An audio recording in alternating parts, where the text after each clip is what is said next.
Joe, that's a really good point you made. I'm really glad that you put all that text up there because it made me realize I had to do this. There we go. Alright, I get to do this thing. Good evening, service crew. Fighting pilot extraordinaire Ace Windfall. Ready for takeoff. Happy Thursday, everyone. Happy Thursday, Joe. Welcome in. You playing this game in online mode and between room level 65 to 100. Just asking for no other reason. Go beat the multiplayer enable area, especially with... Right now, I'm playing it offline because I'm a big, strong boy that don't need no help. When it comes to the DLC, we'll see. I might be a little more receptive during certain parts of that, unless my ego takes over, in which case, which will probably happen a lot when I get to new content, because I'll be like, no, I'm strong. I can do this. I can do this on my own. I don't need anyone's help. I'm very much a creature of I need to show that I can do this, so we'll see what happens. What's up, Joe? What's up, Celestine? Happy Thursday. Well, welding Bing. If it was welding bling, that would make sense because you could like weld jewelry, gems, and jewels together. I guess you don't really weld the gems and jewels. You can like weld a band for it though. But welding Bing, isn't Bing just like ice cream or something in Chinese? From that one. What was that like forever ago? Bing chilling. That's it. That's Chinese for ice cream. That's why you hired me. You're so right, Joe. Luckily, your good points helped me realize that I didn't revert my opening scene from what it was before. Oh, that's the thing. Oh, yeah, right. I'm using the wheel. Oh, let's go. I forgot. It's been a bit. It's been like 2-3 weeks since we played this. Because the last time I played was the day that the DLC dropped, because I didn't realize that the DLC dropped on a Thursday, and I was like, oh, this shit, this is kind of stupid of me. Why would I play this? Oh my god! And then we did the karaoke, and then we did the 4th of July. So it's been a bit, but I'm here in the best place in the world with my giant pizza cutter. Yo, what's up, Rue? Happy Thursday, all going in as well. I'm awake in the morning. I'm not happy about that, Rue. If I were you, I wouldn't be happy about that. You will not catch me up early in the morning watching a stream. I need that to sleep in, but I guess if I was up early enough and on the computer, I probably would, because that's probably a really nice way to just chill out early in the morning and not do anything. I am not a creature of the morning. I am a creature of the afternoon and the night, 100%. What's the one born to sleep in, forced to wake up early? Let's go with that one. That works. Yeah. Hey, what's up, Arctic?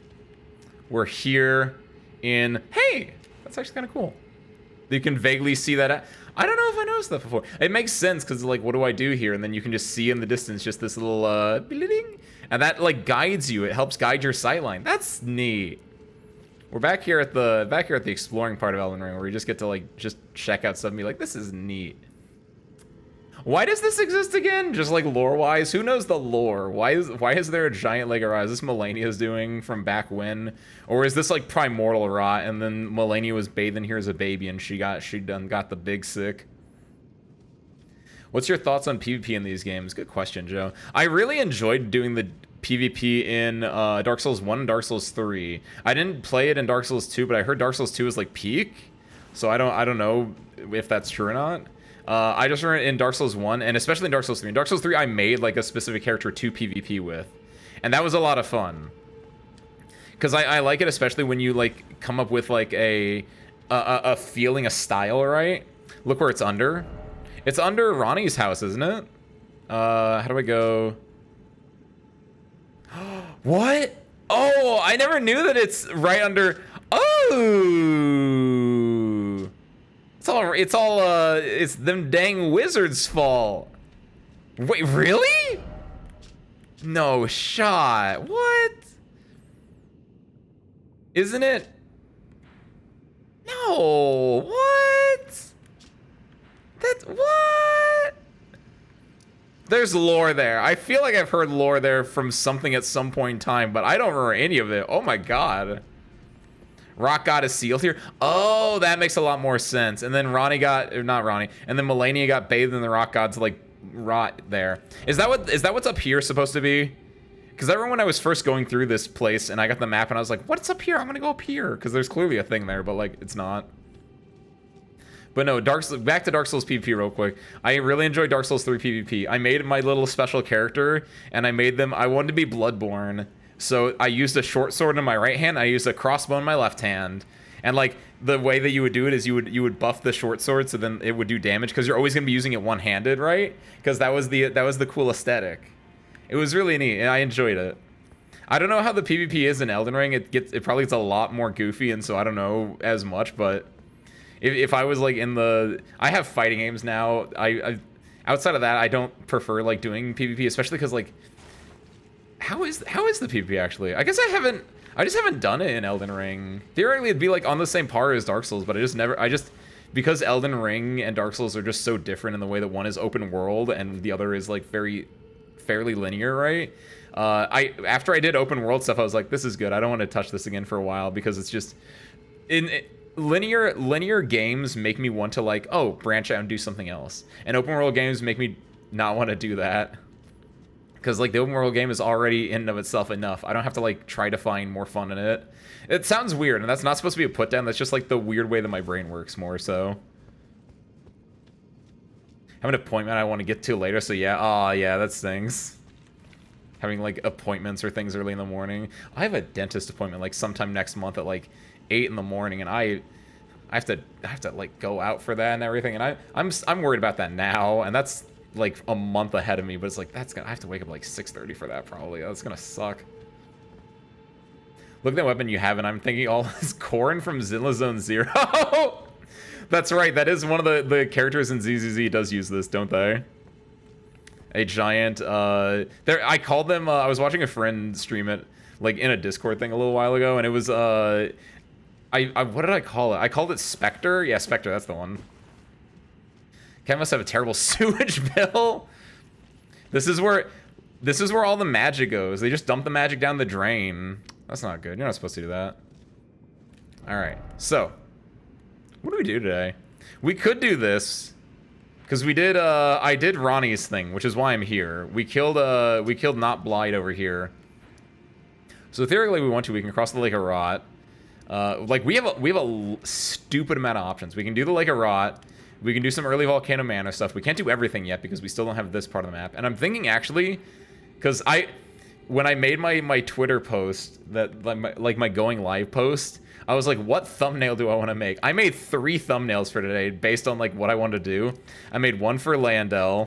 I made one for Volcano Manor because I can go in here and I could just do the actual like what is it? Legacy dungeon that is Volcano Manor.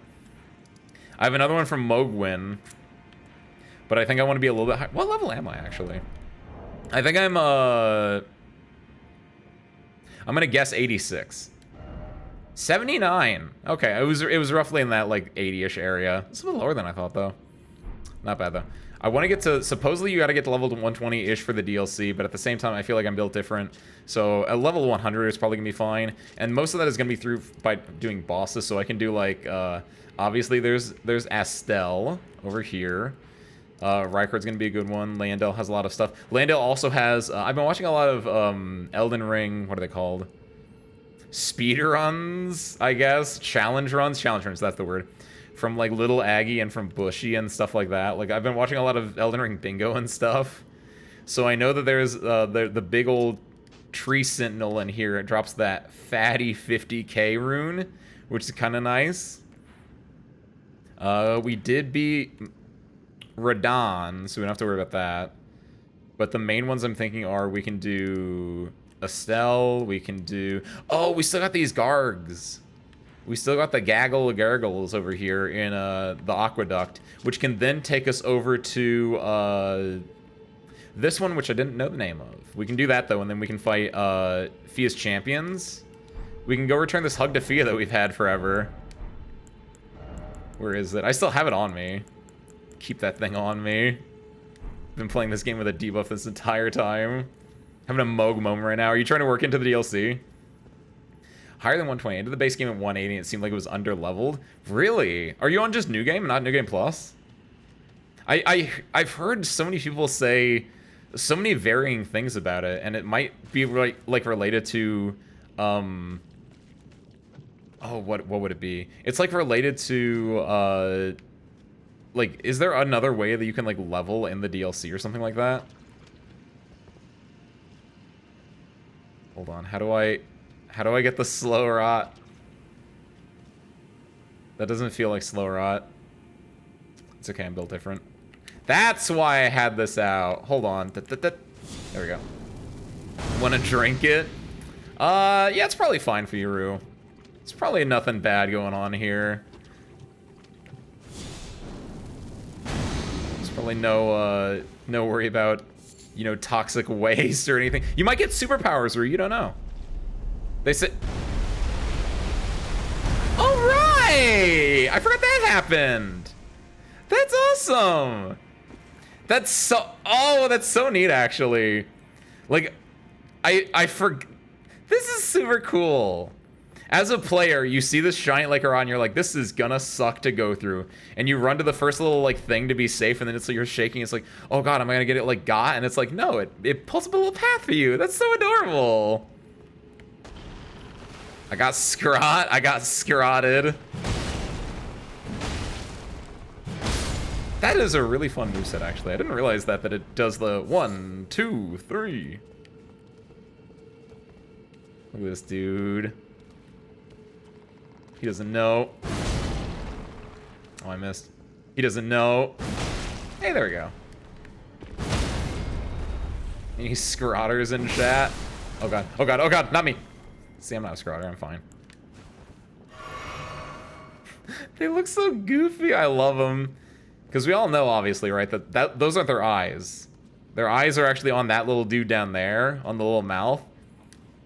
But it's just so goofy looking, especially like when they're like derped out on the wall like that. Oh shoot, that's the slow rot. We did it, folks. I got the slow rot. Ooh, nice. It does a little spinny too. This is fun. This is a good game. Oh, I'm one-handing it too. That probably affects things. Use a pot to heal. Fine. I'm gonna have to. Oh, I'm gonna have to use a blue pot. Yeah. There we go. Yeah, I guess what I'll do is I wanted to, I guess, just unlock this area. Just get to that next bonfire, next to that site of grace, that soggy. Oh! It's specifically me stepping. I just stepped on it incidentally at the other spot. I forgot that you actually had to like step on it to make it raise up. Good job, Ace. You're so good. Your instincts led the way for that one. Nice. If you flame cleanse me, does that get rid of buildup? It does. Sick. I guess yeah, go this way. I know that there's the Dragonkin Soldier of Noxtella over there. Or just Dragonkin Soldier. I guess it's not of Noxtella necessarily. Hi, bye-bye. What a cool guy. Oh, I'm gonna die. There we go. What a cool guy. Oh, this fool doesn't know. Oh, I don't know. Come here. What's up, Boomer? Happy Thursday, welcome on. Thank you, Boomer. Oh no, I don't know. I'm fine. Just gotta look at that. You guys want some, just like Chef, Tucson Chef Mike Niles, I'm gonna cut these basilisks into, what is it, 10 pieces for you guys? Accidentally cuts them into 8 pieces. Whoopsie. Oh, shoot. Sorry, there was something in my eyes. My eyes were closed the entire time. A nice little basilisk fillet. You know, basilisks, they breathe death out, but basilisks themselves are actually probably really tasty. You just have to remove their, it's like that fugu, is that what I'm thinking of, the fish? You just have to remove their death sac, and it's probably delicious.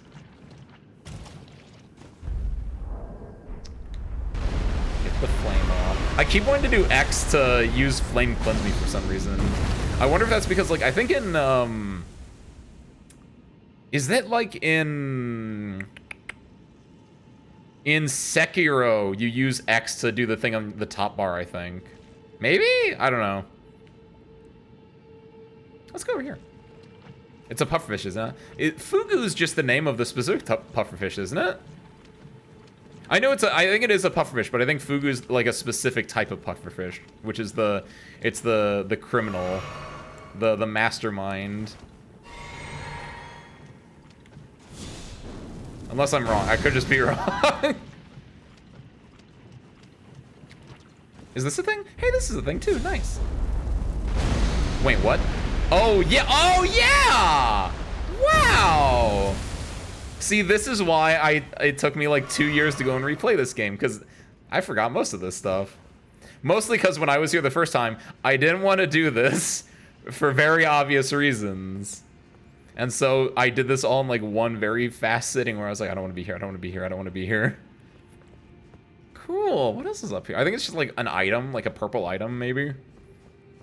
Still want to drink the water, the forbidden pink lemonade? Oh, don't call it pink lemonade, that sounds delicious. I know the fish you're referring to, swamp level joke. I know the classic swamp level, but... Oh, shoot! Meteor Elf!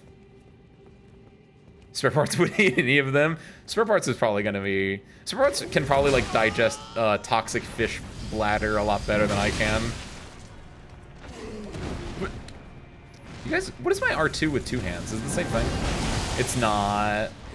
Damn, the one-hand R2 kind of sick then. Because it does a little extra smacky smack. Haha, near miss. Come here. I am nowhere close.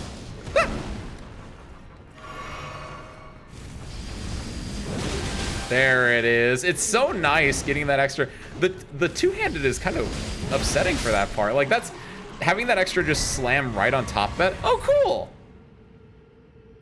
I don't think I got this before then. Maybe I didn't, I just didn't care because it's an Alabaster Lord's sword, but that's kind of neat. It's a great sword.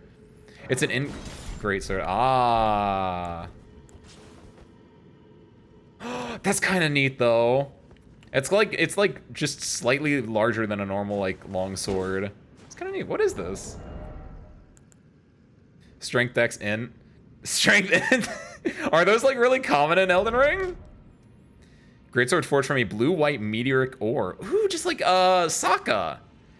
Well, except I think his was like a black meteor, not a blue meteor, but still. The blade conceals gravity manipulating magic. Thrust the armor into the ground to create a gravity well. In addition to dealing damage, the tech pulls enemies in. Has a greater area effect than gravitas. Ooh. I'm not gonna use it, but that's really neat actually. That's a cool weapon. I know obviously there is the Dark Moon Greatsword. That's the best one ever. Because it's the Moonlight Greatsword, and it's like dark, and it does ice in this one. Honestly, out of all the Souls games, out of all the medieval fantasy Souls games, I want to preface that because I have an asterisk point here. I think this is my favorite version of the Moonlight Greatsword. However, I'm a really big fan of the Bloodborne Moonlight Greatsword. Now that I think about it. Doing an MLGS build on Bloodborne was like some of the most fun I had. Because I think, if I'm not mistaken, did that scale with Arcane? Because if it did, then I think I did that on the same build that I did the one where Bloodborne had a lot of... There wasn't any magic in Bloodborne, right? But there were all those like goofy items, like you have them in this game too. Where it's like these things, where it's like you use them and then like they do damage, right? I did a build of that. Hunter Tools, that's it, Joe. I did a build of that, which I think scaled on Arcane. And I think the MLGS in Bloodborne also scaled with Arcane, so it was like great. Most of them suck. The one that does all the stars at once, like you raise it up and you go and you clap and it does all that. If you're right under like the belly of a big beast or something like that and they all hit, that is a goated one though. But the cool thing was, I think that those scale with Arcane, and the MLGS scale with Arcane, so like they worked together, and it was like it was fun, it was neat. Sokka mentioned the greatest warrior of Avatar: The Last Airbender. Of course he gets mentioned. Wait, how do I go down? Is it this? So how do I get down from here? Wait, can I just hit the button again? I don't know. No. Well, this has become a difficult situation. Oh, there's a ladder. Oh shit. Look at that. Press the action button when next to a ladder. I did it. I didn't even see that ladder. Where does this go? Does it just go back into the ick?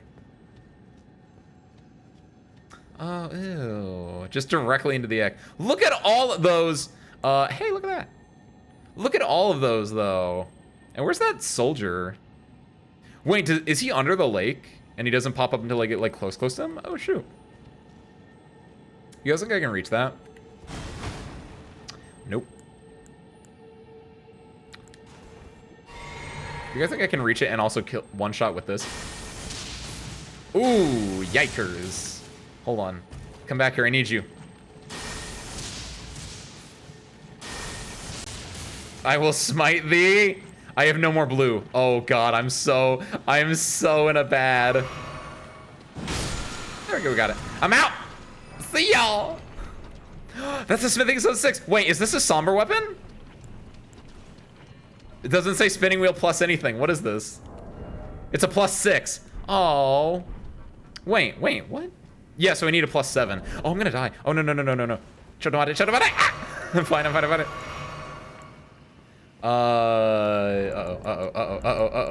Uh-oh. These ones. We're fine. The strawberry milkshake does kind of look good. Wait, no, you know what this reminds me of? Rue, it reminds me of... You live in Australia. I don't think they have Red Robins there, but this is specifically freckled lemonade. That's a thing at Red Robin. It's like a pink lemonade, but it has like it has freckles in it. I don't know what they are. I never got it, but my sister would get it when we went to Red Robin every so often. That's what this specifically is. Go Google Red Robin freckled lemonade. That is 100% what this is. Or no, it also, there's another like, this does look like things I've seen before. Things I know. I don't think I want to. Freckle, it's fine. It's no. I'm fine. Oh, that was my last heal too. Thank Grace. Sounds like Bob tea, not boba tea. When you put it like that, it sounds. I don't think it is though. It's like it's not because it doesn't. Boba tea is like the balls at the bottom of it, right? Boba tea is freckle tea. But the boba and boba tea all goes to the bottom, right? They don't float, do they?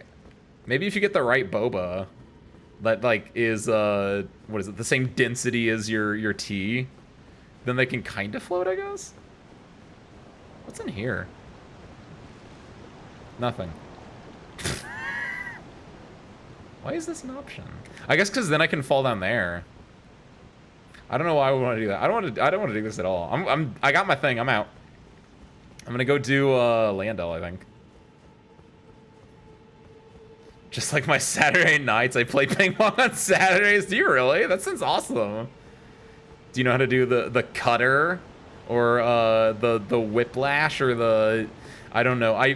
No, cutter is a specific grip that they use in ping pong. I'm trying to think of when I watched Ping Pong the animation, and that's like the chopper is another grip, I think. Used to be pretty BA. Ooh, nice. Did you ever watch Ping Pong the animation then? Like, unironic question then. And also, this goes for everyone. You've all watched Ping Pong the animation, right? It's like one of the best anime. You've not? Oh, you're doing yourself a disservice, I think, then. Ping Pong is, especially if you do anything competitive, even semi-competitive, I think Ping Pong is a really resonant anime. Even if you like just have a competitive mindset in some cases, like I think it's really cool and it's really resonant in that, because it's all about effectively 5 different characters, just all basically in different forms of high school ping pong. Trying to think how many there are. It's Smile, it's Pecco. Those 2 are in the same school.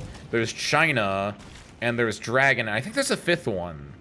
I don't think he's as important in the anime, but he's still pretty important. He's like a good, like, basically 5th character. But it's all about these kids who are, you know, playing ping pong in high school competitively, and just like they're basically it's only 12 episodes long, and it's complete too. It's not like it's ongoing or anything like that. It's a 12 solid episodes, start to finish, has an actual ending and everything, based on a like famous manga called Ping Pong, right? And it's really a good view into like doing something competitively. I beat DTS? Oh, let's go. I forgot I did that. Oh, if I go here though, then I have to get rid of, I have to talk to Bach and I have to get rid of Melania or Melina. Let me go here first. Did I buy the torch?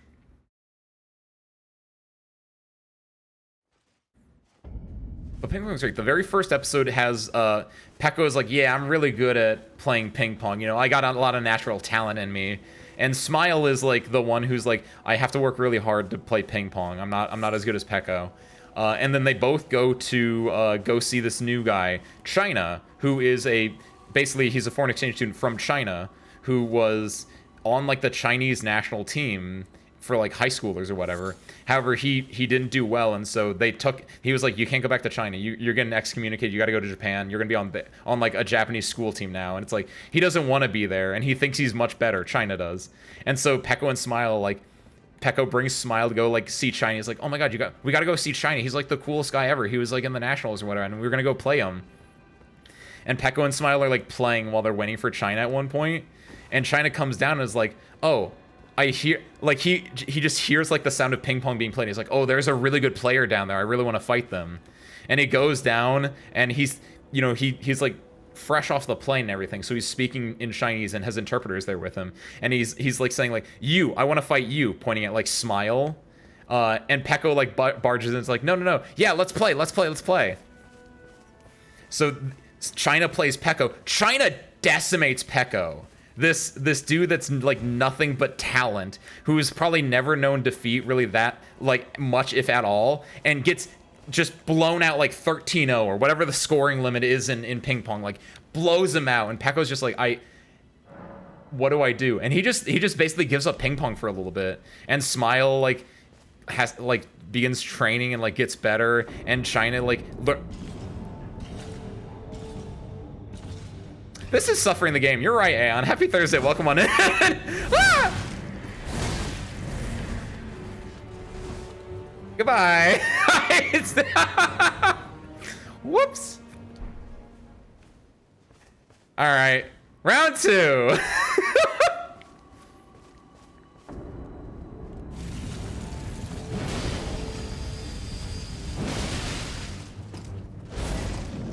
Oh. Ooh, bada bing, bada boom. Bell-bearing hunter, more like dead. Oh, wait, where'd my health go? Where's my health pot? There it is. Yep, I was worried. Whenever he was swinging his sword, I knew that he could like teleport his sword out, and I was finagling with, I didn't hold down the D-pad enough. No, but it's great. I think you'll love it, Joe. I think everyone will love it. The main thing that I have to put a disclaimer on is some people are like, oh, the art style doesn't look that great, but honestly, you'll get used to it. It's really good, especially because like it can convey a lot of feeling in it.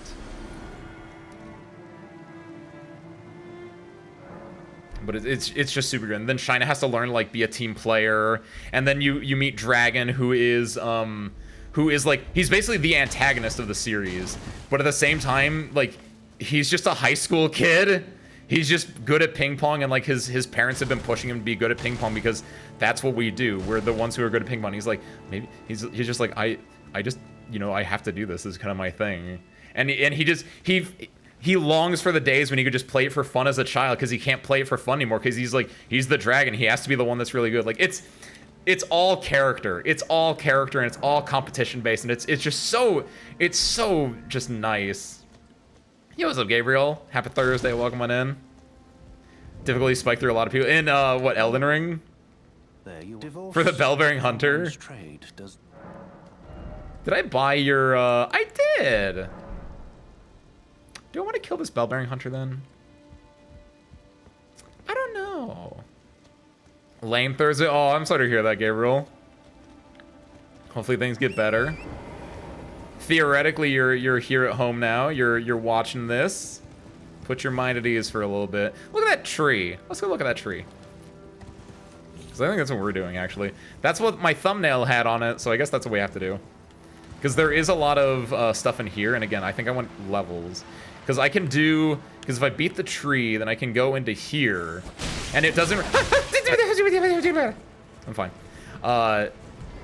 If I beat the tree, it doesn't, like, lock me out of anything. Because I'm trying to think of things that will lock me out of stuff. And part of me is, I want to do Volcano Manor, but if I do Volcano Manor and then kill Rykard, then I'm done. Then I can't do the Volcano Manor quest line, which isn't that important, but I just kind of, I want to have it as an option, right? So I think the best way to progress something while not locking anything out is to just do this. And then if we want to, we can also do, like, a rot, too, because that's something I can do and not progress anything. Because like, it's Ronnie stuff, and I'm full up on Ronnie stuff, so yeah, we can do that. That sounds good. Is Melania there? No, Melania is, if you recall, Melania is over here. That's right. I guessed where it was. I don't know if that's exactly where it is. We're gonna find out. We're gonna find out. I don't know, in like 3 weeks, I guess. Because I want to do the DLC. I don't really care about the Halig tree, right? But at one point, we gotta go find what this was. From Art Conservatory. They loved music as a kid, but then their parents pushed them to essentially abusive levels. Yeah, it's exactly that. Where it's like, you like something as a kid, or you just have something enjoyable about it, but then it's just where it like becomes a part of your life more so, and it can be hard to differentiate between like doing it for passion or doing it for, you know, for money or prestige or fame. There's like the one there's one image where it's like a dude knitting scarves, and it's like, oh my god, I love knitting scarves, it's so great, this is such a fun hobby of mine. And then like a demon appears behind you, is like, you should sell those scarves, monetize your monetize your hobby, get passive income or whatever like that. And it kind of feels like that, where it's the same thing of like, you can enjoy something and have this childlike wonder of it, but then it can be dangerous whenever you push it to further extremes. And you have to have a good differentiation between doing something for the fun of it and doing something for like as a job or something a little bit more in depth. And honestly, the core principle at the end of the day with ping pong, which is the other reason I like stories with good endings. I feel like everyone does. I feel like that's not like unique or anything like that, but when things get wrapped up and when you have good arcs and everything like that. But at the end of the day, ping pong is all just about characters learning to have fun playing the game. And it's what Peko versus Dragon is one of the best fights I've seen in anime. And it sounds so weird to call it that. To call it a fight, but it really is, because it's, you know, it's Peko versus Dragon. It's the person you've kind of been rooting for against basically what the antagonist is, and just it's beautiful. Also, another reason why this might be a little bit of a spoiler, but technically it is in the first episode, but there's a concept of a hero in ping pong that's like talked about for like forever, and it's like this hero once came and rescued they once came and rescued like Smile, and like there's an entire theme about hero Kenzan, like the hero appear. And like when the hero finally appears and like a theme kicks in, a theme that Smile was singing the entire anime. Like you watch the first episode, and at one point Smile is just going like like kind of off key like that, and it's like, what are you singing? It's like, oh, this is the theme of the hero. And then at one point the hero shows up and the actual music pops in, and it's like it's one of the hypest moments in any anime. You used to be able to watch why did I kill that dog? Oh no, what the fuck, Ace? Oh, I instinctively just attacked something in front of me. I'm so sorry, dog. Oh my god! Man, I feel bad now. I'm gonna go talk to this dude. Yeah, no, that's fair. He was just there, and I just was like, yeah, I'm gonna fight him. And then, oh no. When the thing you love gets turned into a source of pain. Exactly. It's just like that. That's why it's nice to get like stories about people like reclaiming the thing they love and like being able to turn into like a passion or just something that they just like doing again. It's really nice. It's those kind of stories are really fun. What are you looking at? Oh, you again, is it? Those lines of dialogue are not at all related to each other. Like they were recorded on different days. It sounds so funny. What do you do? Oh, it's you again. Like it's so different tonally that they clash so hard. I don't want either of these. I just want to go say hi. Also, I can talk. I've never done this part of his quest, I don't think. Mate, there's something I should probably tell you. Oh, here, let me bump it up a little bit more. He's a madman. Has it out for everyone. Is that good for you guys? 6.9? Goes round in his rank armor and all. You see him though. He's talking about the dung eater. Well, away. I was in the same jail as him once, so I know firsthand. Hey, they said jail the right way. Or they typed jail the funny way. Not just some petty thug like me.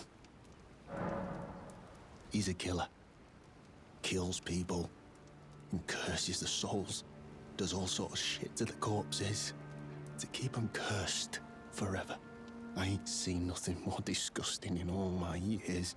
I ain't ever been more scared neither. Rooted to the bloody spot while he did that. To my friend. He was rooted to the spot? Is that why he's locked up down there? I don't understand how that works. I'm sorry, Aeon. He was just in my way. He's better now. No, that's a corpse. Don't look at that. I thought he respawned because I thought I sat at a grace, but I did not. There's a big crab around here somewhere, isn't there? I think it's over there, but I'm gonna get ganked, aren't I? How's Furin? Furin is fantastic. Don't gank me, don't gank me, don't gank me. Hey, nice. I am absolutely adored with this. I think Arctic had mentioned in the Discord, like, it sounds like they just started it.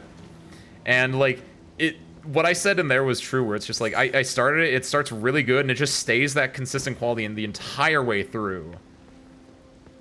I mean, no. I got scared, Aeon. I got scared. It's fine. He's in a better place now with his turtle friends. Turtle dreams.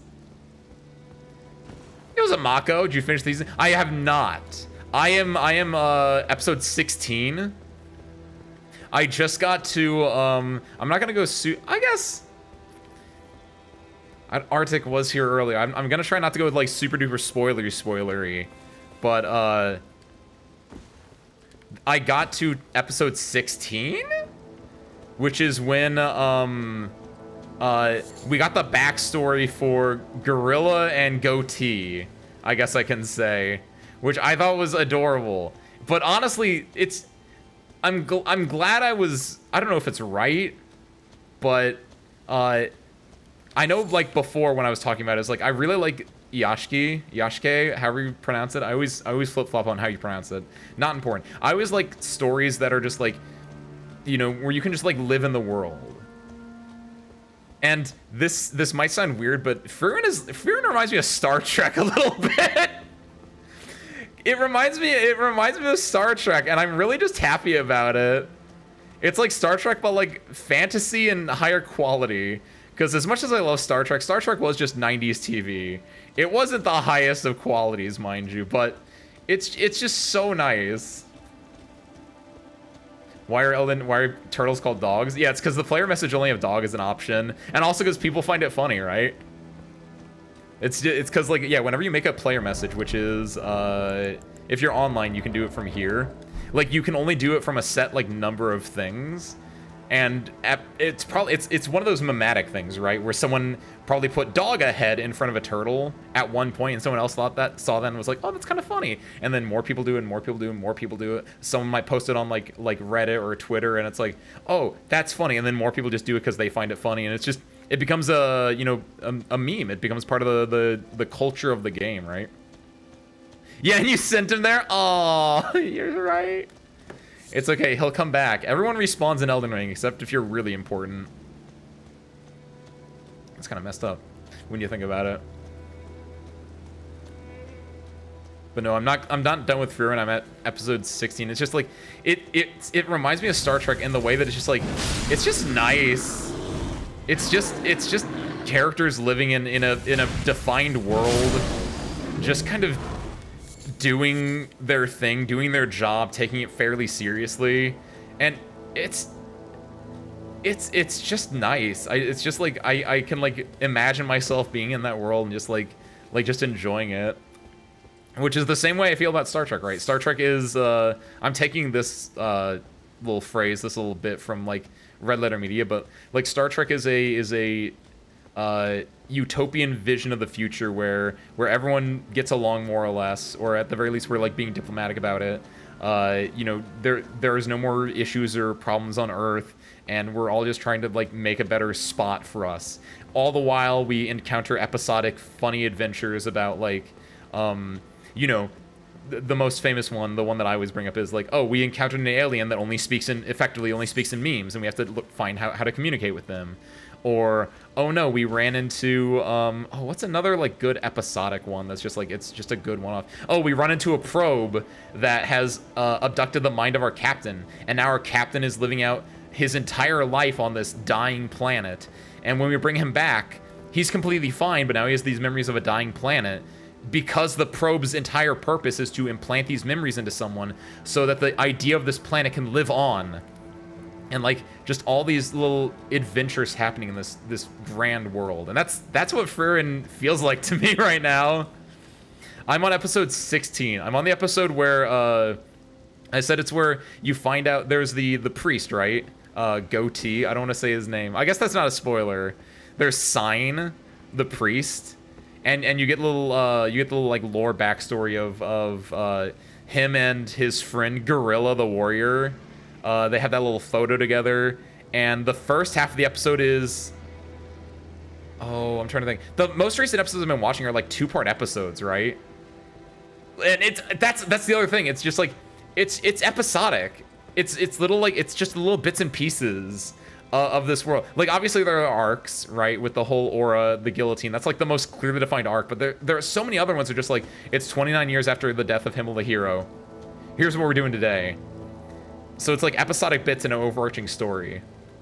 But like I got to the episode where like Stark mostly has to learn to be like a noble son for 3 months so that he can keep morale high, and like Fern has to learn to dance too because, well, Noble's got to learn how to dance, and then it just has Stark and Fern dancing, and they're so adorable. They're so adorable.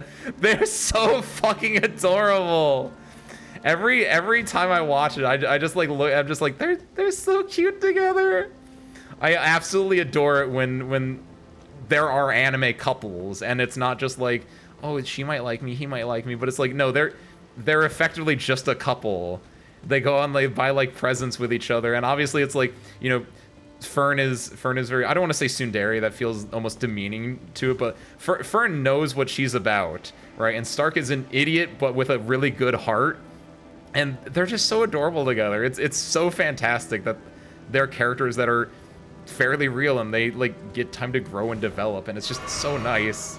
And then Sign is there, and Sign's a bit of a goofy character as well, but I like him. Part of it is because he is just like me for real, mostly in the looks category, but also just, you know, he's a little bit older, and he's just like, he's trying to like, he's a little bit of like a guiding hand. He's a more human elderly figure. Because as he kind of mentions when he joins in, it's like, yeah, it's, you know, Frieren, it's you and me and 2 kids. And then Frieren's like, yeah, I don't understand what you're talking about. And he's like, you know, I guess there are 3 kids actually. And so he adds an element of just like, he's like a dad. Yeah, he's very much like a dad almost. Not a good dad, because he's a smoker, a drinker, a gambler, and he's very particular about a specific kind of woman. Dude just wants his own Aeson, right? But it's so fun. Like, and the way that everything gets like tied back to the original adventuring party is so nice. How like, okay, there's Sign. He's not a great you know, he's not a good like a pious priest, you could argue, but he is like, he reminds them of Hyder a little bit, because, you know, Hyder is a good man at heart, but he just has his vices, and Sign's a bit of the same way. And so like Fern can like see things in. Like there was the episode where it's Fern's birthday and Stark didn't get her a present, and so there's the little bit of lovers quarrel, and that's where like Stein gets like his moment, or Sign, not Stein, gets his moment to like, you know, effectively be a dad, be a voice of reason, and just be like, hey, yeah, you know, he gets to do it with Fern, because Fern, I guess, sees him as a bit of a Hyder figure, because, you know, priest and also a drinker, and, you know, all that. And so she gets the little, like, it's all character. It's all character. It's all character. That's what it comes down to. Ping pong, Furin, anything. I just want a world, a defined world that you have like 4 characters living in, and just see how they interconnect and they grow and they change and they interact with like weird little problems. That's all I ever want in anything. Video, like anime, movie, game, anything. It's just like I just want little character study pieces of just like these few characters just doing this one thing. It's so nice. He's just like me. He's like 70 to 80% me. Not a smoker. I only drink socially. I feel like I'm not a gambler. I play gacha games, but I'm very much the person that's like, I lost $20. I'm done. I'm not doing this shit. This isn't fun. Like I get it. He just looks cool, all right? He's really neat and he's cool and he's old and he's awesome and he's experienced and he's really neat and awesome and cool. And it was, you know what's also really fun? You know what's also just really fun? Are you a dad? I'm not a dad. Stein isn't a dad either, in fairness. He's just an old person like me. Like, am I a dad? I'm a dad to my Twitch chat. I'm a dad to my service crew, I guess. But it's like a dad. Like I'm the dad in the same way like Aizen's a dad, or I guess Sign. I assume Sign's not actually a dad. Yeah, I was gonna say I'm your dad. I'm a funkle. Yeah, that's it. We did talk about that before. I'm not dad tier, but I'm unk tier. I think June was the one that said that originally, because I was like, what the heck is an unk? And they were like, no, it's like an uncle. So yeah, like a funkle, that works. Because I am. Well, I hope I'm the funkle. I am an uncle, and I'm also fun, so theoretically I'm the funkle. All right, unk. See, that works. I show up every 3 months or so. I say, what's going, sport? I ruffle your hair. I give you maybe like a Pokemon card or something. And then I take you out back, and then we you know, swing the old pizza cutter around. That's what I do. Fern was also raised by priests. Yeah, exactly. Like, cause Fern is reminded of Hyder. Yes, exactly, Mako. I think I think I mentioned that. You probably said that before. Because I was like rambling a little bit. Let me scroll back up and look at what I was saying, because I was rambling there. Love Stark and Fern shenanigans. They're so adorable. Someone said that they refused to watch Furin because it's too edgy, because they saw... That's one thing that I'm a little bit sad about, is that didn't get, I mentioned this, when did I mention this? Like on Monday or Tuesday or something? Like, I was a little bit sad that I didn't know a lot about Furin, but I did know that. Like, I knew that, and I knew, like, Stark would show up, or like, I knew, like, small little things like that. And because of that, I was like, that seems like a really, like, fun... I didn't know the exact context, but I knew that happened. I was like, I'm gonna miss out on, like, that could be a fun reveal or something. But honestly, it's... The way I know it's a good story is that it's very obvious early on what's gonna happen. When they bring up Aura the Guillotine, it's like, oh, she has these scales that...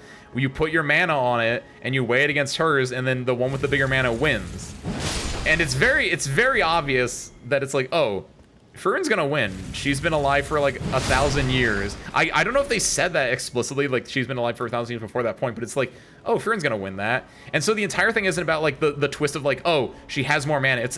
It spins the entire episode showing her training with Flamme, and like it shows like how she was the last one in her village of elves to be alive, and Flamme like came by, and it was just an episode of them building up, you know, her relationship with the mage, and just like the idea that like, oh, you know how it happened, like now let's just give you some context, let's give you some world building and character building. And again, that's what I want. I just want to see just like things happening in this world, and if I sit at that grace, then we lose Melina, and then we have to go tell Baki's pretty. Oh my god! When did I get this? Oh, we're so in there. Oh my god, I can't wait to tell Baki's adorable. When the fuck did I get that, actually? I don't think I searched that out, did I? I know we mentioned that before, but I don't know if I searched that out. Oh my god, we're so in there. We gotta go say bye to Melina real quick. My utmost thanks. Bye, Melina. I miss you. To the base of the Erd Tree. Here, I can govern my own movement, and thus, the Accord is fulfilled, I shall depart to ascertain the purpose I was given. See, she gets her own episode Farewell. now. I shall leave Torrent, and the power to turn runes into strength.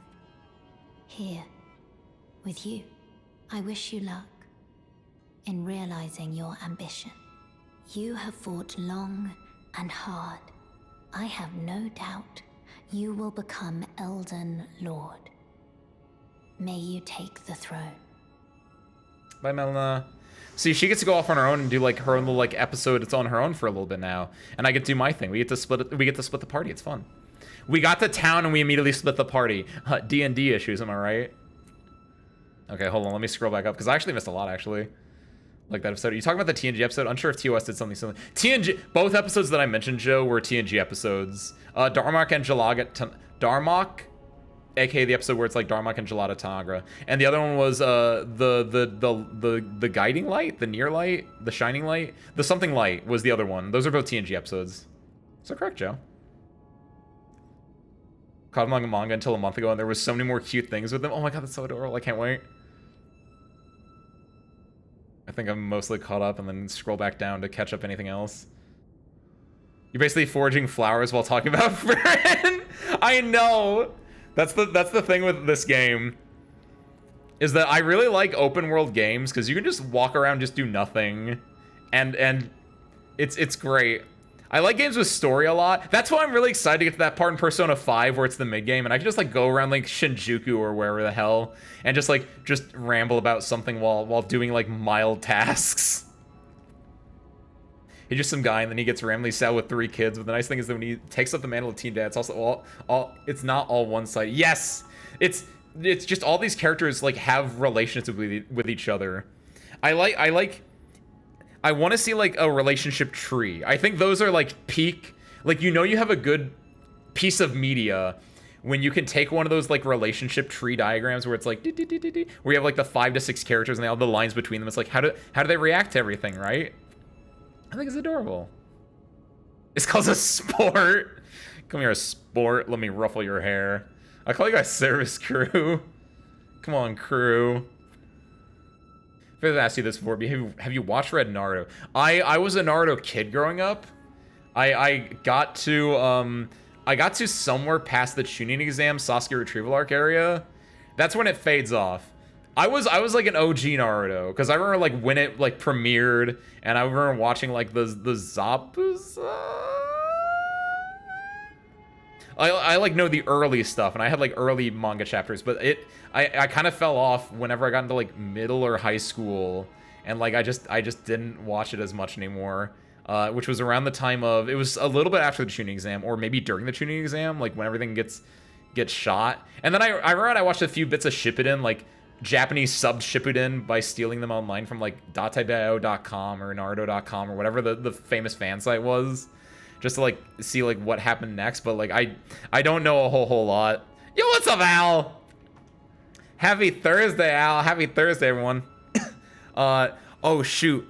What's up, gamers? What was it? Gamerinos, that's it. I remember, my brain remembers things. Al, Gamerinos, what's going on? Happy Thursday, everyone. Welcome in. Yo, what's up, Tank? What's up, Al? We're here in Leandel. We're doing some Elden Ring. We're also we're not playing Elden Ring 2. We're also just mostly chatting about Frieren and Naruto a little bit. Mostly Frieren. I'm not fully caught up on it. I'm on up to like 16 or something, where Sign might leave us. I don't know, which is gonna be. I both want him to leave, and I don't want him to leave because I really like him as a character, but I don't know what's gonna happen yet with that. So what's up? What's going on? Watching things that make you more enticed to watch after seeing the spoilers because you want to see how it plays out. I know, right? It sucks. That's exactly what anime is. That's what like 90% of anime is for, by the way. It's all just like ads, so you go by the original source material all the time. And Frieren is one of the best ads I've ever seen because it's just so high quality. It's damn near artistry levels of just like, it's so nice. It just takes its time, and it's just like, again, it's a world that I just want to like live in. Second Palace is by far my favorite. Second Palace? I don't know what that is, Gabriel. I think you mentioned it, Arctic, getting the You're Beautiful Prattling Prate. But I don't know if I immediately went to go get it, because I don't know where it was, right? Thrills? Oh, you actually did go with Thrills too? Nice. Zabata Momochi, the Demon of the Hidden Mist.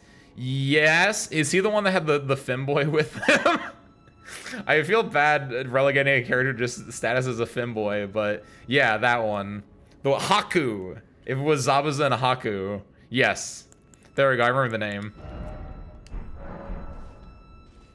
Like that was like peak. Because early Naruto, we were talking about this the other day when we were talking about like Shadow Clone Jutsus and stuff, right?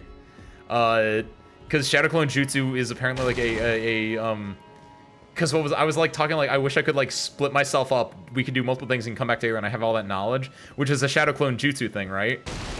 That I just completely had forgotten. And I think Celestine was the one that's like, yeah, no, that's just Shadow Clone Jutsu, Ace. It's like, oh yeah, wait, you're right.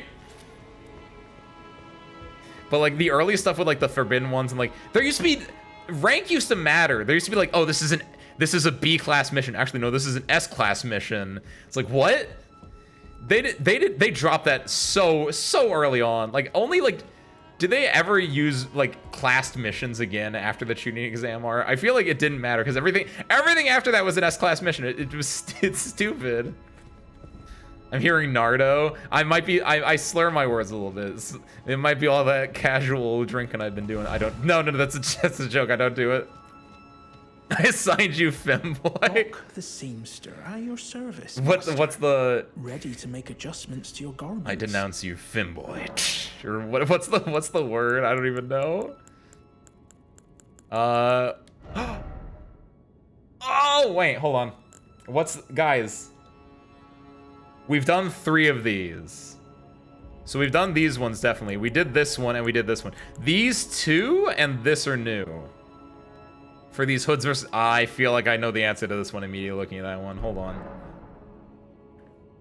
Only 6... You're really only at 60% of the DLC done? Oh, man. I gotta get on this stuff.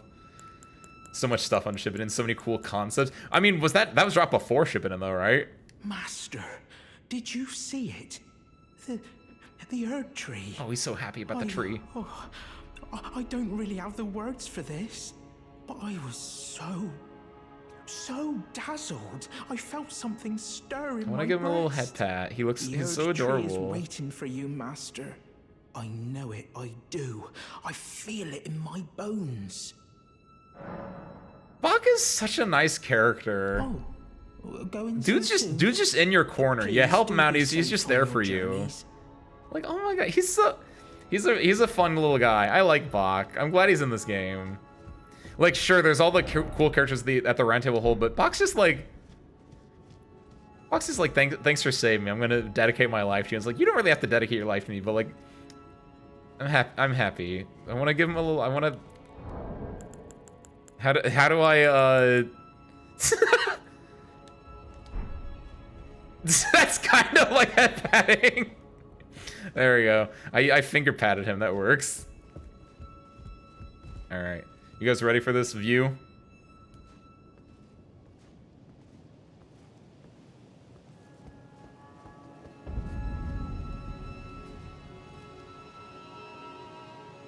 God, it's so cool. Just a giant dragon. You don't even know the scale of this dragon from this far away because it just doesn't make sense to you. It's not like it's just it doesn't register because your brain doesn't know perspective. But like, look at those houses and look at the size of the dragon. That dragon is so huge. And then of course you have the Erd tree. And then, oh my god, this is what I was talking about when I was originally talking about this like forever ago. Where are my Elden Ring lore heads here? Here's a little bit of lore that I got from Tarnished Archaeology that I still am a really big fan of. But you see how there are 2 different colors on the Erd tree right now? Only this part is real. Only that part is corporeal. All of this gold, I'm in the camp of all this gold is fake. It's grace. It's something that most people can't see. So this entire beautiful spectacle of the Ur tree, except for maybe a few of the branches. You can see a few of the branches are a bit darker, but all the gold branches are just not real. It's just like, it's so cool. Yes, we're talking about it again, Tank, because it's such a fun concept, and it's something that I haven't been spoiled on any of the DLC so far. And I wonder if we get to see that in the DLC. I don't want to know. I don't want to know. I don't want to know. It's not going to happen, but it'd be so cool if we got to, like, come here. Because it's the shadows of the Ur tree, so maybe we get to see it without the grace of gold on it. The gold part was really just not shiny. It's one of those, like, lore speculation things. You're never given a true answer in the game, but it's just like one of those things where it's like, everything else, like the guidance of grace, right? Whenever you go and here, let me go take care of these duders real quick. But like whenever you mess with grace, which, do I have a fake grace on me? Here we go. Like whenever you use one of these things that shows you like where you're supposed to go, like that's not real. No one else can see that. Only I can see that because I'm a special boy, right? And like it's the same as that. These are really cool, by the way. I feel like they don't get enough love because a lot of times you don't need them, but it's just it's neat conceptually that they're like, yeah, let's throw this in here in case anyone's just lost and doesn't know where to go. So I should go that way. No stream on Sunday? Yeah, no stream on Sunday, unfortunately. No Persona. I'm gonna be out of town. Which is really unfortunate because I really want to play Persona. Because we still have to go through the tutorial, and like I was saying, I want to get to the part of the game where I can just like go around like Shibuya or Shinjuku or wherever I'm supposed to be and just like talk about Frieren. That is such a fun... I like this moveset so much right now. Yoink. Because what are we at? We're at the part in Persona where we have, me, Joe... Alright. We got me, Joker, we got, Ryuji's Skull, and we got, Panther, whose real name was something I don't remember. Oh, we got Morgana too, I guess. Forgot about that. I lived in blissful ignorance for a few seconds there. Oh, right! That thing. I don't want to fight that thing. Again, this is fun. Elden Ring is really fun because you can see this and then you're like, oh, hey, psychopath. It's basically the tutorial. But there's still the rest of the dungeon I have to get through. And then maybe I can start doing, I want to be free and I want to get, like, more characters. I know there's, like, at least 8 of them or something like that. I know because it's in my thumbnail. Who is that? Oh, it's just a dude, I think. I thought he was special or something, but no, it's just a dude. I guess he's a perfumer based on, like, the area that I'm in. But I know there's a bunch of characters, because, like, when whenever you look up, like, Persona 5 cover art or whatever, you just see, like, you just see all the characters. I want to get Makoto. I think I might like Makoto. And there's, of course, the dude that is probably, you know, the Shadow the Hedgehog of Persona, who looks like he's going to be against me until he's with me. And there's, you know, like a few other ones. Ben, I saw that. Ben bought Royal because he had only played the original one before.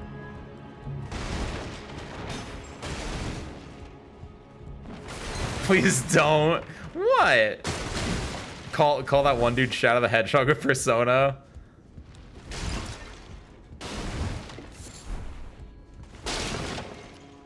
Let's see. What's this? What does this do? Oh, shoot. Wait. I don't want to go that way. Oh, shoot. Uh-oh. Become a Makoto fan? I'll see what happens. Ben was a Makoto fan. Ben seemed to be in my court. I gotta see. I know that you're anti. I know that this is a spoiler, but I know that she and Sai are sisters, and know you're anti Sai. So I'm interested in seeing why that's a derisive character. It's like it's like cognitive behavioral therapy. It's that bad.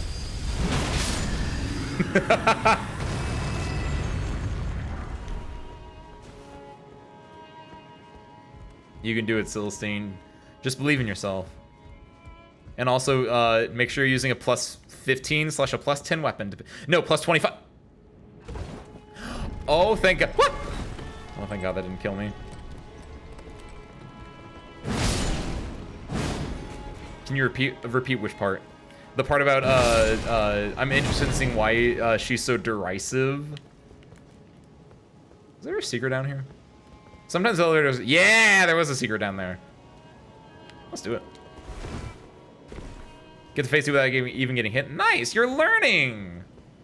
Just destroys me. You got the phase 2 without getting hit. Now it's you gotta learn the phase 2 bit.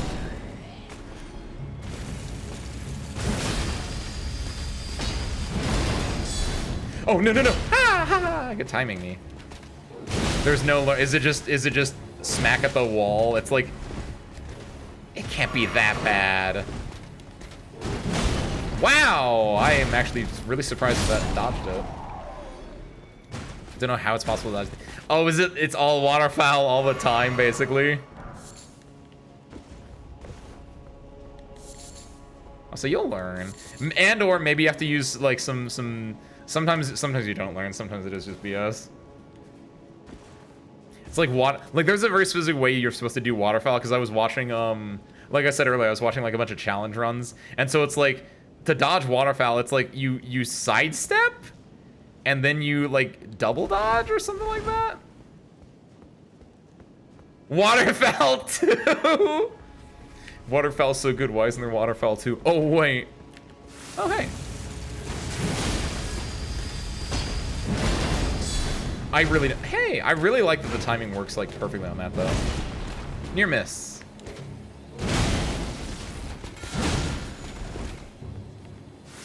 Kill? No, but this will. See ya, sucker. Bada bop boom. Bah.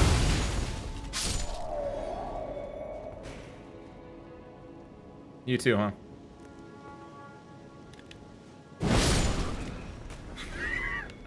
I feel a little bit bad, but that man was gonna stab me. Let's see. Is that it? Oh, hey, thanks. Well. Wow, didn't even kill one of them. That's actually kind of surprising. Whoa, it didn't even hit him. It was a near miss on him? Really? Wow, that explains a lot. Oh, have you been watching the DLC gameplay, Gabriel? That you know about the phase 2? Finally started populating the wiki page for bosses. I did walk into this DLC with the perfect build?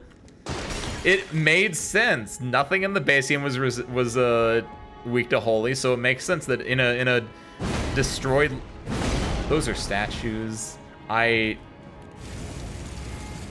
is unironically really good level design to bait you into like hit.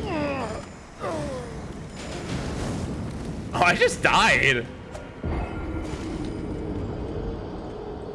Oh, huh. Well, that's unfortunate. Whoops. I had half health. I just kind of died. Oh no, it's so far away. Oh gosh dang darn. Oh no. I remember this part now because it's so far. Did I put the elevator up? I think I did, yeah. So I can just run there.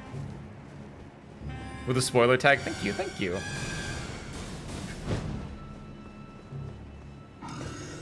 Yoink.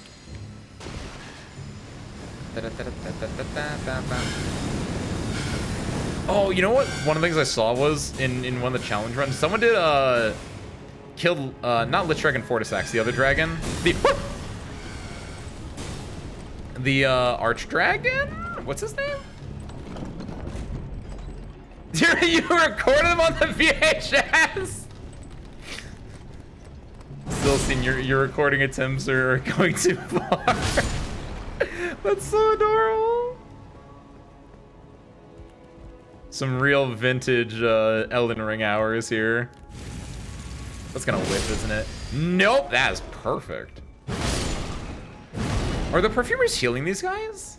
That's some lore right there. That's cool. Yoink. Yeah, I just love it.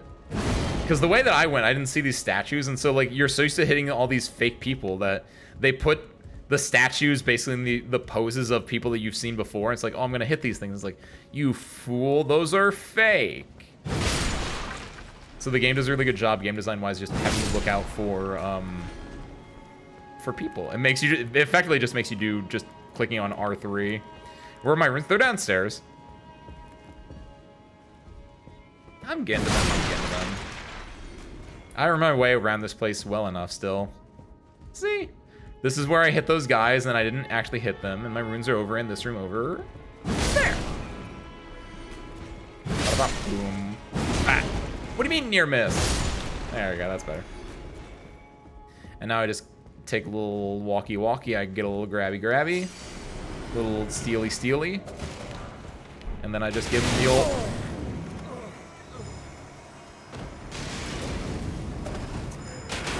What?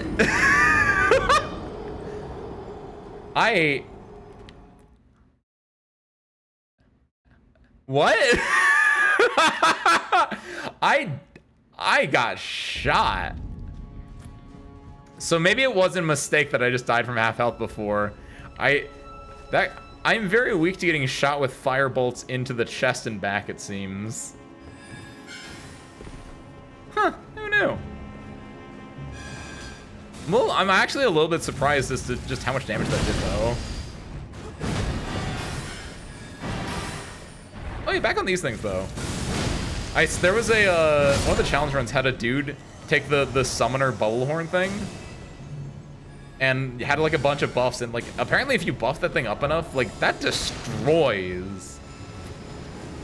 They use it on the, not Grail, not Fortisax. They use it on the other Remembrance Dragon, the one in Ferrum Azula, right? And it's just like it because every single one of those, because it can summon up to like 50 at a time or something like that. The most adventurous weakness is in fact death. I unfortunately am no different. I am but a man.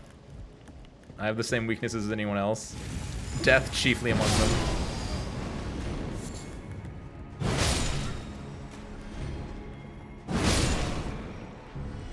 Death, poison, you know, having my brain bleed out my nose, that's a pretty big one. Smoking, drinking, gambling. Onesans, you know, the usual things that most people are weak to. What? How is that a miss? Come now. Get out of here. Goofing, gaffing.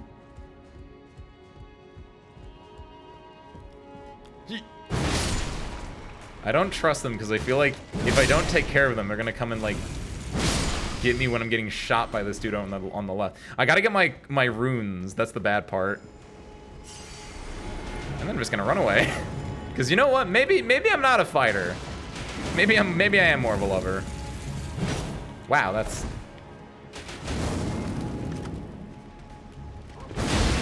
Oh, hey, let's... Oh, no. I got really cocky, and then I ran out of stamina, and then I just died. Oh, I'm using Radagon's Source Seal. That's why. I forgot all about that. I saw it on my equip bar just now. That might be why I'm dying really easily. Huh. Maybe a different kind of weak. Yeah, point stands.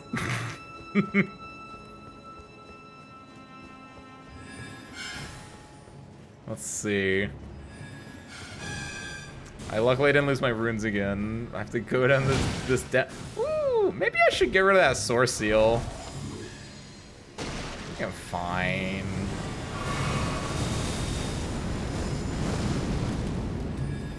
These dudes are great. I love them as enemies. Elden Ring does such a good job of making like really good classical like fantasy enemies, and then also just blorbos, bubble blowing blorbos. Ah! All right, let's see if I can do this. I don't die from this fall, right? Yeah! Speedrun, speedrun, speedrun. Where are my runes? See you, nerds! I know there's a Grace right over. Oh shit, oh shit, oh shit. I know there's a Grace right over. Oh, he got it! I know there's a Grace right over. Oh, here! No. Guys, I don't know where the Grace is, I lied. Is it in this house? You can't open these houses, they're sealed with corpse wax. Wait, over here? That's not a house. Don't mind if I do, dogs, sorry. I am in a, I'm dead, I'm dead.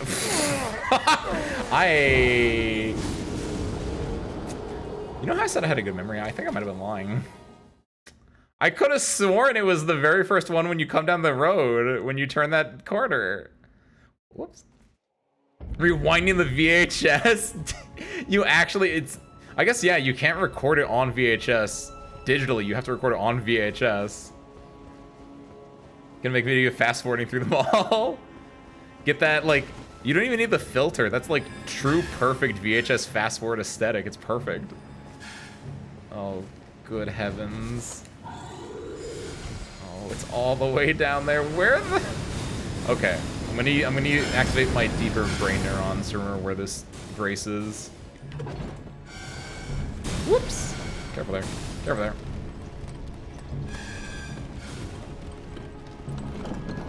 I think I can do that. I died far enough away that I, in fact, can do this way instead now.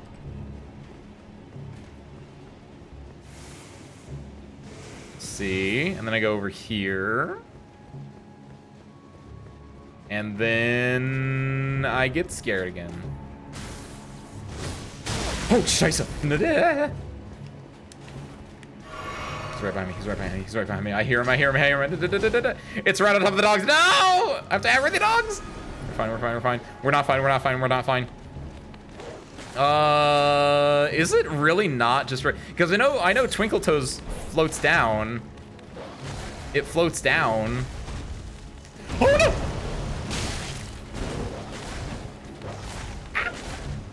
Shitsureshimasu. That's not it. Where the heck? I swear it should be right here. No, it's right here. So I swear, Celestine, you know it's right. You know it's. Wait, there it is. There it is. How do you get to this side? I swear. It's not here either. Where the fuck is it? Wait. How am I this off? What? No. I swear it was right when you, how did I miss this? Right off the road. That's what I was saying. How did I, what the fuck is this? Oh, this takes you to, where am I going? Is this the sewers? Sir I'm so lost. Is it this way? No. Oh god, this is getting bad. This is getting you by. These are where the corpses are. I don't want to go here. This is where death is. I'm weak to that. I'm an adventurer.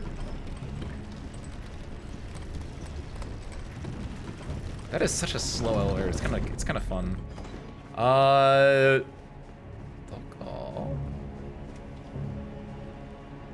Nope, not that way. Ace's voice in the recording. I was there helping you along the way. See, it was your best attempt for a reason. You're welcome. Only my confident, reassuring voice could have helped you get that far. So you're gonna probably beat it this time. Scheisse. It's not this way. Why am I going this way? I guess I should probably take this guy out. Why is he? Oh, he's half health because he fought the tree sentinel.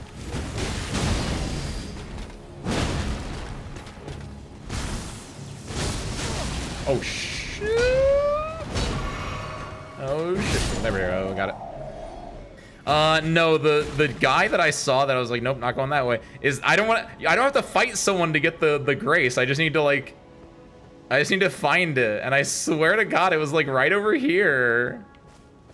Because I thought it was before you encountered this dude over here. It might be over in this nook and cranny. Ow. It's not. Wait, I went this way already. How am I lost? How am I lost here? Oh, he's doing Elden Stars, or mini Elden Stars, or whatever it is. Because I swear, when I did this the first time, did I go like a different way when I did this the first time? It's where you find like Fia's like IRL bed or whatever. Nope, not that way. Man, I made my is that it?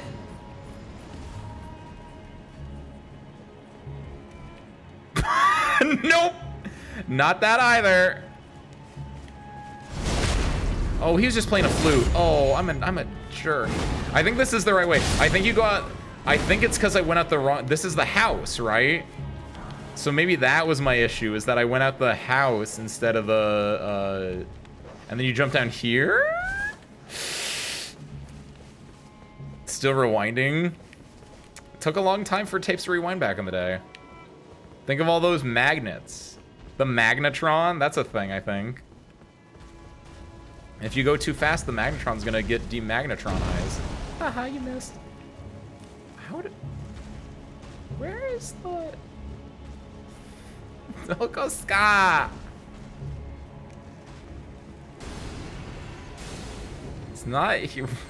I swear it was just on this road.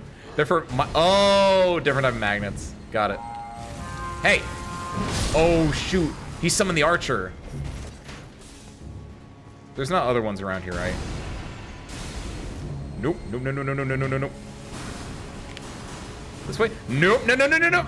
How, why is it like this? Why is it like this? Did they change it with the DLC? They changed it with the DLC, right? This map is new. Oh god, oh god, oh god, I'm in a terrible spot. Hey, give me that. Gravel stone. Those are the scales of dragons, by the way. They appear here because there's a giant Oh my god, I just ran out of it. I'm fine. Here? Nope. Down here. It must be down here. This is not a bit, I swear. Oh! Chodomade, hold on. This isn't the one. Wait, what the fuck? Where's Fia's bed at? What? No, no, no, no, no, no, no, no. I'm happy I found this, but this isn't the one I'm looking for. I swear. What?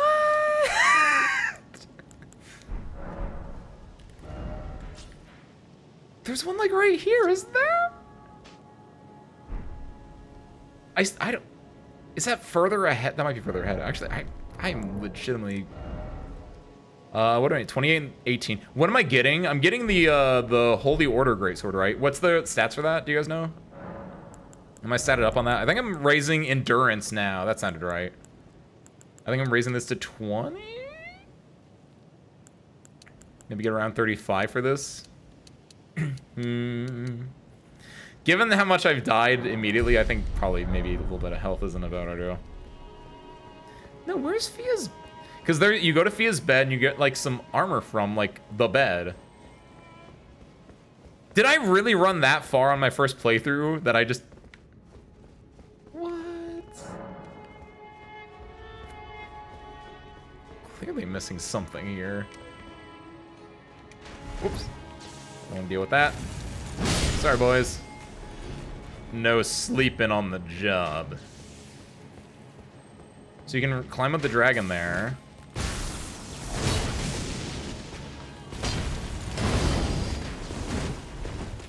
Hey, there was a guy that was sleeping. I missed him. One. Oh god, there's two of them. This is getting out of hand. Now there are two of them. Oh, yeah. I gotta watch out for the lightning, because lightning will kill me. Also, just another hit will kill me. Ah! I dodged the hit, but after the hit, then the lightning happens. I didn't realize the timing on that. Wow. Now recording the attempts being fast forwarded. So you just get the whole like effect. That's the sound of a VCR, by the way. Going. In case you're wondering. These guys still there? They are. I don't remember Landell at all, apparently. I think it's down. Oh, you can't write Torrent in here. Let's go this way. I could probably have popped some hard runes at this point, by the way.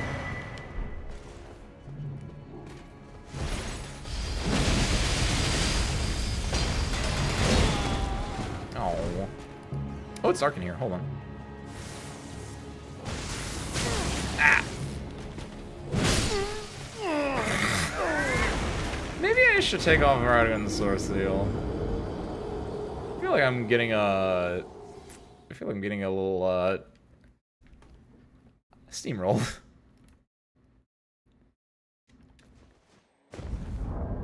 Maybe we keep this for, not walking around. Throw on, we'll put that on for bosses, that's probably fine, but for now, let's go and throw on, raise the attack power when HP is maximum, not a good idea. Crit hit sorcery, it's FP, it's alright. Raise potency of sorceries, don't care about those. Jump attacks, guard, find ahead of attack chains. Charge attacks, I do like charge attacks, I'm already wearing it. Stamina reducing attacks against blockers.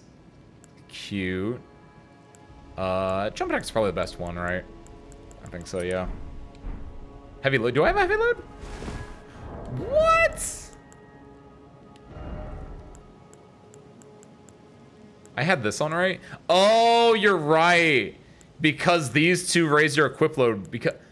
Oh. I am... Oh, you're right, Gabriel. I guess I'm stuck with this for now, then. So be it. Let me get my runes back.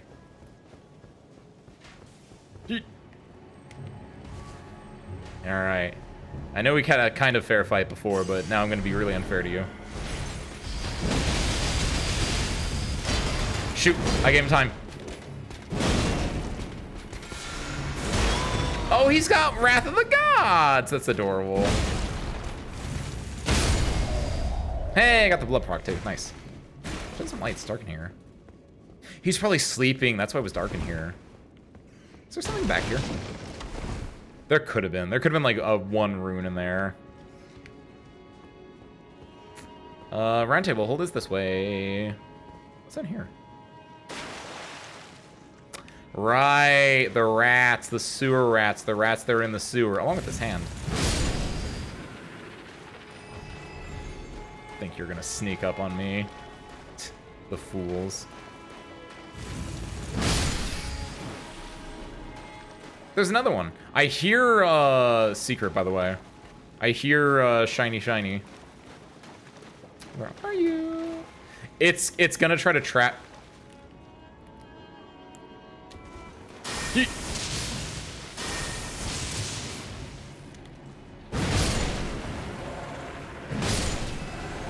Aha. You can't stop a man of God. Or a man with a lightning spear.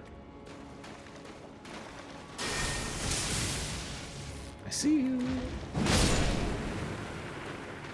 No matter where they can't hide from my bullets. And by bullets, I mean spears. Big one! Bigger hand!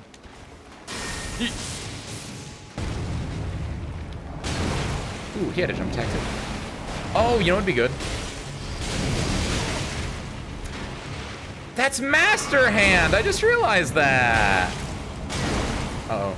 I'm in the corner. Oh, thank you. You're so nice. I take it back.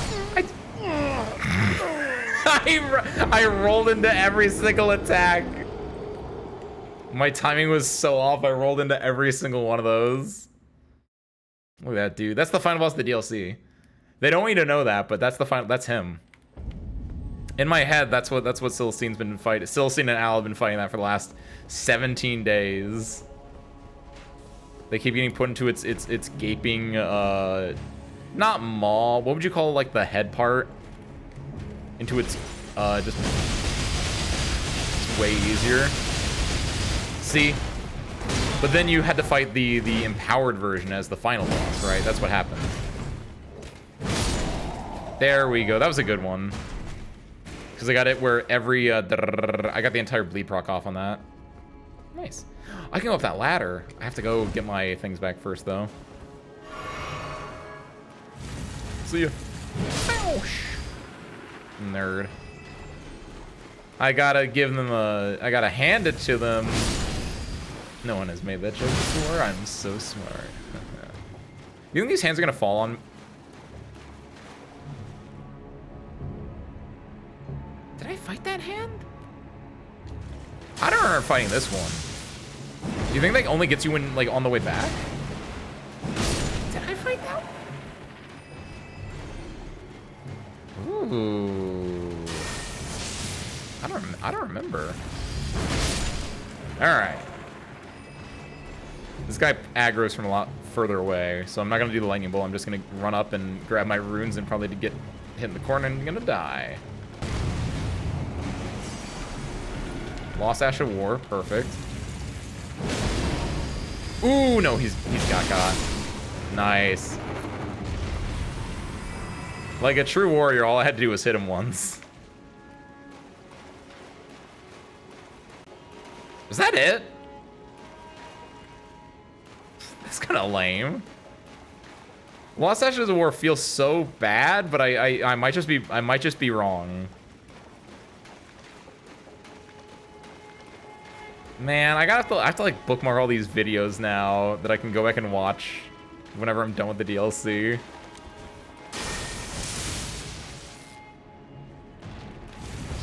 It'd be worth it though.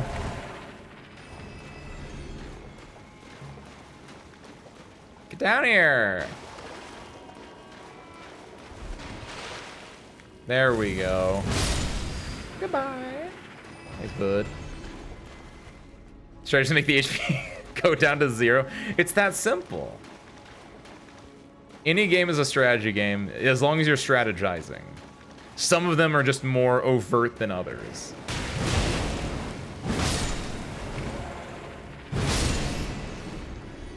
However, just like in a normal strategy game, my plan is mostly just doing. By hand. Nerd. Alright, where is that pesky little sparkle boy? Is there a hidden wall here? Because you guys can hear him, right? Or is he up? Or it... Woo! What the? I thought that was like a ragdoll I was carrying around. I didn't realize I had a Uryx on me. See, that's a good strategy. By using strategy, simple ones like that, you too can become a get good gamer.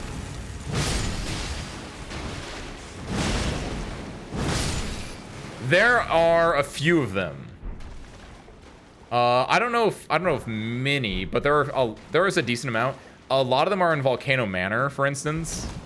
And there are a few dungeons with them, but they're very like specific dungeons. One thing you can do is if you bought Margit's Chain, because I think this still works, is that you can take or shackle. That has a really big AoE effect that does 0 damage, but any damage, including like 0 damage, because that's still a proc, will break an invisible wall. So it's kind of that's like a little cute cheesy way you can do. Dark Souls 3 did have a fair amount, but I think there's one major one. The only one that's like really important is like in Volcano Manor. It's very similar to how in Dark Souls 1 there were like a fair amount of invisible walls, but the only one that really mattered was the one that takes you to Ashen Lake, because that was like that was like a whole area. And similarly in Volcano Manor, if you can find that one, that's a whole legacy dungeon. Has like 4 of them, but it's so many places where you would think they were. Maybe the DLC is modular isn't the word. What am I thinking? Like a roguelike? Little did you know that every player of Elden Ring DLC actually has their own seed. And maybe those spots are going to be invisible walls for me, but not for you. That'd be really annoying, but also maybe cool? What's that? Oh, this is where the... Where is this? I thought I was good at directions. I'm not, apparently. I can't believe I've been lying to you guys all this time. I can hear it. It's over there. I'm not seeing a whole area because of the game, because of an invisible wall. I mean, that's the idea, though. In a way. I know I've mentioned it before, but I really like that aspect of Elden Ring or like Souls games in general. Because it is, it harkens back to older games where you'd have to like, you wouldn't know something until you looked it up or until you asked a friend, right? The idea of, it's a game that encourages talking and sharing experiences. It's a game that like harkens back to just like, you want to go in like a forum or you want to go in like nowadays it'd be like a Discord and be like, oh my god, have you guys gotten to this area yet? It's so difficult. And then someone being like, what do you mean that area? How do I get to there? And like it fosters communication by like having to share weird stuff. Like I can imagine like playing through Dark Souls 1 and then someone being like, oh yeah, Ashen Lake, and someone be like, what's Ashen Lake? I've beaten the game. I've beaten the game twice. What do you mean Ashen Lake?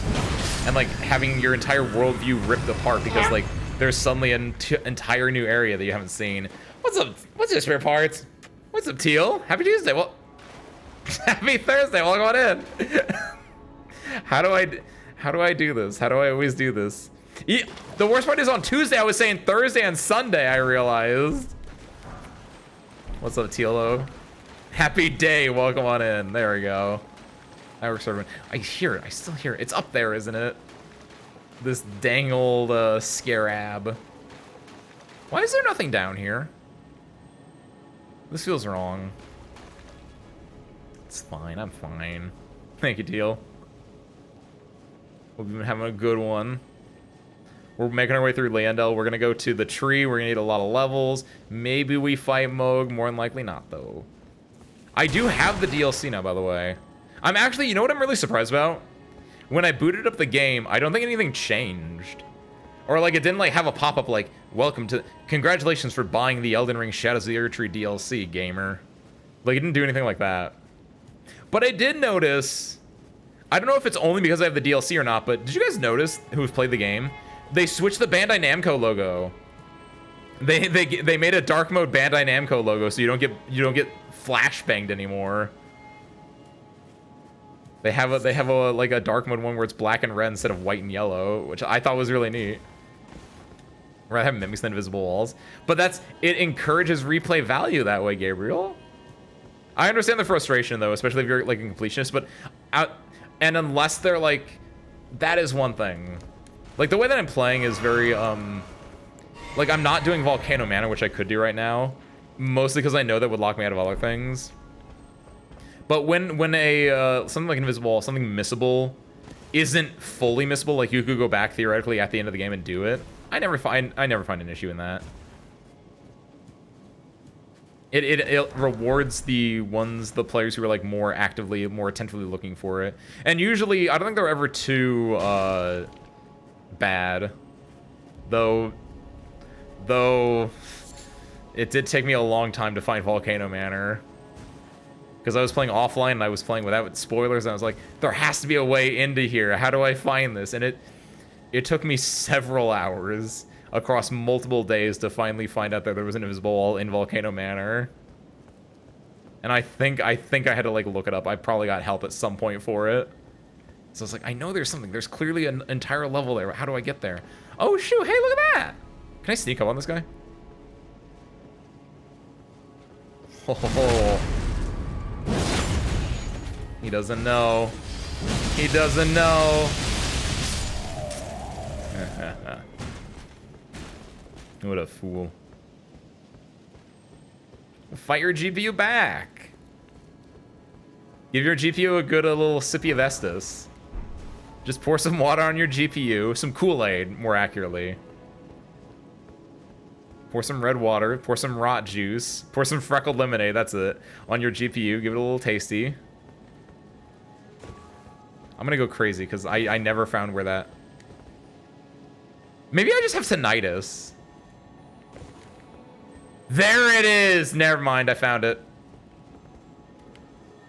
Oh, I'm gonna die doing this, aren't I? Albinauric blood clot. That means there are Albinaurics near here. Ha ha ha ha. Knew it. That's the way into the sewer. That's where I can fight Sewer Moog. Alright. Where is the gank? Wait, is that an explosive one? No, it's not. Thunderbolt. That's what they've been doing to me! Is he the grab attack?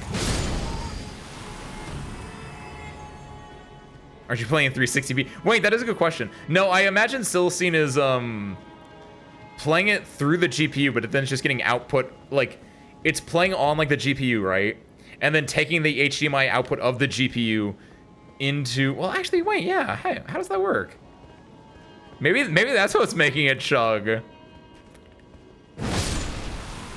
Unless like your GPU is reading it as 1080p, and then you're transmitting the 1080p signal, and you're putting that onto a TV, which can only do 360p, but it's still taking in the 1080p signal, because why wouldn't it? It doesn't know. It doesn't know. That TV did not know what 1080p was. It can only count up to like 720 at most, maybe. Maybe you can mess around with that. Maybe that can help you. Am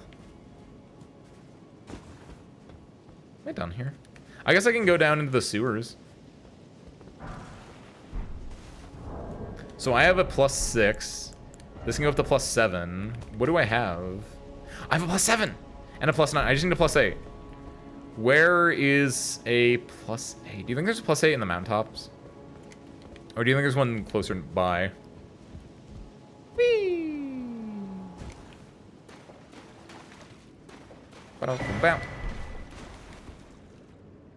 Mogi! I'm really far away from you, but you can hear me because my voice can travel. Yeah, that's what I'm thinking too. Like, maybe you could just, like, lower it so you don't have to... Because you don't have to render it, yeah. So that's Silcine. Because how do you... Can you just do that, actually? I don't know how... I don't know what the options are. Yeah! Silcine, you just gotta do that, right? There we go. See? Look at this. This is how Elden Ring was meant to be played. One hit away. You're gonna do it then! See? Just keep believing in yourself. I should change this back. This is not... It looks kind of neat. It makes it a little bit retro-y, right? But probably don't want to do that for long periods of time. Ray tracing quality. I don't have a GP. I don't have that. I don't think. And I don't know what that would do. So I'm not going to mess with that. Hey, there's a thing over there. Hey, there's a rat. Why did that rat just run to the wall? Hey, what's up, Ian? Happy Thursday, welcome on in. We're going through the sewers. Not really, I guess we're making a pit stop in the sewers just to get this race, and then we're gonna go back up to Upper Landell. We're having a good one, though. I am... This should be... These are rats. Hold on. Hold on. Let me just, There we go. That's better. And just give him the old, There we go. Ace, you silly guy. Just give him the old. It's that easy. You guys ready for this magnificent view, just like the last one? Look at that. That's a certified Elden Ring glory shot or whatever. that wall.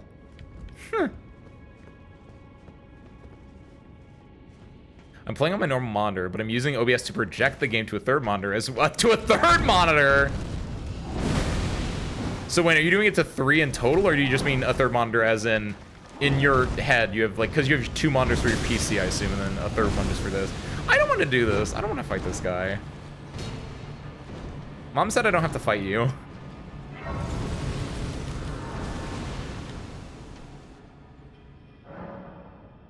The third monitor being the VCR plus CRT. So you're dual streaming effectively. Just recording for the aesthetic then. Yeah, give me... Getting to 36 is probably solid. There we go. Think I'll sleep. It's about that time. How we going then, Gabriel? Hope your lame Thursday got a little bit better from this. Probably see you next Monday, if not at some other point. For now, though, we get to go back up here. Alright, let's go kill, I still don't know where that... I'm still very upset that I don't know where, where was she hugging people at? Oh, I guess I want to go fight, especially because I have no runes. I want to go fight this guy so I can get my big sandwich. My big rune. Where does he float down at? There he is! Uh-oh. Hey, I missed. Hey, that didn't. Oh, yowzers. I think I need to pull out my I think I need to pull out my boys for this. Hold on. Cause I can summon them over here, I think? Yeah, there we go. Ringo, bingo, dingo. Go. All of my boys just got hit. Ah! Ringo, bingo, dingo, you're doing great. Keep it up, girls. Keep it up. Oh, no, no, no. No, no, no. That's the worst time to start that animation.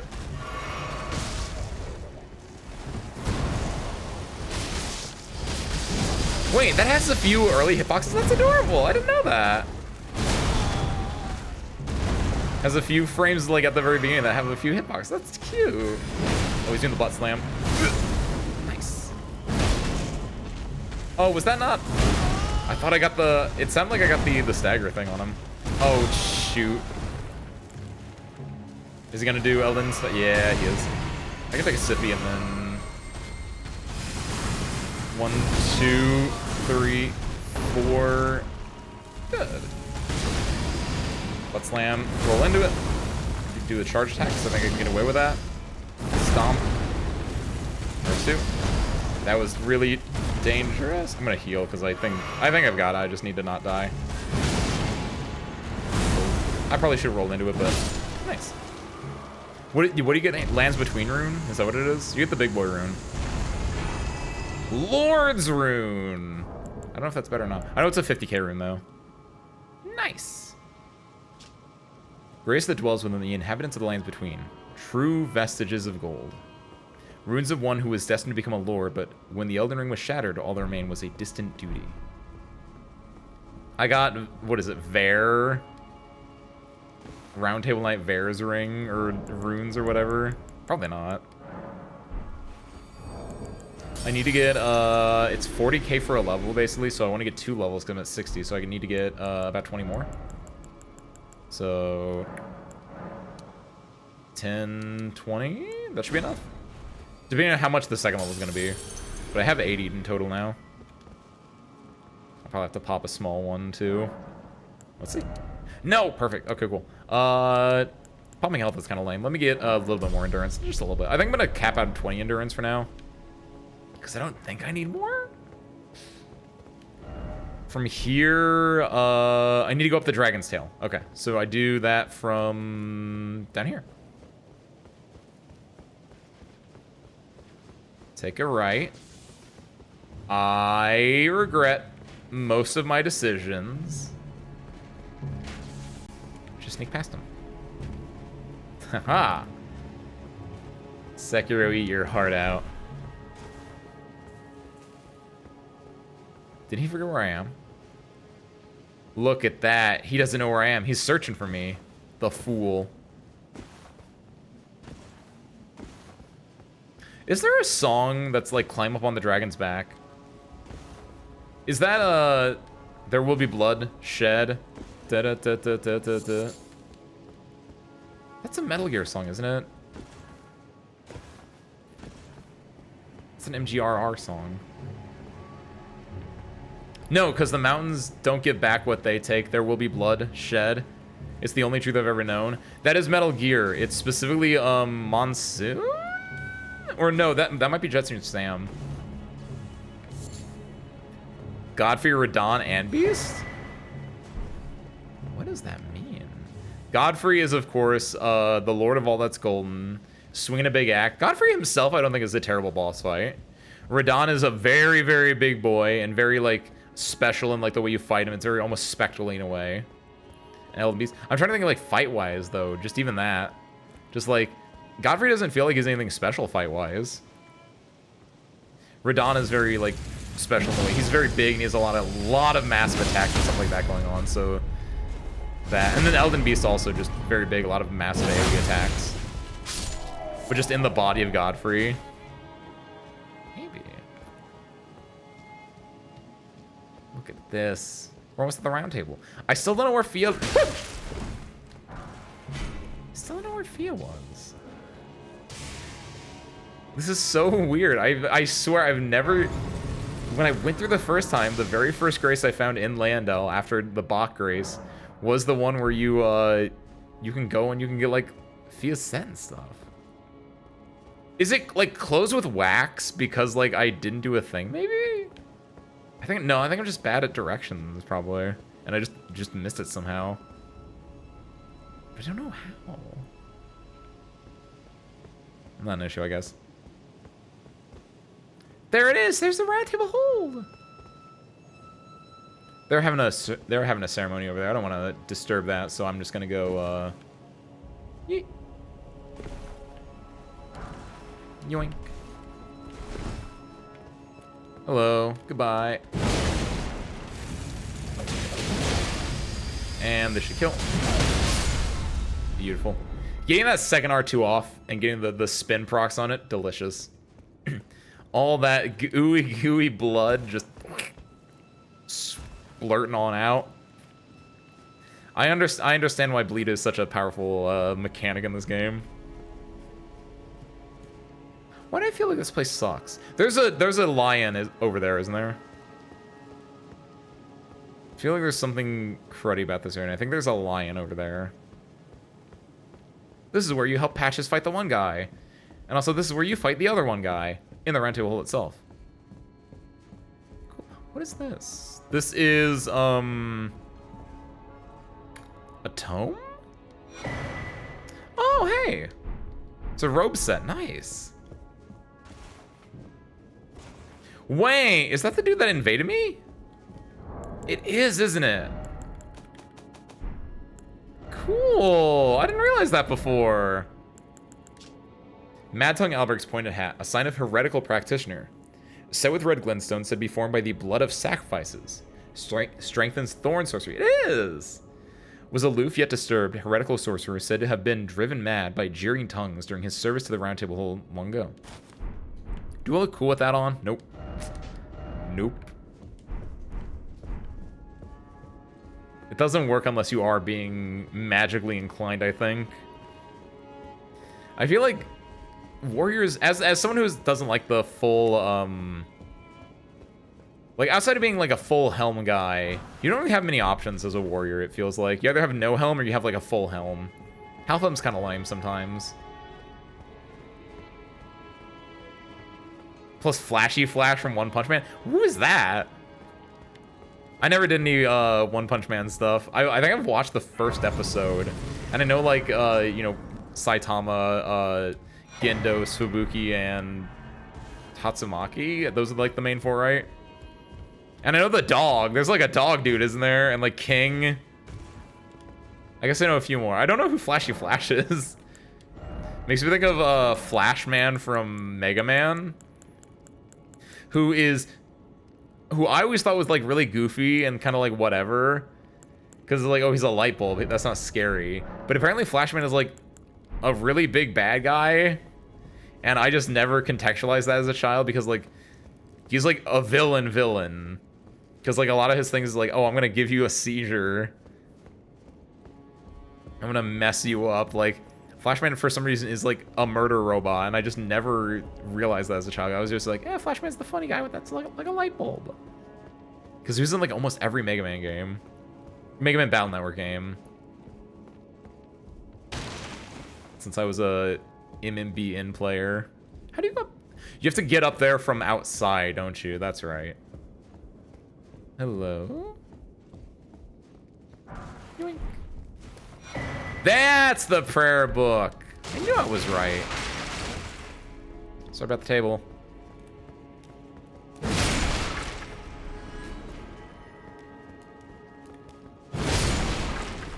feel bad for these dudes. Just chilling out here cooking some stew. This would have been a great spot to have like the stew you could eat. There's nothing like that in Elden Ring, is there? The Dark Souls 3 just random ass pot of soup that you can just like take a little sippy from. Why was that there? Oh, it's there because it's part of Onion Knight's quest in DS3. Like he makes it at one point and you can sip it, but it's just there as a thing the entire like time. That's right. Also Naruto. It's the everything boss you're telling me then. It's just the what is cool, let's throw it in boss. Cause he makes shadow clones. I get it. That's what's happening in my head right now, is you're fighting someone with shadow clones that's giving children seizures, while also doing Elden Stars, riding a tiny horse, and he looks kind of cool. That's what I'm taking from Godfrey. Yo! Howdy, howdy. Welcome in, Sonny the Vampire. Happy Thursday, Sonny and Raiders. Welcome in. You playing Elden Ring too? Nice. My name is Ace Windfall, fighting pilot. Nice to meet you. We're also just playing through Elden Ring right now. We're just kind of enjoying it. I'm not in the DLC yet. I bought it, what was it? During the Steam sale, which it wasn't on sale, obviously, but I've just been kind of starting this, and I'm just kind of like lazily going through it, trying to get up to DLC prep levels to be able to finally check it out. What went in though? That was almost accurate. What can I say? I'm a genius. I don't hide it. I in fact flaunt it quite often, Celestine, but I have very good game sense, you could say.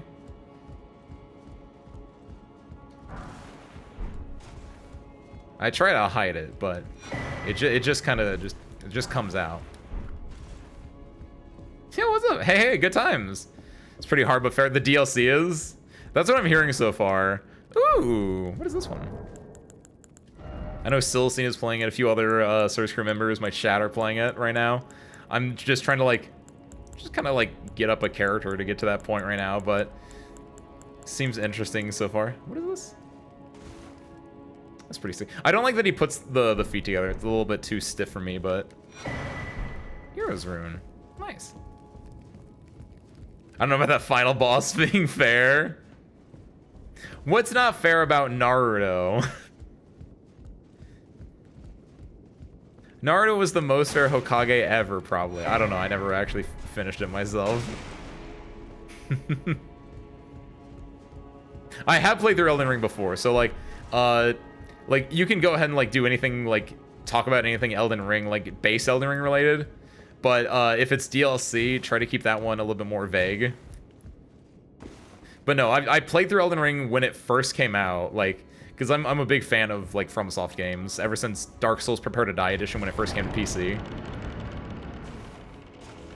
So I was on day one. I played it for 2 weeks straight, literally just nothing but I would get back to the hangar and I would just play Elden Ring for literally 2 weeks straight, and it was great. And that's why does that break? That doesn't seem like a. I guess it's been years since this has been muted. What is what is this? Is this new? It's not new. They didn't add anything to the base game, did they? This is just, what is this though? Is this dark or is this holy? This feels like it'd be the opposite of the Cypherpada. Here it is. No, is this for... Oh, shit, no, it is. Hidden sword once granted the tarnish of the round table by the two fingers. A formless cipher comprised of its blade, which deals holy damage no shield can repel. Champions would gather at that round table hold in days long past, when the two fingers were masters of oration, their flesh yet full of vigor. Cool. This is just the actual, like, short sword version of the cipher bot. Neat. Yeah, no, Sunny. I big fan. Like, I played Elden Ring for, like, 2 weeks straight, and then I played it a little bit more after, like, the seamless co-op mod came out. I had, like, a second character that we got to, like, Godric with or something like that. Like, not super far in, because you're, like... With seamless co-op, it's more just, like, just messing around with friends, right? But since then, I didn't really play it much. Like, I don't think I've really, like, touched the game in, like, the last year up until, you know, playing it again for stream recently. So, I'm definitely, like... I know a lot. Like, I've gone through all, like, the lore videos and all that just fun jazz because I just really enjoy it. But I haven't actually, like, played it myself since, like, a year or anything. But no, it's great. I love it. Finally, this boss is tough, but I still think fair. I mean, Silson, you did get one hit away. Good idea calling it a break for the night, but I think you got it. You can get one hit away one time. You can get one hit away like at least one other time. Hey, this is gonna make a quest start. I'll take it though. And the epic level pizza cutter, epic level. This is at least legend. This actually might just be epic actually. If this was an item on the ground, it probably would be purple. It wouldn't be orange, which is sad. I'm gonna make it legendary by upgrading it though. Because I'm at +6 right now, and I can get to +7 when I go back to the RTL. That's what people call the round table hold. I didn't just make that up. That's just like a known thing. I mean... Oh, it is purple? Man. Oh, yeah, I guess, yeah, you could just drop it. I don't want to drop... I know that you can drop it, but I just don't want to do it. Oh, yeah, because if it's legendary, it would be part of the things that you need for the achievement, right? And that's only stuff like the Sword of Night and Flame and... Grafted Blade Greatsword. Those are both legendary. And my goal for this is the Holy Order Greatsword, which is also legendary. One of the, like, what, 11 legendary armaments? Oh, let's go get, this Grace. Nope. This Grace. There we go. We can start the elevator by going over yonder. I swear there was a line around here. I know there are abductor virgins further ahead. Did I? Oh! Didn't see that. I saw my health was low and I realized did I not actually sleep at that, Grace? Actually, wait, I don't care about the... I do care about the Grace because I think I need to reset this battle, but I need to go back and upgrade my, my pizza cutter. Only hit them like 12 to 15 times. Oh, that's not bad. With weapon art, that could be a little bit difficult depending on how long your weapon art charge of time is. Need to survive long enough to get the gaps they leave for attacks. Yeah, that's the thing is the weapon art might have a long windup and then just waiting until they have a gap that you can use it. It's all about patience. You have to be like water. Put on... Silcine, put on some Shizuo Matsuoka. Just get those calm words, just to not be, It's probably really painful, though, just to, like, wait for, hello? What? So once you get into Leandel, he tells you about, like, Melania, Mikola, who else does he tell you about? There are 4 more demigods. 4 more. Yet Melania, to be Mikola, located. Moog. Mikola of the Halig Tree, the unalloyed. His twin, Melania, the undefeated swordswoman. Ronnie? Luna Princess. Yeah, Ronnie, Rani, okay. Daughter That's it. to Nice. Renala. And the one only known as the Lord of Blood. This was one of those lines. That's what it was. Cast aside her great Oh my vision. god. So here at the Hold, we seek the whereabouts of the remaining 3 shard bearers. If you should learn anything of these matters, I'll trade your findings for a hidden treasure or a long-lost right, known only to me. We both desire to stand before the Elden Ring and become Elden Lord. As such, I hope we are compelled to work together. That's right. Okay. Memories again just came flooding back to me. Because a lot of the game when I first played it for those 2 weeks without like trying to look up anything, one of the other things was trying to find the way into Mogwin Palace, and that line right there, the entire Lord of Blood saga that's built up through this game is so crazy, and it's such a pain. Oh, so that's where the so-called Lord Oh, hey, of I did it was nice. hiding himself, eh? A fitting little squat for that deluded maniac to bleat about the revival of his precious dynasty, while he turns our fellow Tarnished into bloody fingers. I don't know if I ever turned this Let on. him stay there. That way, his delusions will remain as they are, distant and unattainable. But perhaps it's worth looking into. If what I've heard is right, then maybe. Ah, my apologies. Lost myself for a moment there. The information you shared is of great value. As promised, your reward. And it is a wondrous thing indeed. You are a true fellow. All I ask is that you remain constant. Cool. I wonder if, because it took me so long to find Mogwin Palace, I wonder if I only found Mogwin Palace after I already killed, made it Ashley Endel, and after I killed, him. But no, like, if you're in underground over here, right? And you just see, like, a unfinished part of the map, and you're just over here, and you're like, clearly there's something over there. And you're just like, how do I get over there from over here, which you cannot do. So many hours spent just on, like, that bridge up there, like, trying to find the way in. Going back to everything that was referencing the Lord of Blood. Like, I had, what is it? Like, you grab the crystal tear, you grab this thing, and it's like, what is the Lord of Blood? Who is the Lord of Blood? And then it's like, Mog, Lord of Blood. And it's like, okay, I fought him in the sewers. I didn't use it down there. And, oh yeah, and that's how I ended up being cursed, because it was like, I was down in where you fight Mog in the sewers, and you just find where, you find the three fingers down there on accident, because you're thinking, like, oh, maybe there's a secret wall to get to the Lord of Blood's palace there. No, there's not. There's a secret way to get to the Chaos thing there. The entire build up to finally find it is crazy. I need to do Hello. better than this. This will never kill a god. I can do better than this. It needs to slay a bloody god. He's working for me. What a nice guy. A good attack windup, then other people get like 2 to 3 strikes in. I can get one massive one. Okay. Just hold back and ban other punchable attacks. Wait, why not?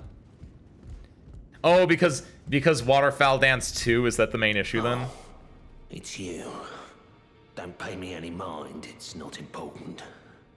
Just lay out your arms. I'm gonna give this guy a head pad like I head patted Bach earlier. I think he deserves it. Here we go. Need that 8 though now.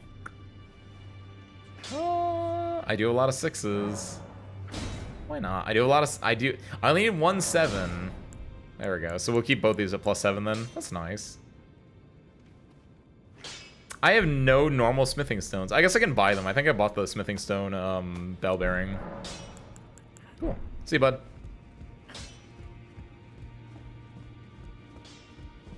I feel like there should be an easy way for me to get a +8, and I feel like I have to kill either the duo Gargs to get it, because it's probably in from my nothing. I have a feeling it's in either the area under Liendel, where the Prince of Death is, or it's in Mountaintops. I don't really want to do either. I guess double Gargs probably isn't that bad to deal with. Maybe nothing new here, right? Yeah, nothing new. Oh, you. Great Axe and restores FP upon defeating enemies. Ooh, that's kind of cute. Wait, what do you have to? You have to pay for some of these? Why did they do that? It's not like Grafted Dragon is even that good compared to some of these other ones. That's a weird. That's an interesting decision. Look at this beauty. Let's go and get to,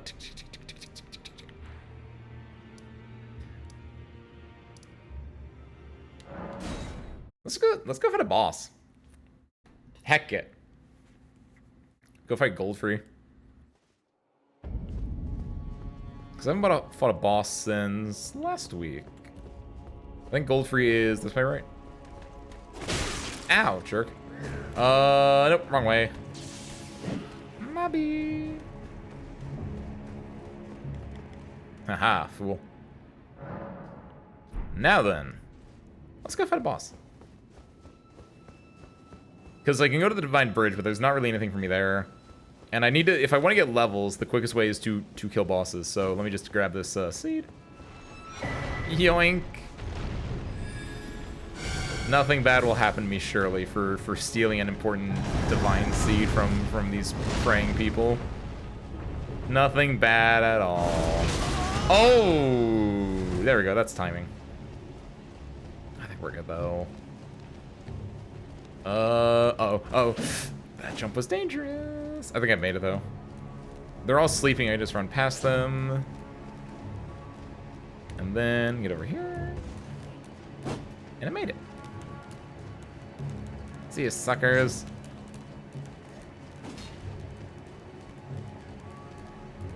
Put on, I guess, Lightning Spear, sure. Just gonna be two-handing it, though. Alright. Shall we? Let's dance.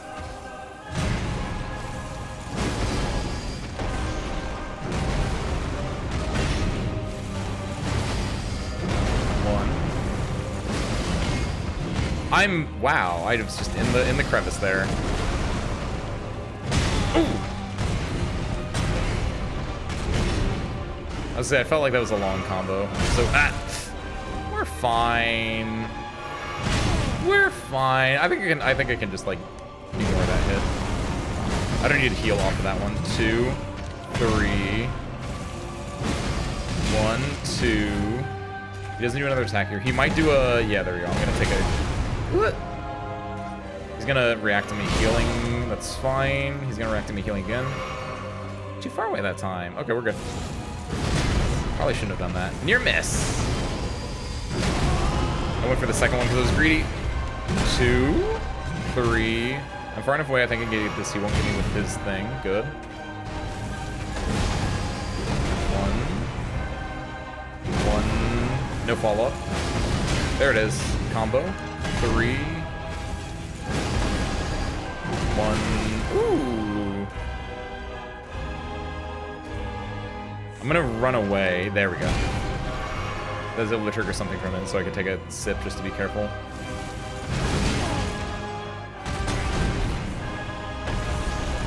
That was dangerous. I'm fine. Jump. Got it. Nice. Look at that. Didn't miss a beat. All those challenge runs of Elden Ring I've been watching, they're just baked in there now. Perfect. I think I can level up twice. Once. I need another 2,000. I can do that. I can probably level more than that. Only 15,000. It takes 4.4 give or take to level up now. So can I get 4.4 from runes? 1.5, 15. I need 44k, excuse me. So 15 plus 625, that's not a lot. Plus 15, that's 30. 36. I could get enough levels from this. Let's pop all these.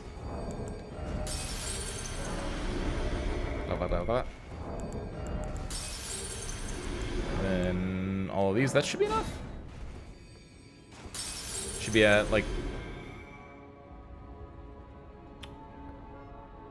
that might not be enough. I might need just a little bit more. No, perfect. Look at that. I love when a plan comes together. I guess, do I want to just bump strength? Could bump vigor a little bit more. I said I was gonna get to 20 endurance, so do that first. That way we just have you know, 20 endurance. We now have a better equip load and everything, too. After that... What does it matter? I guess maybe get to 40 vigor and then just leave it there. So because we like nice round numbers here. Oh no!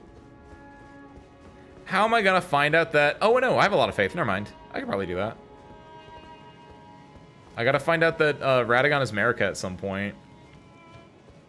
That's over here.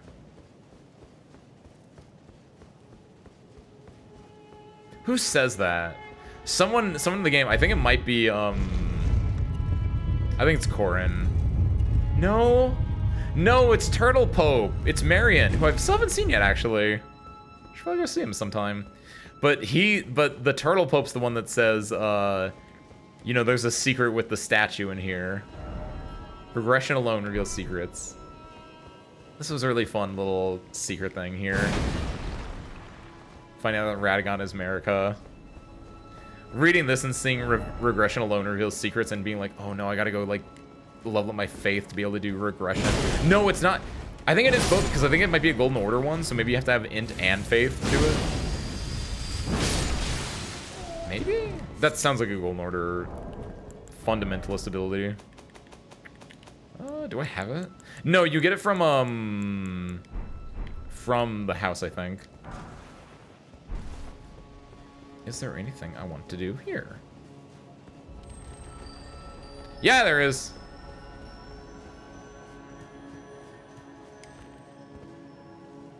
Well, got no runes.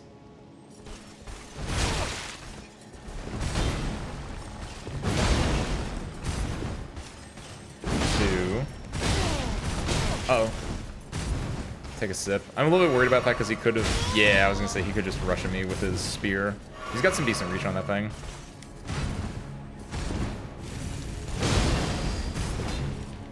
Jump attack. A little greedy. What's his... Oh, he's got that one. That's fine.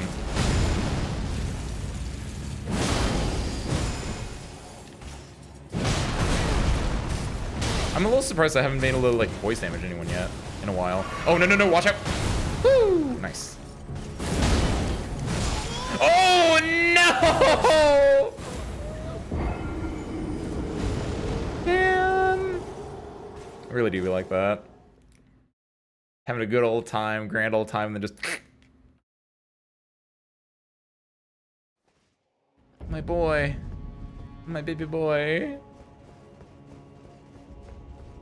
My 2,000 runes.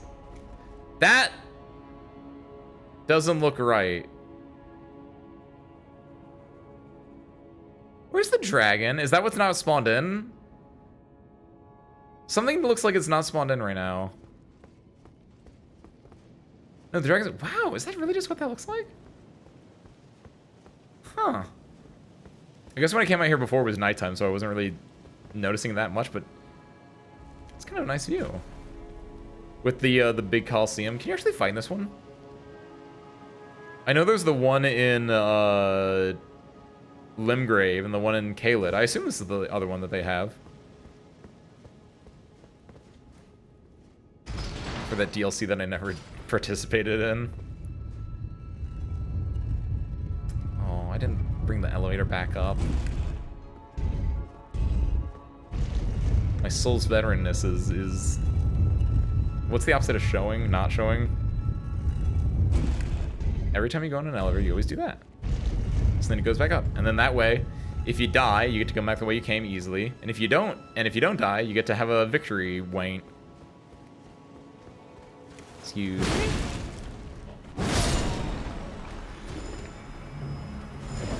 Oh. That is a lot of damage. I'm concerned. Can I take on Radagon's Source Seal yet? I can do that and go ahead and put on my jumping attack thing then. Because I feel like I'd rather take the... Let's see what the difference in it. I was doing like 420s-ish, 440s-ish on him before. 3 Okay, yeah, that's not too bad of a difference.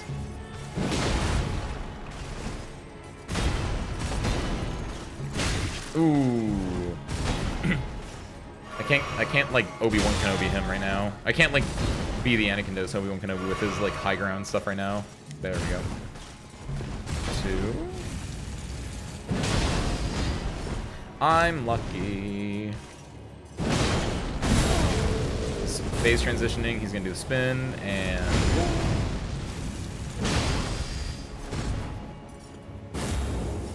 oh, hey, I didn't die though. Look at that. See, Radagon's he did it twice.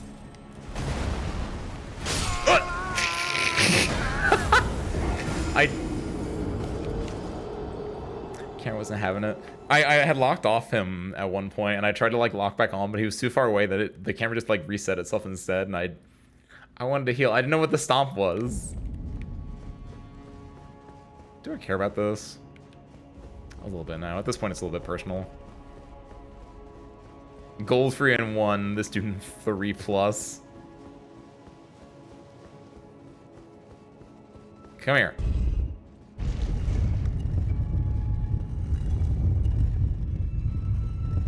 Whee! Hold on. Boop. Hey. Boop. There we go. Look how beautiful this place is.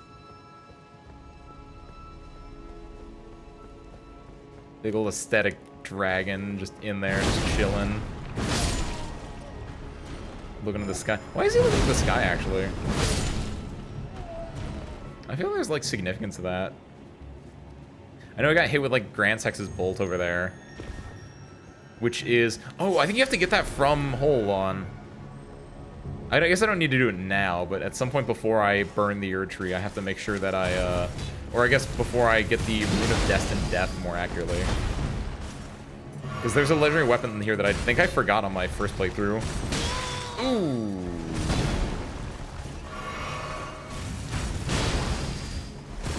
Ow. This isn't great. I couldn't roll my heals too long. Let's do this here, and then I think we got this. I'm gonna jump. He's gonna do the wings. 3, 2, 1, and... No! I'm alive still. Yeah, it unlocks you whenever he does that. Interesting. Probably should have done 2 heals to be greedy. There we go. Got him. There we go. 3, like I said. Alright, hold on. You. What? What? There it is. Berry of Gold is a sorcery, is an incantation that blocks magic? Greatly increases magic damage negation for self and allies. There we go. Cool. And this is nothing, right? Correct. Nice, I get my victory pull then. God, that is so cool. The lore of just a giant dragon with a giant bolt just dead as a giant centerpiece in the city is just super neat.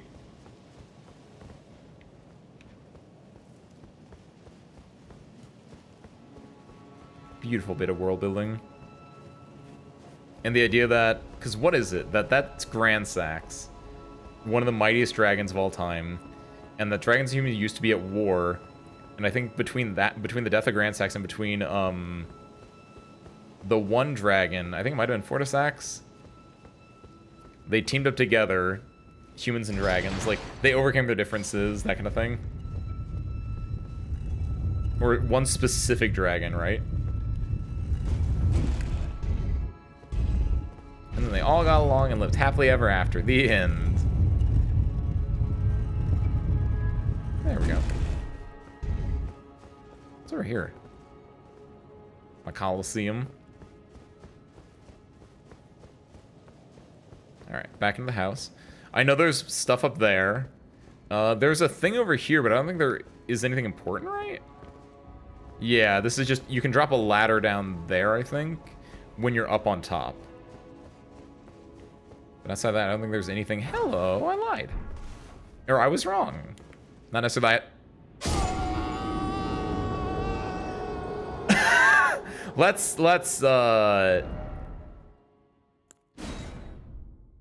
let's pretend that never happened. I thought it was weird.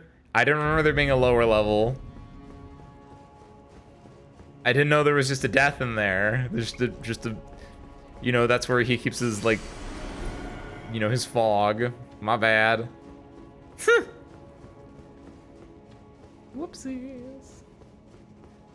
Nothing over here, right? No more alcoves over this way, instead we just gotta go the up way.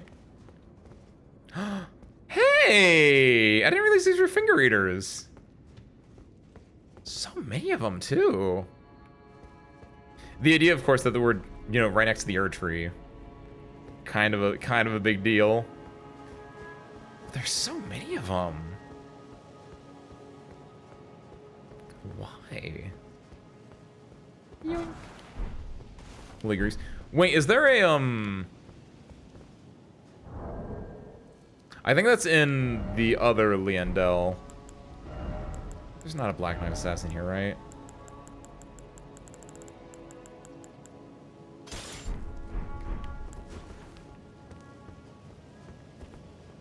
That feels like it's wrong. I feel like I shouldn't even need this out, but something in my bones is telling me there's a Black Knife Assassin here? But I don't think here. I think it is in Ash and Liandel more so. Because this should be your, like... It's literally just 2 bosses back to back. It should be like a little victory lap thing. Let's take that off. I don't believe in it. I think I'm creating ghosts in my head to be afraid of. You.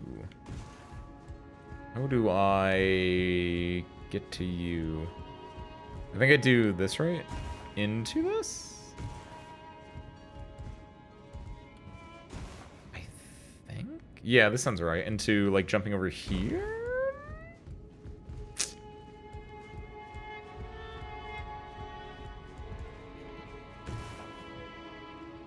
You do this into that.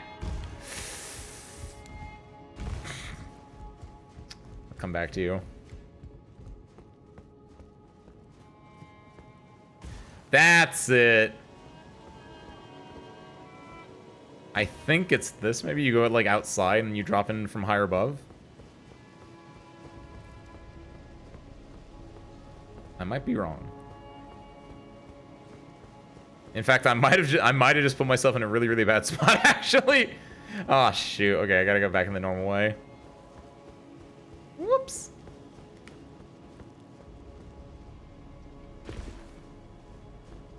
Da, da, da, da, da, da, da.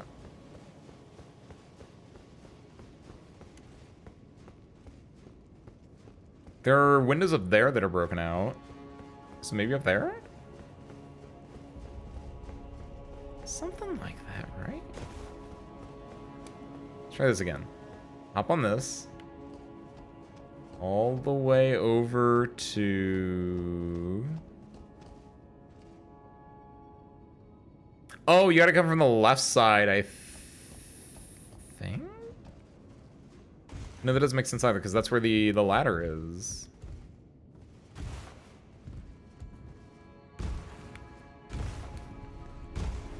How do I do? Wait. I'll find you out some other time. You're not important to me. You are a speck in the dust to... Hello. Don't die, don't die, don't die. Forgot. That is the way to progress, but I don't want to progress yet. I need to go over here. And nothing. Never mind. Well, shoot. Alright.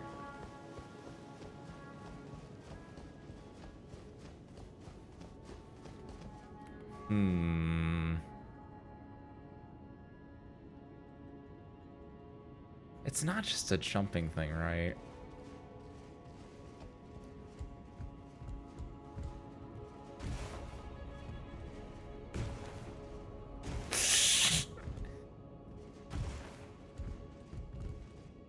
It's not just a jumping thing. If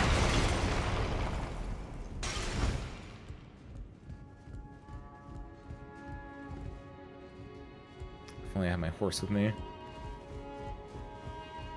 Not important. That is where you get recursion, I think, though. Wait. Did I just see a light?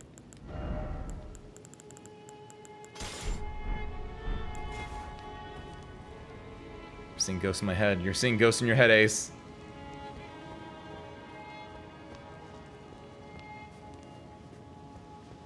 Aha!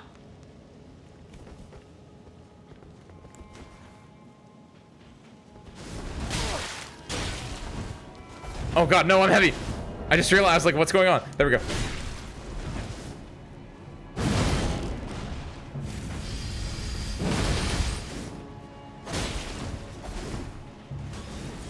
Dangerous, dangerous, dangerous.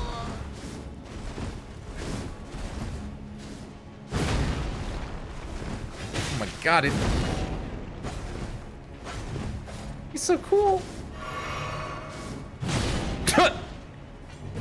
That works, though.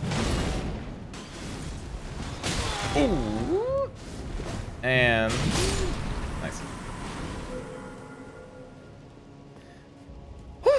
I'm really glad those ghosts were not in my head. They were true and real, and there was the primal knowledge in me of fear of the upcoming.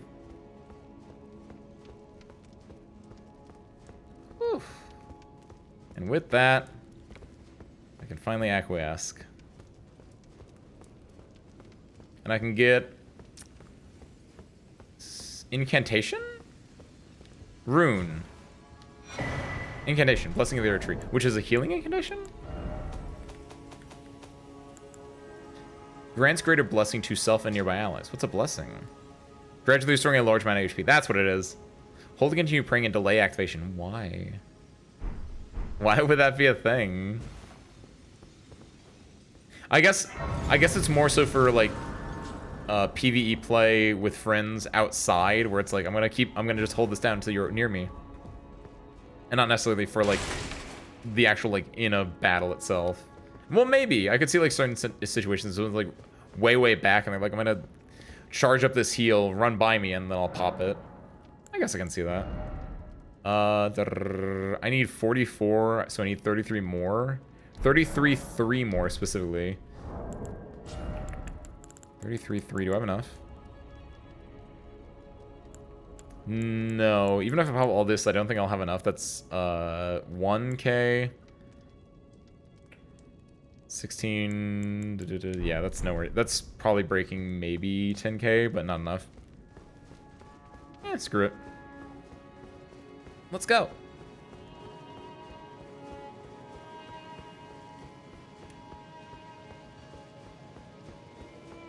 Melina.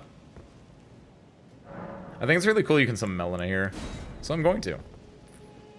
Because she's been off on her own. She had her own little journey, right? In this episode of Not Furin, we came to the city, we split up. She had to do her own like soul searching. She found out who she was, theoretically, and now she has a cool ass knife. And now we have to fight together.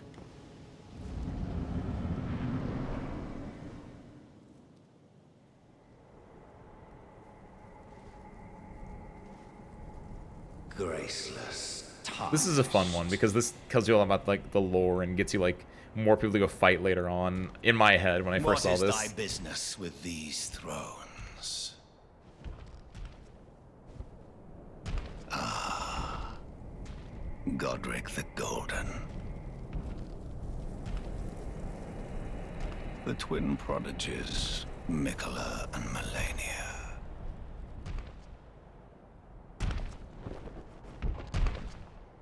General Radahn. Praetor Rykard. Luna Princess Rani. I was gonna say it's surprising that Rykard's chair isn't that much massive, that much bigger than the other ones. Next one was obviously Rykard, but then after that, Rani's chair is like so tiny. Thy kind are all of a piece. Does he break his sword? Does he break his staff and show his sword here, right? villagers, emboldened by the flame of ambition. Yeah, that's super neat. Have it writ upon thy meager grave. Felled by King Morgoth, last of all kings. This is the moment when Margit became Morgoth. Ooh.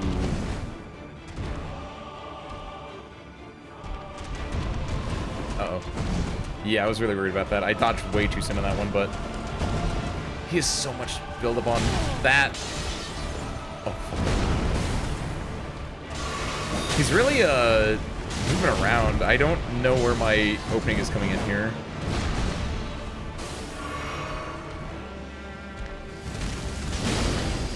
I'm gonna let Melina take a few little bits of aggro here, I guess. Then I get to go in and do this. Nice, and it did like nothing. Ooh, yeah. Dodge. I guess, yeah, on the hammer is a really good one that I can probably get a decent hit in, because his hammer is like his big attack, right? This is swords. Oh, no, no, no, I'm so good. Foolish ambitions to rest. Oh. Those swords fall for a while. Whoopsie. It felt like, I thought the swords would just be like one, maybe two casts, you know, like Sword Rain from Arcanine, just like, you know, just a little bop, and that's it. Nope. Those things keep falling. I thought this was a nun at first. Ooh, wait, do I need to go and talk to someone before I kill Morgoth? There is obviously that's not a gold mask. There's gold mask and do they move? Are they in the city now? I haven't seen them, but if they're not, if their icons aren't over there, then they're probably in the city over here. I don't think I have to worry about them, though. I think they stay there for a while, because I remember doing their quest, like, way, way later on. I don't think there's anything I have to do before this. Like, I think the only main ones that will disrupt the flow of quests are... I don't think killing him will break anyone's quest. The big one is, of course, killing Malakath, but... Oh, no! Melina! I forgot! It's fine. I can show Melina I'm the big boy. I don't need her help. Got my runes. That's fine.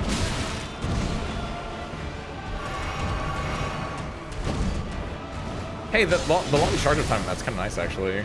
Because it gives you time to get a heal in. 1, 2... Probably shouldn't do R2, so I think I'm going to have to just live for this. Yeah, it depends on the situation, of course, right? Uh-oh.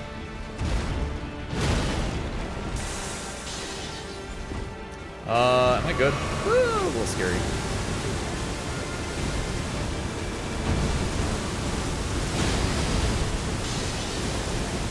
Watch out. Ah! Foolish ambitions to rest. It's by that much.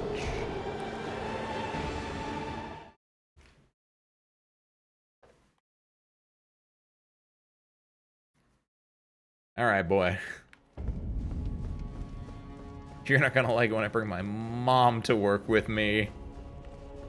Even though she didn't do much last time. At least let me theoretically get my runes intact without spinning a lot of stuff. Hey Malcolm, help me out.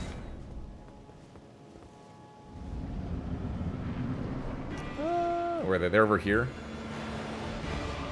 This is the biggest, like... It's such a trap coming into a boss with runes, because in the very first part of the boss fight, he's just running over to get them. Uh-oh. Ooh! These foolish ambitions. He had a sword? He had a... Wait. What? Since when? did he get when did he get a cool ass spear? I don't remember that one.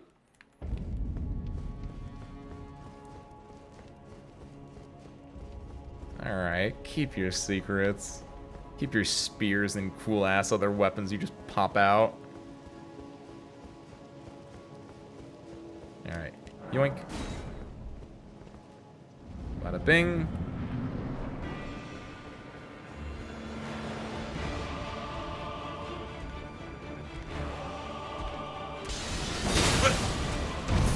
I'm fine. I am in a very bad spot. I really want these. Got it. He's really far away too. Okay, now we can play.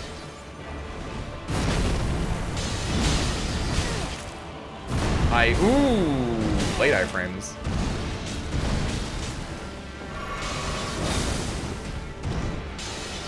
Good job, Melna. I am on a great spot here.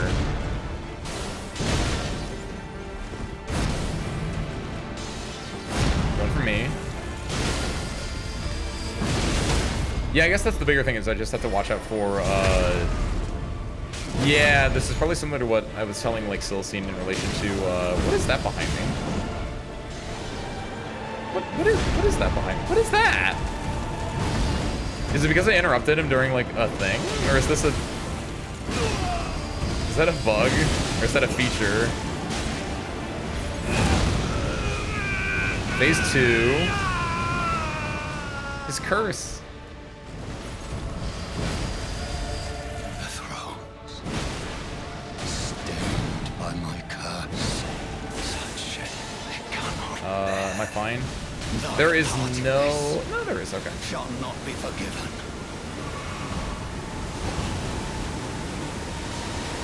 I made him curse. Ow! Melina, don't die!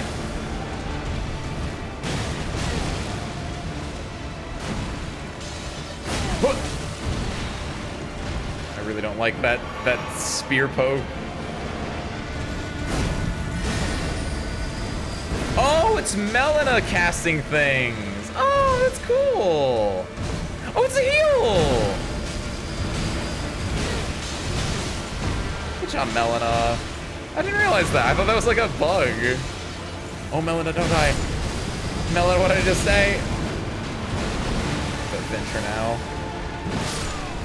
There we go. Melina!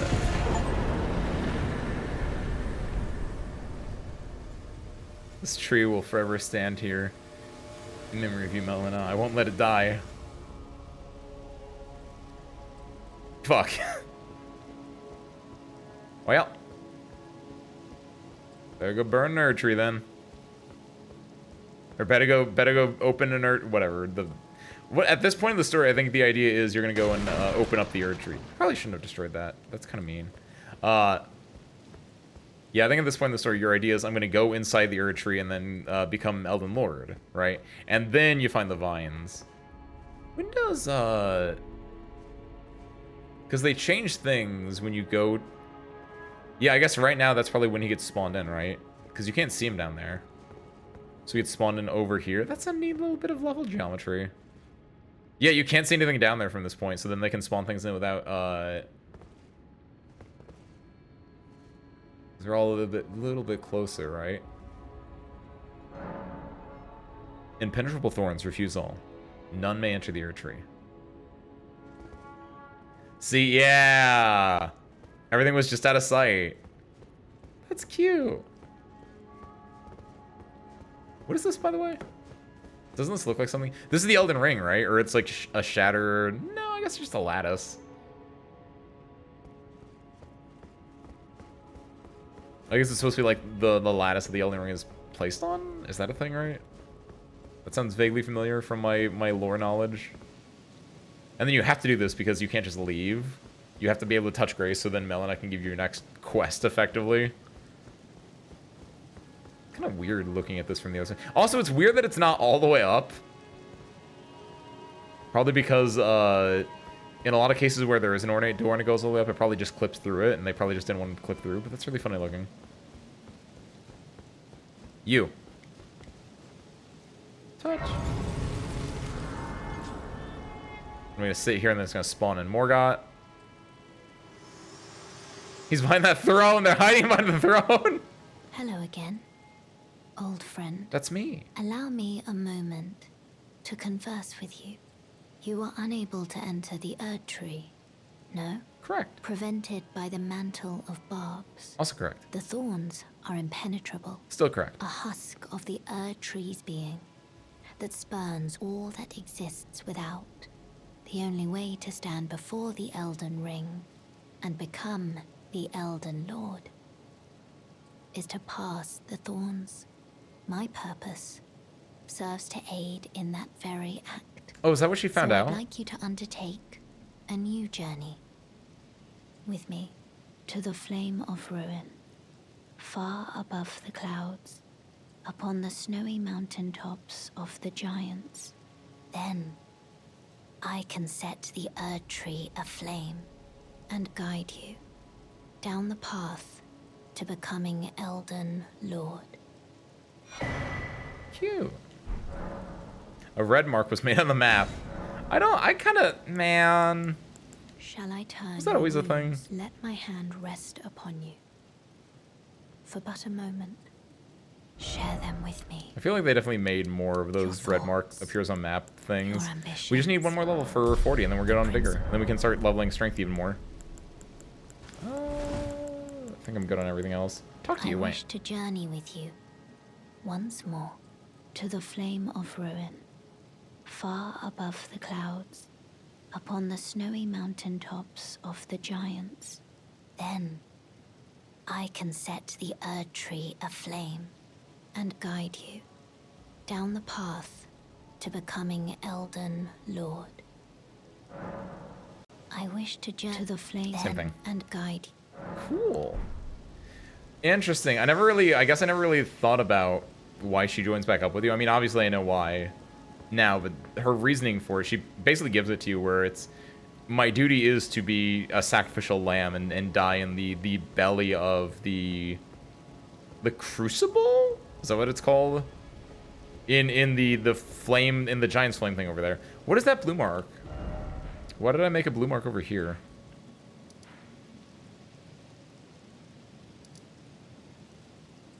The blue mark. Oh, it's the Turtle Church, right?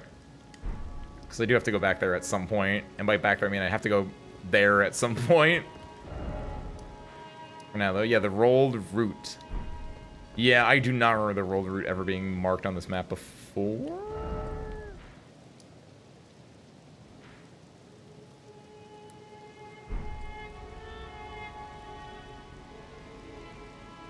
That doesn't seem right. That blue should be much, much further out than that. I feel like that is very close for how far out that theoretically should be. I guess, maybe? I could be wrong. That is the consecrated snowfield over there. It is weird how, like, close that is. Alright, hold on. Before I leave this area, I need to find out how to get this dang, this dang thing up here.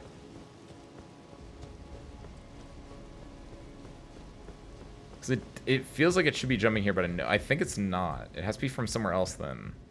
So the question is from where? Let's go down here. Because I know there is the... Maybe... No, is it from outside?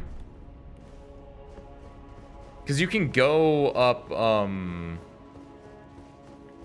think you can enter this boss from, like, a few areas. Maybe it's continuing up this way? And maybe just normally you can't... no, that's not it. Excuse me, you're just a little terrifying to me. I don't want to really fight you. I don't want to aggro you on accident and, like, have to fight you. Because I think in one of the challenges I saw, it was doing a randomized one, and you could, like, get up there because it's technically another fog wall. But I guess the fog walls are more so just where the game will put it, so that's, like, differentiating a boss area from not, so that's not exactly one-to-one. Yeah, maybe you can't get there from outside.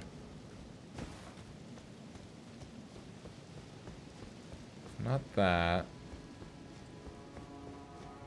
There's clearly... Because this is where you kick the ladder down. You can't, like, do anything else, right?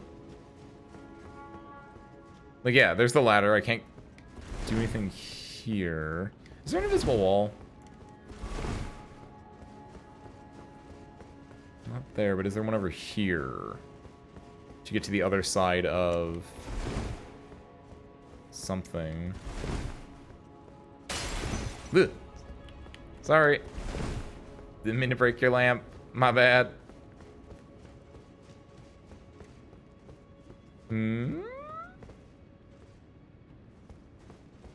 Oh! Wait, I might have been onto something before.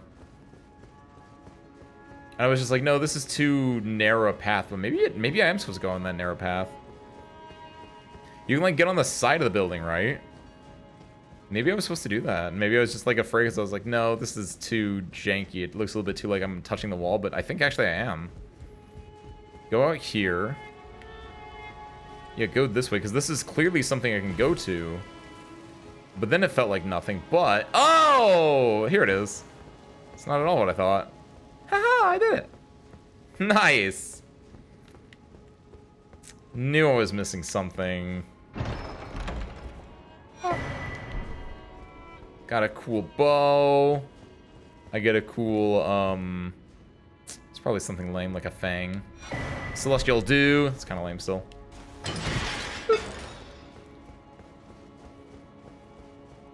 Then you get to jump over here, and bada bing, bada boom. There we go. Principa. I can give that to... Let's do it now, actually, yeah. Corin is over by the Colosseum. Getting the Colosseum is going to be down the tree. Then hang a Louis, I think. Let me knock this guy out again, just for funsies. Alright. I gotta take that windy path. There's Goldmask. You can see him! Hey, cute! He's doing the, he's doing communion. No, that's an Elden... That's a Bloodborne thing. I think he's... What is he doing with his other hand? I don't know. What's up, Kingdom Hearts? Yeah. What's up, Kingdom Hearts? Howdy, happy Thursday. Welcome on in. Some of my brain's breaking a little bit. We're messing around in Elden Ring right now. We're trying to get, I guess just get levels, get ready for the DLC and kind of stuff. Kind of reminds me of Onion Knight. Gold Mask?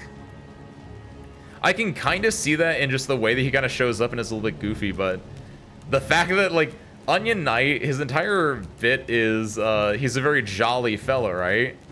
From a distance? Oh, I could see that, yeah. Because I was gonna say, like, aesthetically, like, design sense, I can see that, but, like, outside of that, the characters are very, very different. One being, like, a complete mute, and the other one being, a jolly old fellow. Yeah, there it is. I said a Louis. I guess technically this is a Louis. I have to take it right and then, boom, left. There we go. We need to go say hi. I think there's a thing over here, too, right? There's, like, a... My brain is reminding me there's something bad over here. Casually the best successor to Solaire. But Onion Knight was already in the original Dark Souls 1. That makes it... That's... Onion Knight is a successor to Onion Knight, right? Or if Onion Knight is a successor to Solaire, then who's the successor to Dark Souls 1 Onion Knight? Ooh. Take this, and... You're talking about Sigurd, right? It's not the same Sigurd. It's a different... It's like Sig... It's a different Sig name. But no, there's an Onion Knight. It's the same armor set and everything. He's gonna Wild Strikes? No, he does that. Oh, kind of Wild Strikes. In Dark Souls 1, his questline was, he's a coward, just like in Dark Souls 3, more or less. Sort of. In Dark Souls 3, he might not be as much of a coward. He might be more like I'm gonna do this for glory. But in Dark Souls 1, he was much more of a coward, and his entire questline, I don't remember how it started. I don't remember where you find him. Where do you find him in Dark Souls 1? But there's a part where do you just find him outside of the Sin's Fortress, I think? And he's, like, lamenting the fact he can't go into Sin's Fortress. Then you get him inside Sin's Fortress, and he's, like, sitting like, ho-hum, how do I get up this ladder with this boulder here? And as things go on, he gets up to Seath the Scaleless' palace. And that's where you can get his... No, is he actually there? He has a daughter as well.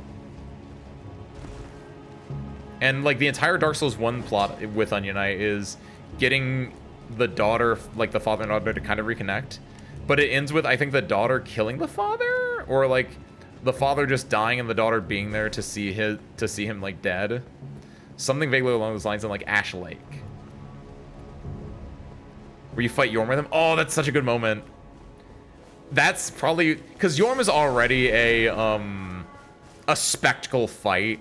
Like, there's no real challenge with Yorm outside of just, like, knowing the first time, like, oh, I gotta get the thing. So making the spectacle fight even more of a spectacle, just with the addition of Sigurd in there as well, doing his thing, that's really adorable.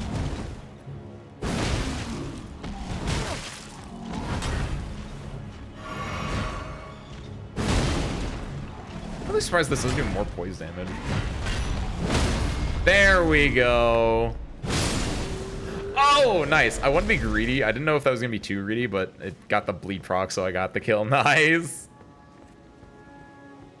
Let the sun shine on this Lord of Cinder. Is that a thing? Does he say that? I remember that he walks in. He points his sword, right, when he walks in. They made a different cutscene for it. They actually went through the trouble, which... the small bits like that are really what, like, I like about the Souls games. Like, it's that little extra touch.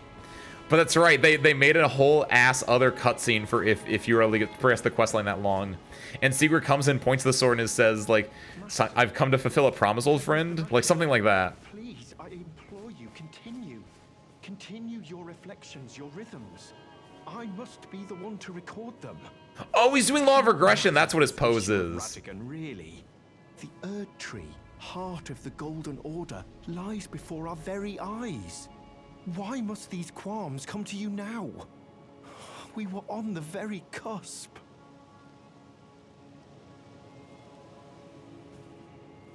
Sorry, it was let the sun shine upon this Lord. Wait, what is different than what you typed? The other one looked good. Oh, was that I can't tell you? the difference. Sorry, I hardly noticed. I'm a little shaken since the Master ceased his movements. Master's having a little bit of an issue. Hey, I got this prayer book for you. This is a volume of incantation. It's good to see your enthusiasm. Hey, no, you actually do give him a good book. That's right. It's very rare that you give him a good book. That is a work of heresy. It's the two finger. What do you mean, work of heresy? No lineage from the Erd Tree. Very well. It's literally the two fingers book. What is this? Hands. I cannot afford to maintain my innocence any longer. I must dirty my hands to test my faith, even if it offers only the most meager of hints. It's on versus upon, really? I didn't even notice that. That's true. That was really embarrassing that you got that wrong, Kingdom Hearts. Law of Regret. There we go. You need 37 in. Man, this is why this part stinks. Normally it's like you need, like, yeah, equal int and faith or something like that, but man, I have to go, like, respec for a second if I really want to do this, which I might. We'll see. I'll hold off on that for now. What's up with your dude, by the way? Heightened as we neared the Erd Tree, while still a precise calculus. The rhythms grew increasingly wild until he simply ceased. Now the Master is facing quite the puzzle. The Golden Order is founded on the principle that Marika is the one true god. However, the name of Marika's second husband, King Consort Radigan, also appeared. Who exactly was Radigan? The Master is stumped. His finger has remained still ever since Radigan's name was discovered. Curse my mediocre mind. The Master only has me. And here I fail him. That's such a neat area. The Master is stumped. His finger has remained... But the Erd Tree... Why must these qualms come to you now? We were on the very cusp. He's about to rewrite the entire... Dude's about to drop the entire New Testament right now. Debating starting Elden Ring, but I want to pay for the DLC. Do you have the game, like, base? Have you played this game before, Kingdom Hearts? Yeah, he's thinking. He's trying to do his calculus. It's hard to do calculus in your head. I kind of respect him for that. Base game from a sale. Have you played it before though? Haven't played it yet? Oh, really? Nice. Honestly, I don't know if you know how like Souls game. I guess you do. We were just talking about DS3, right? But I think honestly, yeah, if you want to wait for the DLC, I guess it depends on like if you're gonna wait until the DLC actually is on a sale, or how you're feeling about that. But you can just play the game without like messing with the DLC at all. Because just like in Dark Souls 3, the DLC is just its own area, right? You can just like play the base game, like get a character up like to the right level, because the DLC is, from all accounts I've heard, like a higher level thing anyway. So like unless you want to like do it all as one like fell swoop, if you think you're gonna get the DLC in like the next like 3 months or something like that, though, I'd say you can probably start playing the game now, and just like build a character up to be like DLC ready. Then, if you already have the game, I mean. Just one place I know you're gonna love in the DLC for one specific reason. Can't wait till you get there. What do you mean by that? There's only 3 things I can think about in a Souls game that would elicit that response, and one is if all the enemies have really cool scarves, and then if you kill the enemy, you get their scarf. That'd be the best thing ever. But no enemy in a Souls game has really ever had a cool ass scarf, so it's probably not that. The second one is it's just a very, very green, nice, relaxing area, with maybe like a cool character or two that's just like you can just sit there and like Yashki yourself there, right? And the third one would be just something really stupid that I think would be really funny, but I can't, like, it'd just be some like oh, like it'd be like, oh, that's Tim the Tailor, or no, Tim the Tatman Tailor or whatever. Like, it'd be some reference or something stupid like that. I'd be like, oh my god, that's so funny. Can you open this? You can, because we got Coliseum DLC. Need to get the Ring City. Wait, do you not have the Ring City DLC? Humble Bundle only got you the other one? Because from the sound of it sounds like you got Ashes of Ariandel, but you just didn't get Ring City, which is... What? Why? Decisions, man. That's so goofy. You'll never get the end of Dark Souls 3 now, Kingdom Hearts. Everything... It's really good, by the way. I think it's really neat, and I'm glad that it also ties back into the original, to DLC 1, right? Oh, that'd be why, yeah, if it was before it came out. Because, like, otherwise it'd be like, why wouldn't they just put them all together? Assuming you played Ashes of Ariandel, then, by the way, DLC 2, Ring City, is really nice because it's kind of like the wrap-up of Dark Souls 3, where at the end, it's been out for so long, I don't know if that's a spoiler, but, like, you fight the last boss of all time, and then you can go back to DLC 1, because that little girl, it's not Ariandel, because it's Father Ariandel, I think.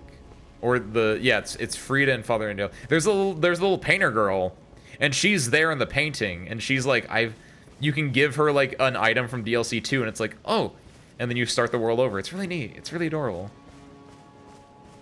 Sister Frida is very hard. She's a very cool boss, but the thing is, it is a 3-phase boss fight. Nameless King? No, that's fair. I think they're on roughly equal levels. It's just the fact that Frida is a 3-phase boss fight, which just adds to it. Though apparently, I was watching a like I kind of said, I've been watching a lot of challenge run stuff. I think it got sparked off because I started watching the one playing Dark Souls with the Elden Ring, with the IGN guide, excuse me. And one of the other videos was playing through Dark Souls DLCs with the Elden Ring guide. And apparently what you can do is Frida is very vulnerable to headshots with the bow. Like, you can just stagger her indefinitely with just bow headshots, and apparently it's very goofy. With Yorm's machete. Ooh. That seems like a cool weapon. I don't think I've ever used Yorm's machete. Yeah, how do we get there? That's what I was talking about earlier when I was... I don't know if I ever finished my thought, but I was like, there's a giant bloom over here somewhere, right? How do I... Oh, you have to go from the vine. Can I just drop? Always a strength player. Same. It's the most fun way to play. It's the most fun way to play for me, right? Obviously, these are, you know, our feelings, but it's like, I want to be a dude just swinging around a giant weapon. Very occasionally, it's like there are some cool Dex things, like Bloodhound Step is extremely cool for Dex, like because Dex should be all about like being fast and like swift strikes in my head. I don't think I survived that fall. I don't know if I want to. I don't know if I want to do this. What do you even get from there? There is an item there. How much life do I? I only have 6,000 souls. If I die, I don't care. Hey, look at that, nice. Went back to Dark Souls when I played Giant Dad. Nice. They never put it on sale. Wait, really? Oh, did they get rid of I think I was asking someone else about this before. Do you guys know if they got rid of the non-remaster version of Dark Souls? Because if so, that kind of stings. And yeah, because then it's a newer game, and so it's probably not going to go on sale. Did they get rid of it? It's abandonware. Ooh, that's kind of alright then. But I was just thinking because the remaster is newer, then it probably won't go on sale as often as like the 10-plus-year-old game that is Prepare to Die Edition. Is that for really? I wonder if... No, the rights probably aren't owned by anyone else special, right? But yeah, that's what I was like saying. If it was Prepare to Die Edition, it'd probably be on sale and you could get it like pretty nicely, but unfortunate. Giant Dead is really fun because that was one of the builds that I had done. Dark Souls 1 was like, because it was the first Souls game I played, right? I sunk 300 to 400 hours into that, I want to say. I can't say for certain because I don't know if all the hours were counted on Steam, because when it started out, it was on Games for Windows Live. Or it was like you played it through Steam, but you also had to play 3 Games for Windows Live, so I don't know if all my hours got counted. I think they might have, but it's just such a... Your first Souls game, especially if you like the type of style that a Souls game is just always so... It just sticks with you because it's so nice. And speaking of, like, when I was talking about Yorm, when you get the special Siegfried, like, cutscene, when I said that, I also was reminded in Dark Souls 1, the Sif boss fight, the giant Great Grey Wolf Sif, if you go into his boss fight normally, he takes a sword and he, like, attacks you with it. But if you've done the Artorias of the Abyss DLC first, when you go into Sif's boss fight, you get a different cutscene. And that was the first time I had seen that, like, that little extra detail kind of a thing where it's like, oh, something special, something different. Where Sif will take the sword, stomp on you, but he'll give you a look. He'll give you a look of just like, I know you. I'm sorry that we have to do this, but I'm sorry that we have to fight, right? Yo! What's up, Canada? Raiders, welcome on in. Canada, Mercs, what's going on? Happy Thursday. Ace, fighting pilot extraordinaire Ace Windfall at your service right now. We're currently just hanging out in Leandel a little bit. We got to do, I guess we're going to be heading towards the Lift of Rold right now.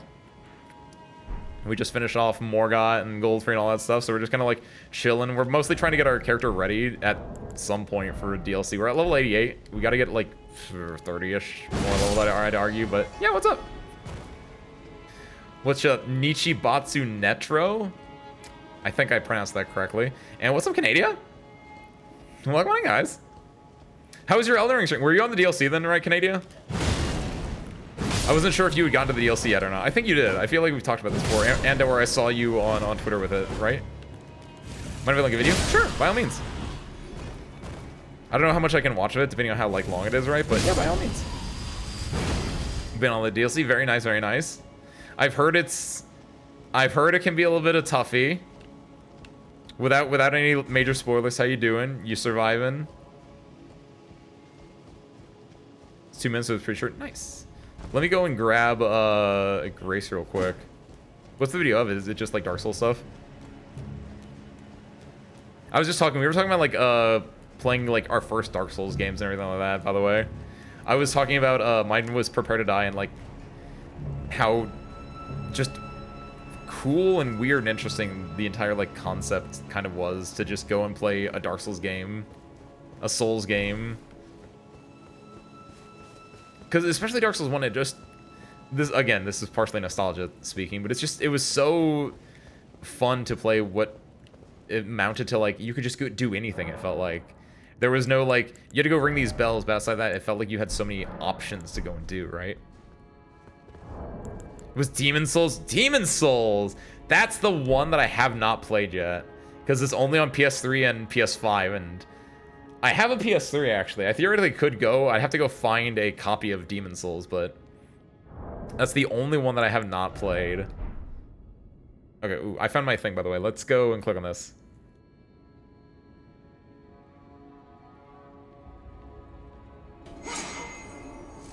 Altair.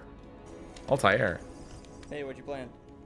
It's this new Assassin's Creed thing. Oh, I didn't know they made one this year. This new Assassin... That's Assassin's Creed 1, isn't it?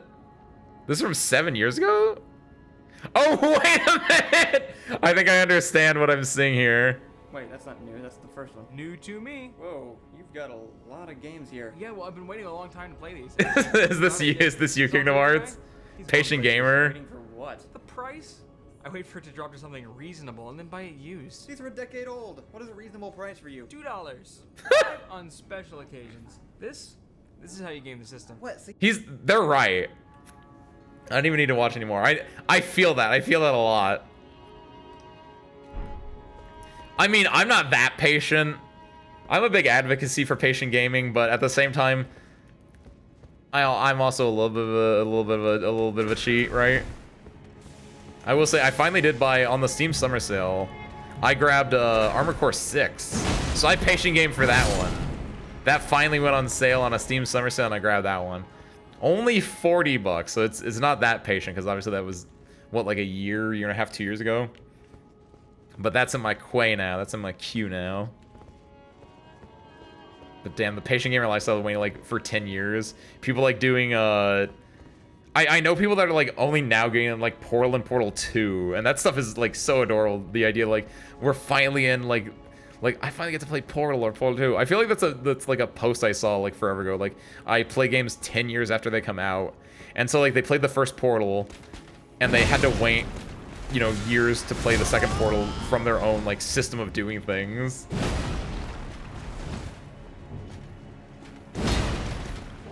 There's any shit back during Demon Souls. Oh, the Dark Souls 1 / Demon Souls was.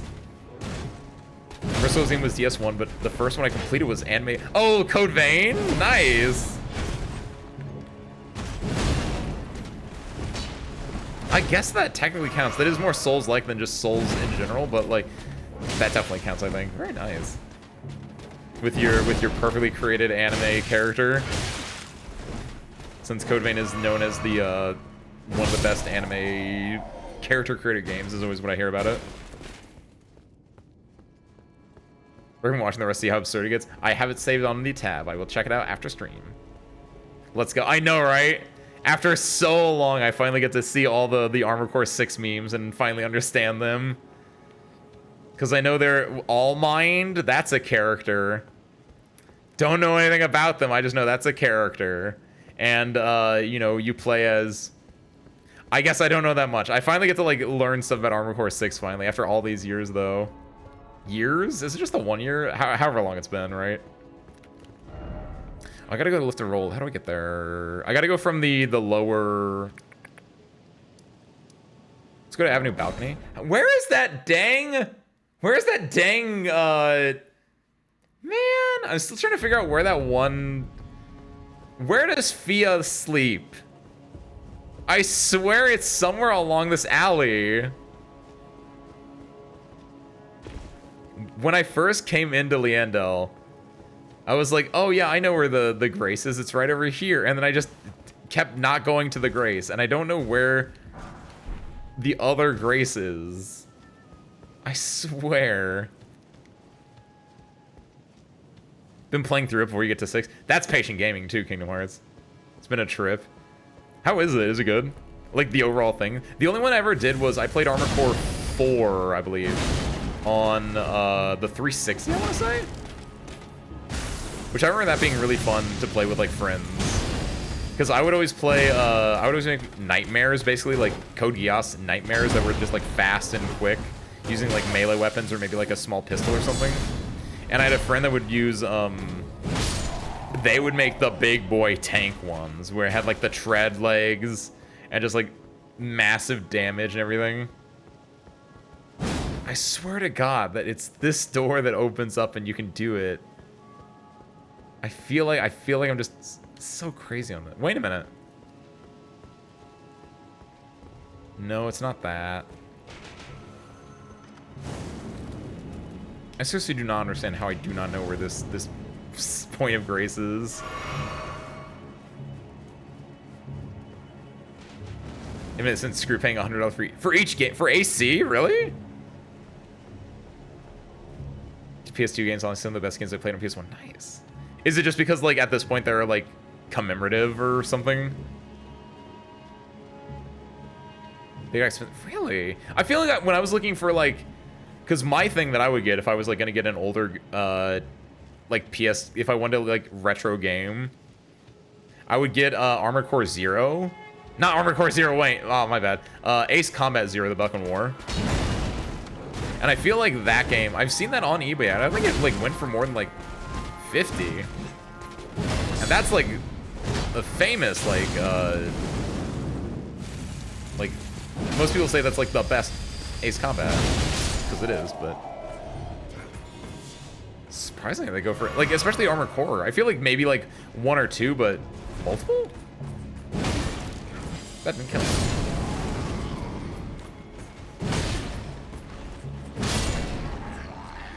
Stick to older games and generally avoid the hype cycle. Everything's probably smart. It's very rare that I get super duper hype for new games as well. Like, Souls games are one of the few exceptions, which is why I'm like doing this, getting for the DLC and like doing it now, because it's like I'm just a big fan of them. Outside of that, I'm trying to think like what are other games that, especially like that I played on stream, for instance, that are like I played the new hotness. I don't know if there are any. It's part of the it is true. Most people, it's that PS2 trilogy of AC 4, 5, and 0, right? The Holy Trinity. Which that's how I kind of like restarted myself with Ace Combat, was by playing the Holy Trinity. Because it was just like at one point I was just like, you know what I want to play? I just want to play like Ace Combat. I had been seeing it around for a little bit for one reason or another. And I was like, you know what? The only one I had played for the longest time was Ace Combat 6, on like the 360. I don't want to go this way yet. And like it was like I had played that like in a high school or middle school or what, like when it had semi recently came out, right? And that was like the only Ace Combat experience I had for like the longest time. And then one day I was just like online, I saw like another reference. I'd been seeing more and more references to like Ace Combat, and specifically like to Pixie from Zero, right? Because he's a card, he's a character. And so at one point I was just like, you know what? Screw it. I'm gonna play Ace Combat 0. And then it was like, oh no. You gotta play 4, 5, and 0. That's the Holy Trinity. I was like, okay, fine, I'll do it. And I'm really glad I did. Because 4 is like such a good just standalone thing. Because 4 basically is like the start of, you know, that's where Strange Reel starts to become a thing. They don't have to worry about, like, they just made a new timeline. They made a very just solid story. And honestly, I'm a big fan. It's not terribly, like, anything crazy or anything, but I just like this simple story that they made with, you know, Yellow 4? Yellow 6? Yellow 7? With the Yellow and, my bones, and the war orphan or whatever with the village. That entire just anime little cutscenes, that little like VN-esque sequence that pops up every so often, is so just like somber, might be a good word. I don't know if that's exactly the right word, but just like there's such a specific feeling associated with that, and just like the way that it unfolds. It was such a nice introduction. And also it had a very fun like little tutorial that you could do too, so it was kind of cool. And then you get to Ace Combat 5, which I have... Some people really like Ace Combat 5. I like that it introduced like squad things you can do. but on the whole, I think Ace Combat 5 is too linear, too story based almost. And I'm not a huge fan of because it's really unfortunate. It has dated CG, right?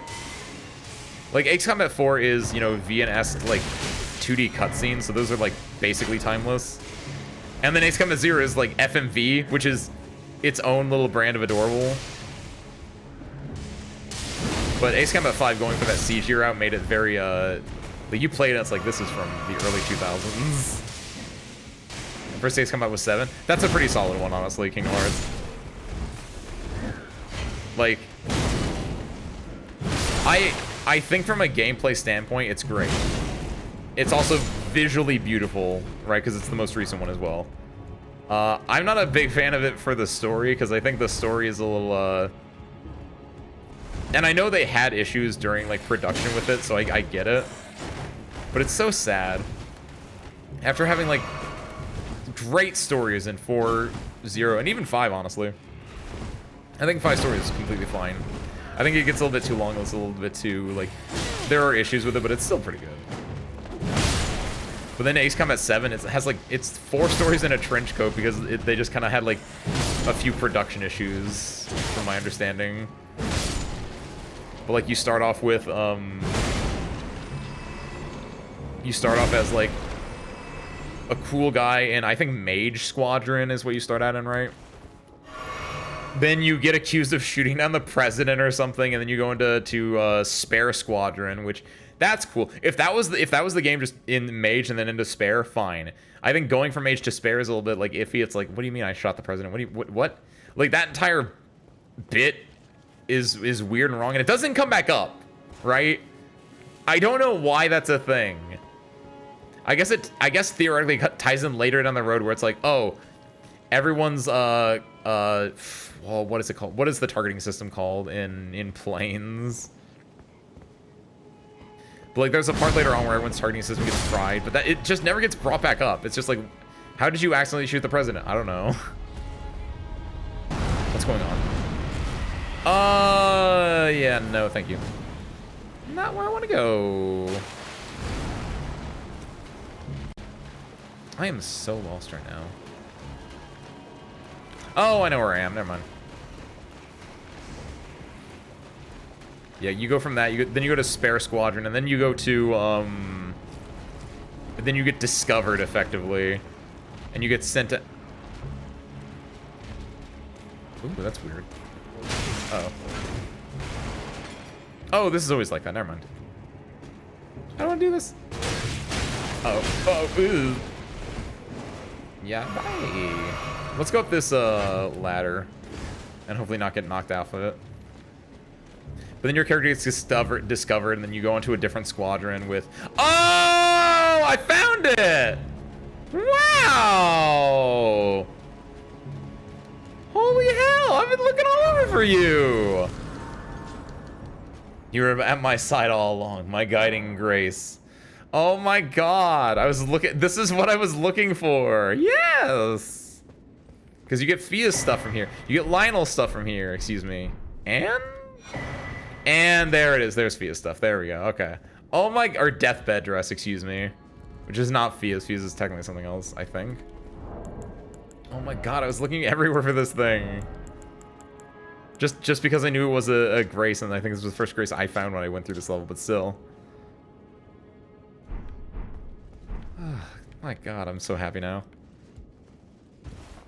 The story and lore sure was something. Oh yeah, for Ace Combat 7. Ace Combat 7 also... Sorry, I was rambling there. Kingdom Hearts, I was kind of on some stuff. Yeah, the other thing with 7 is that it does build off the lore from 4 and 5 and 0. And so, like, going into it's like, why is Belka a thing? Why? I guess no, Belka isn't brought up in 7, is it? It might be brought up like incidentally, but it's mostly like 4 lore, I guess, technically. 5 and 0 are connected, 4 and 7 are connected. Maybe Belka is brought up. I don't remember the full like socio, like I don't remember the full geopolitical picture in 7.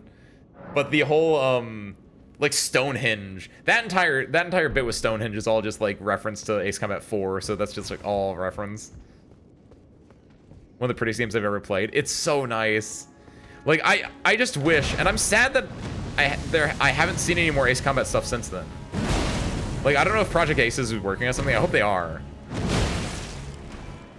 I have always been a big proponent of, I want an Ace Combat 7-2. Like, I want an Ace Combat 0 situation again. Because the idea with the Holy Trinity, the Golden Trinity, whatever they call it, right? The Golden Trilogy, Holy Trinity, etc., is they're all in the same engine, I'm pretty sure, as well. They made 4, and then, like, this is pretty good. And then they, like, went and made 5, and 5 was just the same engine, but they added in, you know, you could, like, send tactical commands to your squad. So you had, like, 3 AIs that would, like, fly with you. And you could be like, oh, be aggressive, be defensive. Just do whatever you want, right? And you can make, like, decisions and stuff like that. Very, very cute little things they added in there. And then, after they made those 2 games, they're like, okay, now we're going to make Ace Combat 6. But before we do that, let's just make a little, like, quick one with Ace Combat 0. Like, I think someone that has more, like, lore knowledge on Ace Combat can, like, correct me if I'm wrong, but I'm pretty sure, like, they even were just like, while we're making this engine, we're going to have the B team effectively work on Ace Combat 0. I might just be making that part up, because it's always, like, people always talk about, like, oh, the B team did this, the B team did that, right?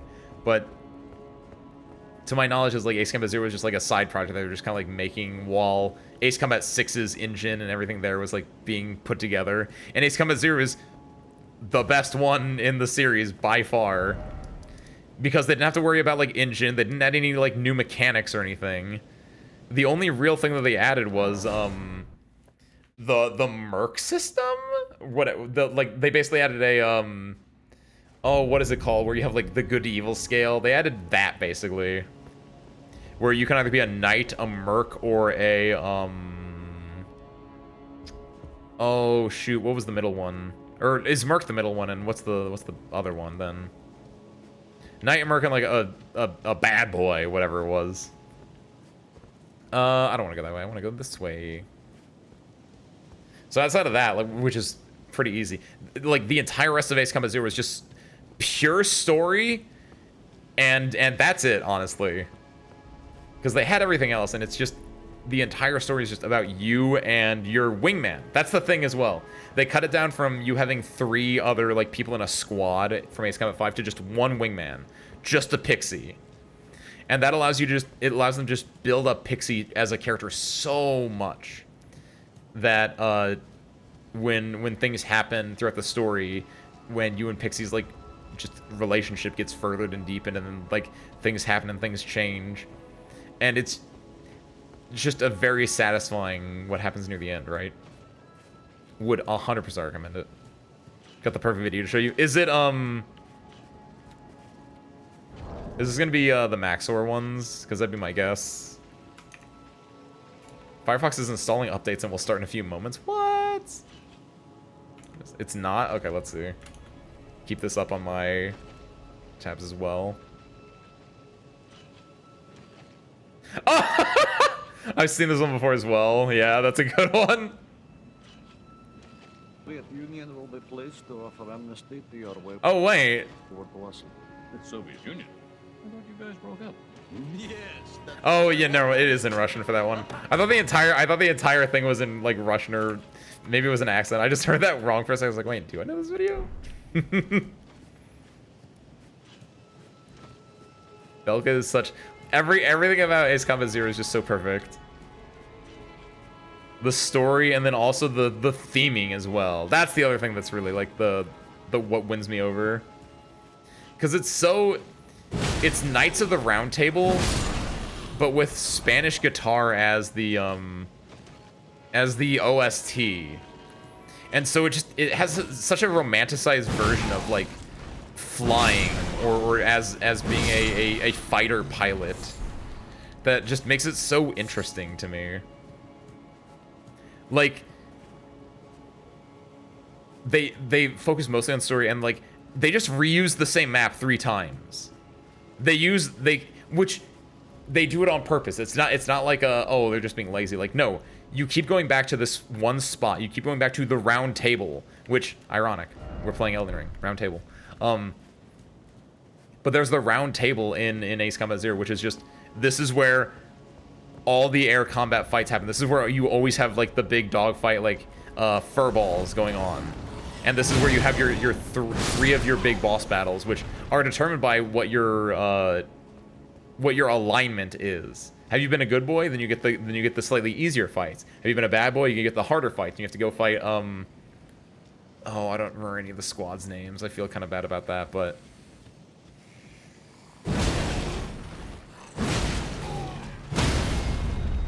Goodbye. And just every time you go into the round table hold, you just hear that Spanish guitar kicking off, and then you fight the first furball, and then like reinforcements incoming, and then you get that little like cutscene clip of like here are your enemy pilots for the day. What is their demeanor? And you get ones where it's like, oh, if you're on the night one, it's like, oh, it's good guys coming in. It's like, let's have a good fight. But if you're like a bad boy, the fighter pilots come in. It's like, we're going to kill you for what you've done to us, right? And it's like, ooh, just the way it kind of like, it's just all oozy goozy good like story and characters. It's great. Yo, what's up, Rain? Happy Thursday and/or Friday. Welcome in, Rain. This is my big ass pizza cutter that I got for cutting big old pizzas, and by pizzas I mean Leonine misbegottens. 2. There we go. Watch me cut this guy into 8 pieces. Aha. Nice. It's a very fun weapon. I got it because it's the Bloodborne weapon. Or it's the weapon, it's one of the weapons I use in Bloodborne because it's fun. And I can do this too. Alright, who's fighting me? Who's coming here? You. Alright, who's next? You. I love that so much. Oh my god, there's so many of them. It was really fun until the reinforcements got called in. Whoops, my bad. Exactly, it's such a good Whirligig Saw. Whirligig Saw, I think, is the best version of this weapon too. That's the messed up part. Oh my god, I'm so far back. I'm so far. Oh shoot. This trick. Is this the closest I am? Man. Alright. Let us go. AC0 Spanish card. It's so good, Kingdom Hearts. The very first, like, I try to go, speaking of being a patient gamer, right? I try to keep as little spoilers as possible. That's just a general thing that I just try to do. It obviously it doesn't always work. Like, I'm going through Fearin right now, and I knew like a few spoilers, for instance, or like when I play Ace Combat 6, it's like I don't know the story at all, but I do know like, oh, All Might's a character, and I know like very vague bits and pieces here and there, but I try to go in like fairly blind. And for Ace Combat 0, I had just heard its peak and that there's a dude called Soloing Pixie. That was effectively all I knew. And so when I booted Ace Combat 0 for the first time, I always liked watching the splash screens, the demo screens for games. Or the attract screen, as some might call it. And for Ace Combat 0, it's just like the Game Awards trailer. It's some trailer for it, but it just hits you immediately with that Zero OST, like the titular title song Zero, and the entire thing is just about like the Knights of the Round Table hold. Oh god, who do you play as in Zero? Oh my god. Who is your name in Zero? Oh my god, how am I blanking on those? Demon Lord of the Round Table, I pray for your success, right? It's not Demon Lord of the Round Table. You technically your name is something else, right? But just it puts so much of itself just out there with like that trailer, just giving you the entire like vibe of it with you are the Demon Lord of the Round Table. There are Knights of the Round Table that you're going to be fighting. All the while, like, this Spanish guitar is playing, and it just oozes all this kind of, like, theming, and it's just so nice. It's the same thing that I got, like, speaking of Fearin, like, the first time I watched Fearin, it just starts with the opening, and it's honestly the same thing thinking about it. Where it's like the opening, if you ever listen to the opening of Sosen of Fearin, it just gives you, like, the backstory of the anime, basically. Where the English lyrics are like, yeah, long ago there was a journey where we were on the hero's party, but now it's gone and over, that story's long gone, and I still remember a few faint feelings about it. And because of that, I will, like, try to do my best because I still remember you and I still, like, think about it. And it's like, that's the entire, like, anime, basically, is summed up in that opening song, and it's great. In the same way that, like, Ace Combat Zero is summed up in the trailer. They weren't kidding, they really don't make games like that anymore. I know, right? I mean, I still think they do make games like that, but they're just, like, harder to find, and also, like, if you've already made a game like that, you'd rather have something, try for something new than, like, try to make a rehash, because your rehashes will never, like, live up to everything else, right? Like, you can't make The Godfather again as a movie. But you can make The Godfather 2.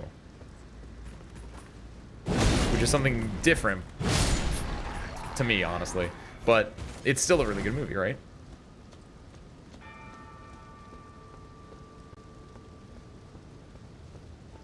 Sound design as good as Thieves. Ooh. That's a game that I haven't played. I think I own the very first one. I just never played it for whatever reason. And that's an interesting one, actually, because Thief is obviously a game where, as a thief, you're probably, like, sneaking around and doing stuff that's really important, that you, like, have good sound and you just have good concept of what's going on. Yeah, there's always, like, little bits and pieces about certain games that you just never really noticed before. Uh-oh.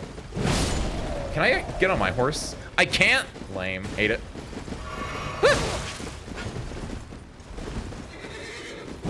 Fall off your horse, asshole.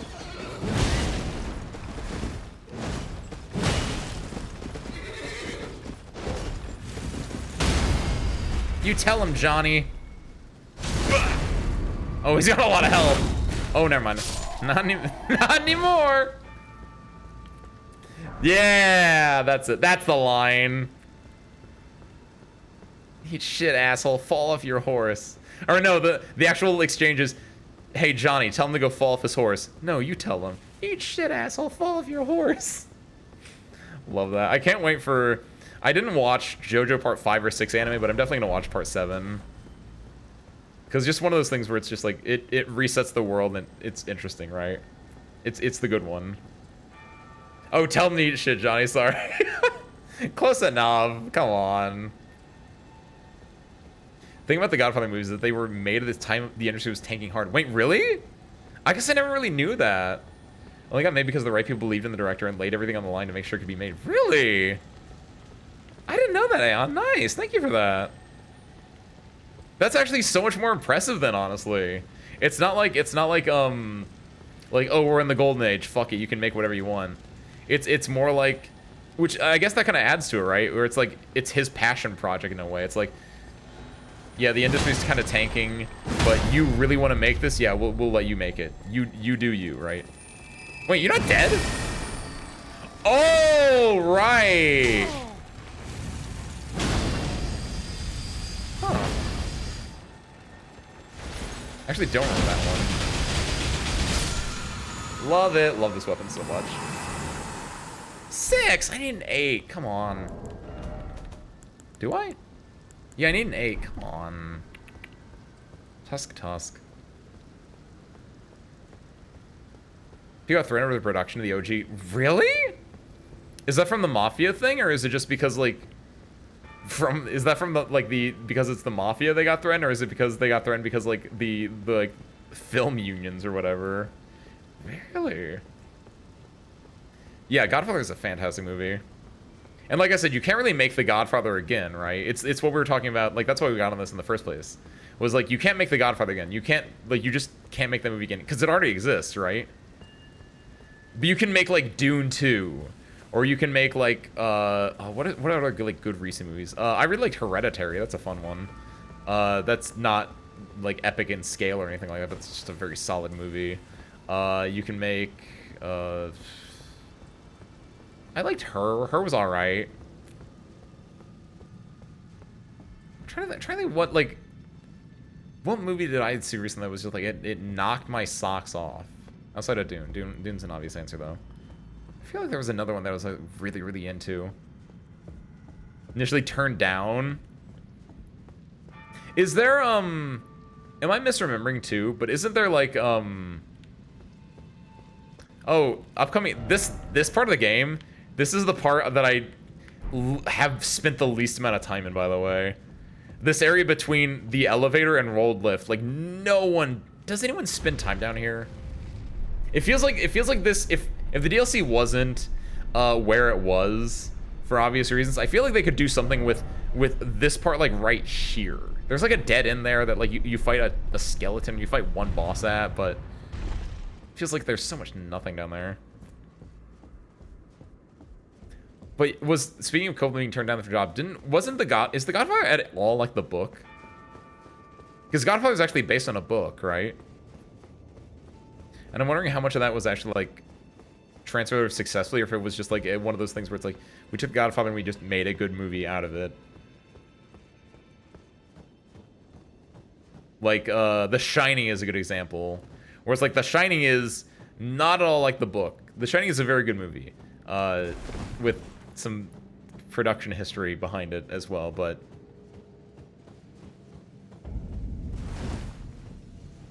it was a lot more detailed. But like I assume the general like idea was the same then, because obviously the book is going to be more detailed. You have as many pages as you want, whereas a movie you typically only have like 2.5 hours. Nowadays you can have up to 3 hours because bloat, but I need 5,000, so I think I can pop 2 of these. And I should have enough. Yeah, probably didn't even need 2. Perfect, 40. There we go.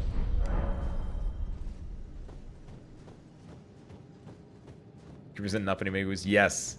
2001 is one of my favorite movies of all time. Mostly because I think that's a movie where it's been referenced in so many things that when I got to watch the movie, I kind of knew a lot of it already. But the entire section with Hal is... I've seen the entire section with Hal referenced in so many pieces of media.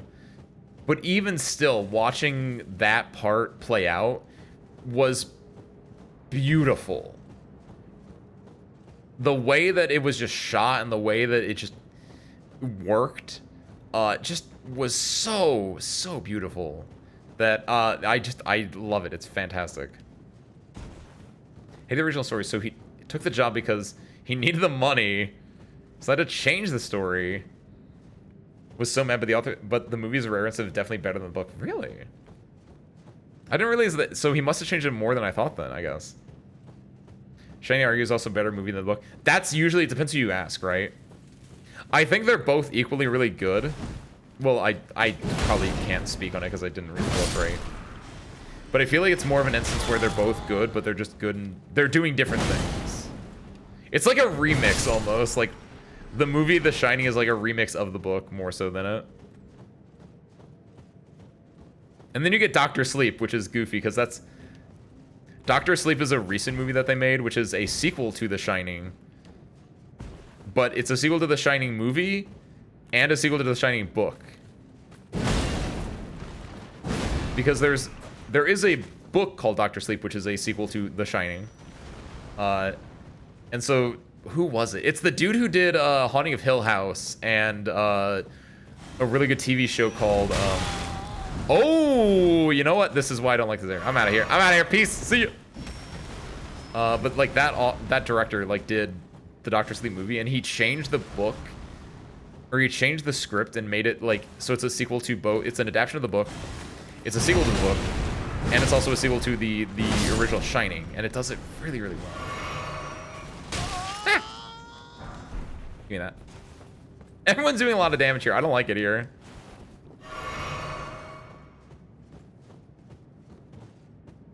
Because he wasn't... Yeah, because he was just some kid, probably. Some young man. Some uncle out there. Some unk.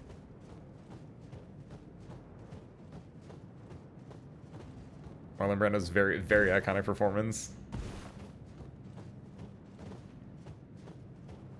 But then what's weird is just like, I guess what's always weird to me then is like Marlon Brando has such an iconic performance, and then I guess it's not weird. It's not related to Marlon Brando's performance at all, but just like I need to go back and watch The Godfather 2. I haven't watched The Godfather 2 since I was like in high school. And I want to know like if I'll enjoy it a lot more now. Because when I watched it the first time, I enjoyed the original one more because I was like, this is too meandering. There are two plot lines. I can't go back and forth between Michael and Don Corleone in Italy. But I feel like nowadays, if I were to watch it like nowadays, I'd be like, oh, this is awesome.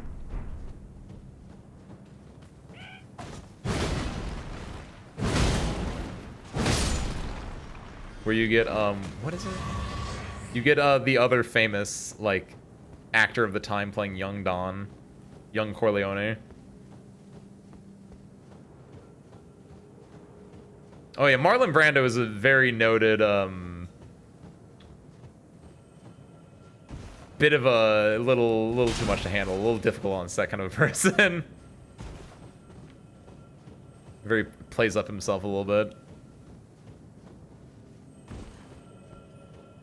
Brenda said he quit if Cobra got fired. Oh, that's nice. Obviously, there's definitely some trouble with, you know, because then it's like, you know, it's a back and forth thing where it's like, I got you this job, I kept you on here and everything. Level check. I think I'm at level 90, 89. I'm gonna run into enemy, aren't I? Yep. Oh, I've made a mistake. Oh, I've made many mistakes. I'm dead! This area sucks. This is why I just ran through it last time I played. It's such a nothing area. It's so lame to me. I do have my horse. Oh shit, what am I doing? Let's go Torrent. Yeah, it gets results, but it can be a bit of a difficult to work with. Giant skull. What's the red? I feel like I should know the answer to this, what the red is. Is it like, because this is an area that I thought would be much bigger, like this specific part of the winter area, and not just going into Mountaintop of the Giants.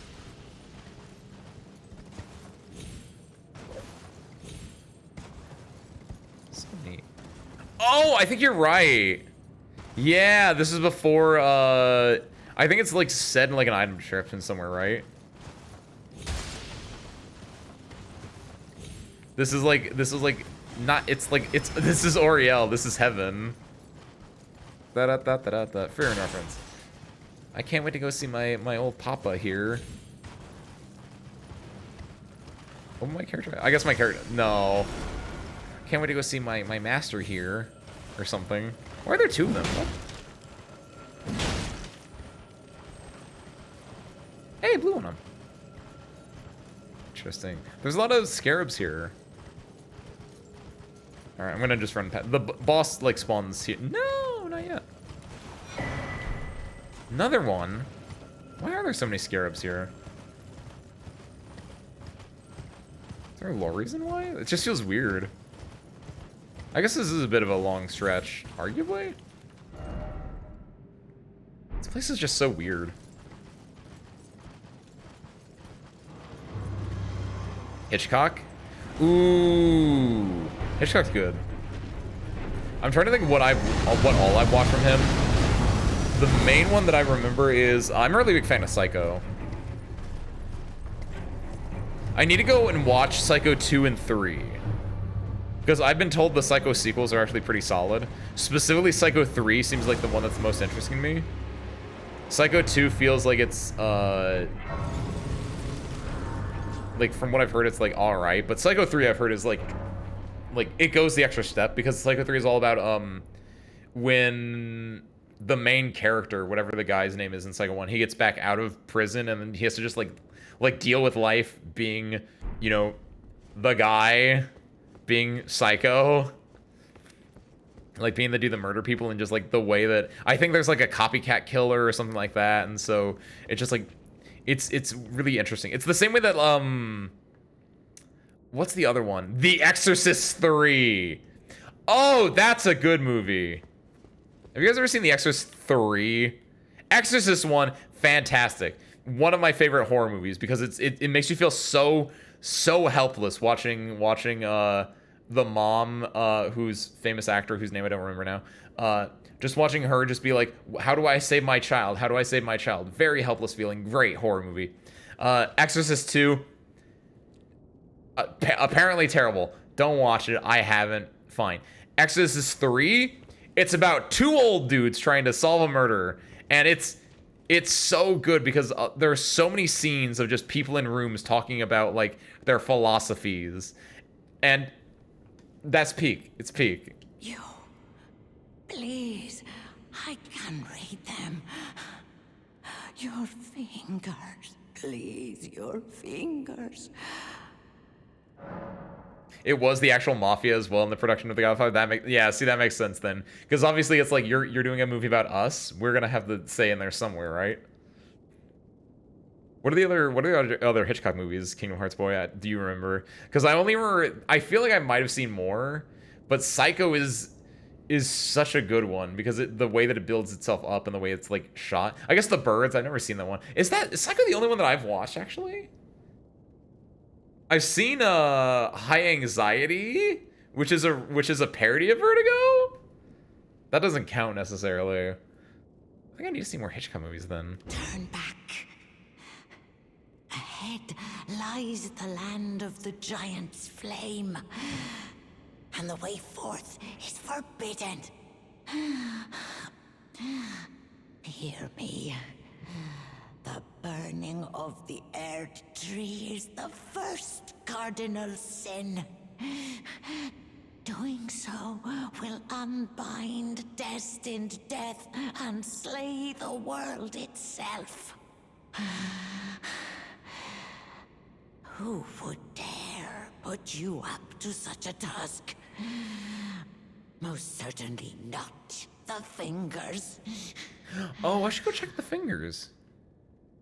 I feel like they're doing something. That's right. I need to go back to the round table. I got my thing. Yeah, let's do that. Helfin steeple. Greatsword pattern after the black steeple of the Helfin. Yeah, the lampwood which guides the dead of the spirit world. The lamplight is similar to Grace in appearance. Only is said they can only be seen by those who met their death in battle. Ooh. It's such an interesting area because it's just like it's only like down here. It's just from the Forbidden Lands to this lift, basically. Except there might be a little bit more over here. But it's such an area that I feel I kind of want a little bit more lore on, just a little bit, just a bit. Oh, they're happy to see me. Well, you managed to return. You know what this means. The Erd tree has spurned you. The fingers remain still, shaken by this turn of events. They are busy consulting the Kratos will.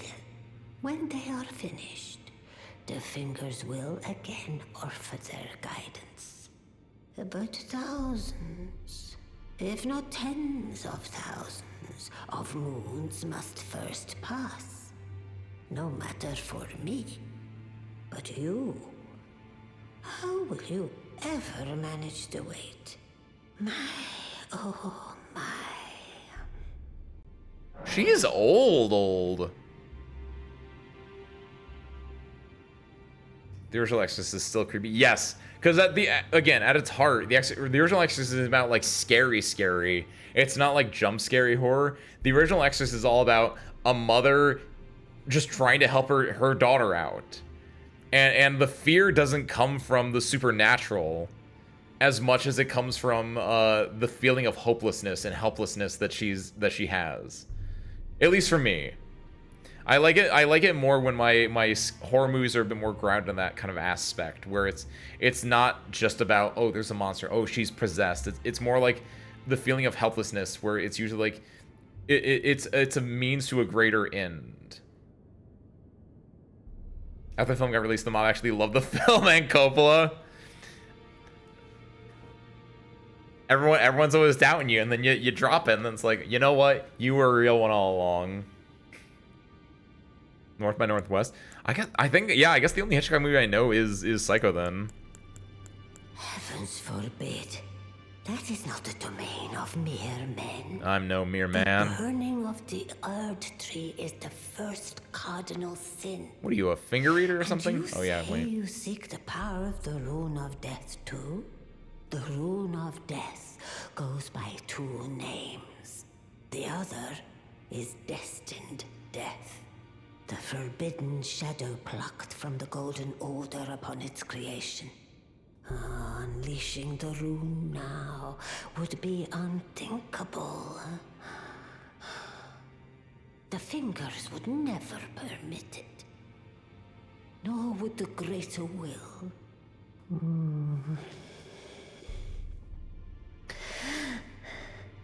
But here we are. The fingers dormant, severing our link to the greater will. The realm and all life in ruins. Impossible events transpire beyond the ken of the fingers. Who is to say that the cardinal sin must be cardinal forever? Go on. Finish the job. She believes in me. Take the course you deem most worthy. Story of Father Karras. Like a priest that's like unsure about what he's doing as well. Yeah, that's another bit. Have you seen Exorcist 3 then, Kingdom Hearts? Because honestly, if you like the Father Karras bit, that's... When I said two old men talking in rooms, one of the men is Father Karras. You must If memory serves, one of the men is Father Karras. No, wait, no. Father Karras dies. Wait, he dies at the end of Exorcist 1. It's the other father. The one that the other one that's like in the shit. I forgot. Is required to reignite the flame. Father Karras jumps out the window at the end. It's the one that like when Reagan hugs the priest at the end. It's that priest, if memory serves. One who envisions the flame and can lead you to the rune of death. Because the entire idea of The Exorcist 3, it's two old men in rooms talking about things, and it's one of them is a police officer, which I think is a character in Exorcist 1, and the other is a father who is, I think, a character in Exorcist 1. That part's not important because it really has no relationship to Exorcist 1 outside of technically there's an exorcism, I guess. It's so different. It's just. You could have just called it Legion, which was the name of the book, right? But they're like, no, we got to sell it on the name of The Exorcist, this great franchise. And it's about a father and a police officer, a police detective specifically, and they're just like old and they're like, you know, skeptical, and they're just like talking about, you know, so and so was murdered, how awful this is, and just like the ramifications of it, and then you know, events happen, and there's a character that is like, you know, was arrested for the murder, for some other murder, I think, at some point in time, like a long time ago, and then he starts to act like crazy, like, oh, he's possessed, and so the detective goes to him, and they just have conversations, and it's like, is this guy actually possessed? Is he just like schizophrenic or something like that? Like it doesn't like lift the veil and tell you, like. And it's just like, what's going on here? Like, it's all just very like set out, and then he is technically, because it is the Exorcist, and they have to like be like, yeah, no, we gotta have an exorcism, so there's that little bit in the end, but it's fine. I still like it. I think it's very good. It's very nice. Also, it's just shot really well, because it's just a lot of dialogue. It's so perfect. No. Wait. I got your seedbed curse, nerd. You have felt the curse. I can smell it on you. The box, yet tender. Apparently my seedbed is ripe and waiting. 'Twas a brief respite, I must say. Go and unshackle my corporeal flesh. trapped in this sewer jail below the capital. Nice. I can kill you and defile your corpse. Then the pox will truly be your own. That sounds not fun. Go and unshackle my corporeal flesh, trapped in this sewer jail below the capital. I can kill you and defile your corpse. Then the pox will truly be your own. I like that they typed out jail like the old, the way that they put Everjail as well, G-A-O-L, the old-timey way. Yeah, I knew that I didn't know that Pacino also boycotted the Oscars for that one, but I knew Brando did because I don't know if Pacino won, but Brando definitely won because yeah, I do remember the clip of the Native American spokeswoman or whatever going up to get the award for him and doing like the speech instead. Hey, you. You. What is it? Oh, is he upset? Where should I go next? If you're heading to the Forge of the Flame of Ruin, in the snowy mountaintops of the Hey, he Giants, kind of helps me. This is kind of cute. you'll need to find the Grand Lift of Rold, beyond the Forbidden Region. Or go if you would. Take no heed of cardinal sin. The Two Fingers lost their purpose a long, long time ago. That's so neat. I'm so upset that they put these... I understand why. Accessibility is a very good thing in video games. At the same time...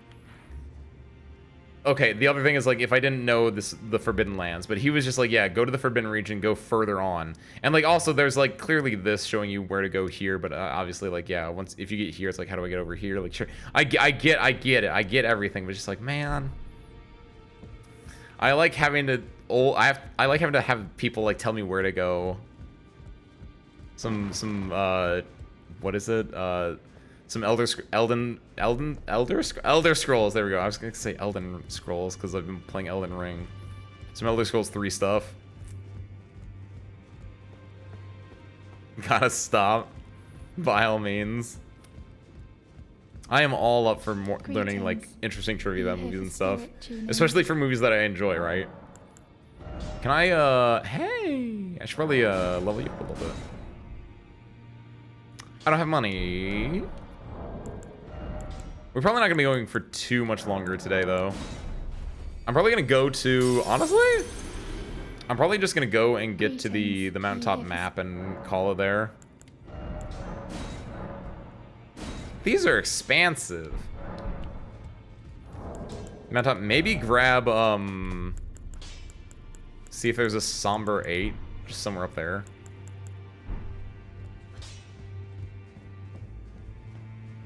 Is that everything? Ooh, you know what? Actually, here. All right. Here's the plan. I'll give myself a little bit of window. Here's what we're gonna do. I'm gonna go do this. Gonna grab this map, and then let's end it with a bang. Let's kill the duo gargoyles, so we can also unlock the other place. There's a red thread about patient games. You mean entire subreddit, right? Really interesting seeing people play minigames years later for the first... Yeah! Because whenever you was talking about that, yeah, that's what I thought of. Because I imagine, I don't actually know, it might not be. Check the top post of all time. Is one of them about, like, a dude playing Portal for the first time, or Portal 2 for the first time? Because I definitely remember, like, seeing that on, like, the front page a lot.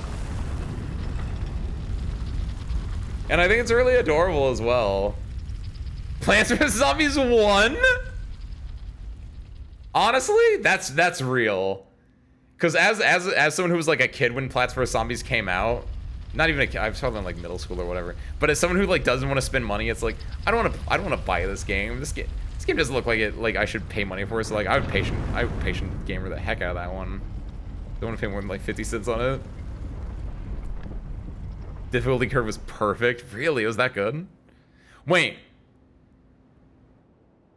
Which one did I hold up? I held up... No, okay, no, I held up the right one. Because I have both of them, don't I? No, I don't. Never mind. I got concerned that I held up the wrong key at first. But I only have one half of the secret medallion. The other half is up here in Mountaintop, right?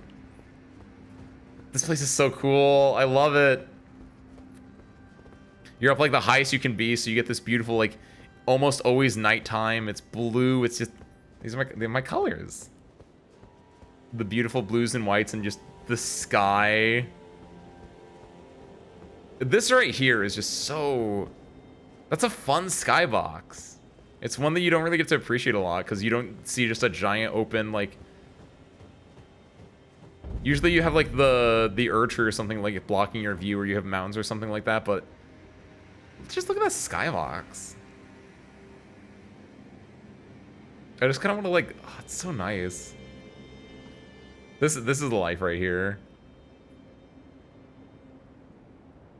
I wonder... Hey, Mausoleum! I don't know if that's on, the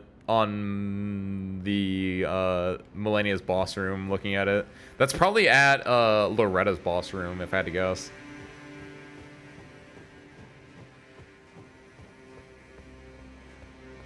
The golden age for mobile games? Yes. When, like, it'd be, like, 99 cents. Right, it was right when the iPhone first came out. Where people were, like, starting to develop it for it. You had, like, Tap Revolution and everything, which was just, like, the very easy to get into, like, because a lot of the mobile games were just like, hey, we just want to make, you know, a game, and it wasn't, like, usually, like, you know, gacha based or anything like that. It was just like, we're just gonna make a game, you pay 99 cents for it, it's done. So you got, like, Tap Revolution, or, oh, what's the other one? There was, like, a series of RPGs that you could get on, like, the iPhone/iPod Touch that were just, like, just the pinnacle of just the most RPG I've ever seen. And those were, like, again, just 99 cents. I think. Maybe they were, like, $2. Maybe they were a little bit more expensive or something like that. But it was just, like, so interesting. Such a different, like, feeling. Impossible game. Was that a mobile game, though? Infinity Blade, Zombieville USA, Field Runners, Battle Heart. Don't know any. Doodle Jump, I know. That's a good one. Angry Birds, of course. Peggle, Zuma, Fruit Ninja, good. Doodle Jump is a really good one. That's the one that I play. Or Cut the Rope as well. Which I don't know if you guys have gotten it, but, like, YouTube has mobile games or something? And one of them is Cut the Rope, and so I see that every so often. Like, that's on my YouTube. If you go to youtube.com, I just see, like, YouTube's version of mobile games, and I always see Cut the Rope, and I'm like, oh, it's you. Speaking of, oh, it's you. But it's not, because this guy's got his eyes fucked up now. Finally, we meet the Tarnished. What's up, Shabriri? Who would be Lord? Oh my. Why the long face? I saw you die. That you were previously acquainted with this vessel. Well, that is most This is such a cool lore thing. For he is dead. As for his flesh, he gave it to me.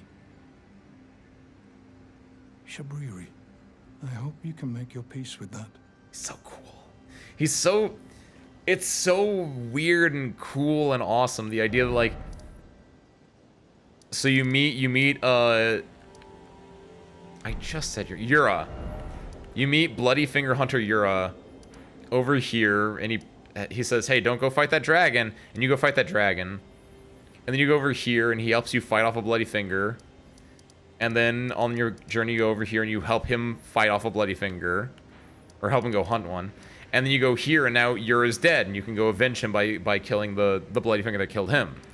And then you see Yura again, but now his body is inhabited by Shabriri, who is, like, the patron saint of madness, as evidenced by, like, this tower here and this here and, like, the Shabriri's grave and everything. And it's just so... It's so weird and cool that they were just like, yeah, we had him die and now someone else is taking over his corpse. That's just so weird. I love it. My touch phone? Yeah. Wait, like, is a My Touch, like, its own thing? Is that like an off-brand version of it? I didn't have an iPhone at first. I think I had an iPod Touch. And then I got, like, the iPhone, like, 3 or something. May chaos take the world. That's such a cool line, too. Never got to go past the bomb stage in the Impossible game. Ooh. You were about to Is the Impossible game a Flash game? The life of a fair maiden. First mobile games. Wait. Into the fiery forge. I don't think I know the Impossible game, then. What a horrible thing to ponder. Your ascendancy. requires her sacrifice. How hard is the impossible game, guys? How long is the impossible game? Whether she wishes it or not. But how would the Lord crown so? I'm thinking of the impossible quiz. That's a different thing. Oh shit. Every time someone brings up the impossible game, I think of the impossible quiz instead, which is like a flash game that's on like on Newgrounds. Is it the impossible game? Oh, I've seen this. Oh shoot, never mind. Every time you guys talk, every time I hear the impossible blank, I think of the impossible quiz, not the impossible game. I know what that game is then. Never mind. I was straight up about to say like, hey guys, before we end stream, let me just play the impossible game real quick, but nope. Not gonna do that one. That's much harder than I thought. That is a very cool game. I didn't realize that makes much more sense that is like a mobile game than as opposed to the quiz, which I had thought it was. Chosen, tarnished, and would-be Lord, dare to tread the path of true rigor. It's an Android phone, my touch. Spare the poor girl, and singe your own flesh in her stead. Right, he gives you the are option prepared to show resolve and attain lordship through righteous hardship. Then heed the words of I, Shabriri. What were you thinking of, Rain? Wait, were you also thinking of the impossible quiz then, Rain? Chosen, tarnished, and would descend into the depths far below the Erd Tree capital. Seek audience with the three fingers. Yeah. And the flame of Nice. frenzy. If you inherit the flame of frenzy, your flesh will serve as kindling, and the girl can be spared, setting you on the righteous path of lordship, the path of the Lord of Chaos. Burn the Erd Tree to the ground and incinerate all that divides and distinguishes. Ah, may chaos take the world. May chaos take the world. He's so cool. I don't know. I like characters that are passionate, even if they're actual evil characters. It just makes them interesting. It's so cool. Also missed that one game where base. I know, right, Rain? Every time someone brings up the impossible thing, I always think of the impossible quiz. And I think about like how you had to like you have to like right click and like use it as like a bridge or things like that. Just little goofy things like that. And a lot of it was just trial and error, honestly. Bookworm was where you basically have an entire grid of letters and you have to like make out words using that. Bookworm is a game. Does that sound right? I love my gotchas. Same. Just finished rolling Arc and FGO. Nice. Missed that era. Yeah, 100%. It's such a different because it's games for the sake of just being like a simple game, basically. It's what it's basically Flash games, but they just put it on a phone. You wouldn't kindle a girl, a birthday girl. It's a girl on her birthday. Well, let's ask the birthday girl. See what she says. Think not of the kindling. I shall see to that. All I ask of you is to make the journey to the snowy mountaintops of the giants, far above the clouds. I know I'm asking you to commit a cardinal sin, but it must be done to reach the path beyond, and that is the path I wish to travel. What is your mind? You think Shibuya can see this? You can't trust the girl on her birthday. Melina, you told me it was your birthday 3 days ago, and it's still your birthday? That's not how birthdays work, Melina. There is something I'd You like to liar. say. My purpose was given to me by my mother, but now I act of my own volition. I have set my heart upon the world that I would have, regardless of my mother's designs. I won't allow anyone to speak ill of that, not even you. Moving Geometry Dash. That's the one. It feels like a lot of games kind of blend together. from that era, maybe. Probably because of like everyone's like vaguely similar and like the names don't really help, right? But like I could definitely see the confusion there. Starting the DLC yet? I'm a level 90, level 89 Celestine. Can we start the DLC? I was gonna do I want to go kill Gargs. Descend into the depths far below the Erd Tree Capsicord. I'm gonna go kill Twin Gargs and then honestly, if Twin Gargs gets us if Twin Gargs gets us to level 90, and if we can beat Twin Gargs in like let's say 12 minutes, let's go fight Moog. Just give him a once over, right?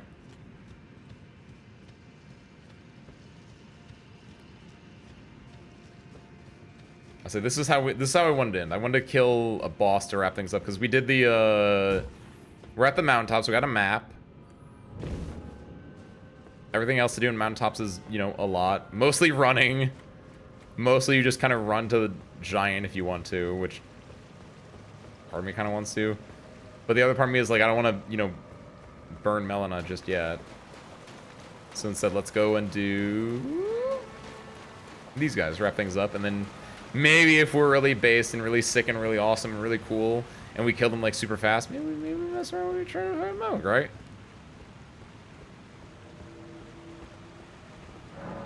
Say D with us. D, you've had like 4 days to prepare for this. Be better this time. Also, here, let's take our boys out. Bingo, ringo, dingo, let's go. Was I using... Oh, is this a new weapon, by the way? Was I using the pizza cutter on my last attempt? Or was I using a sword on my last attempt? Because maybe the pizza cutter is, like, gonna be the difference maker. This...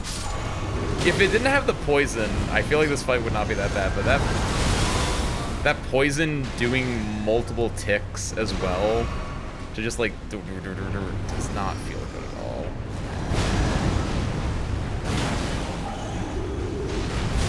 Ooh, I roll in that.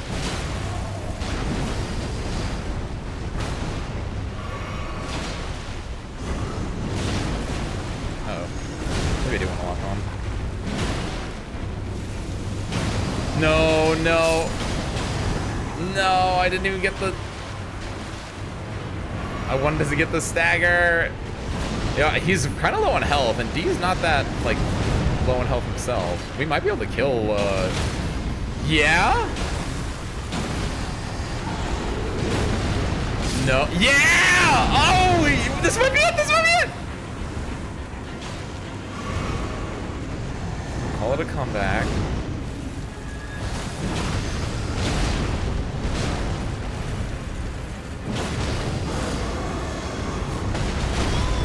Ooh.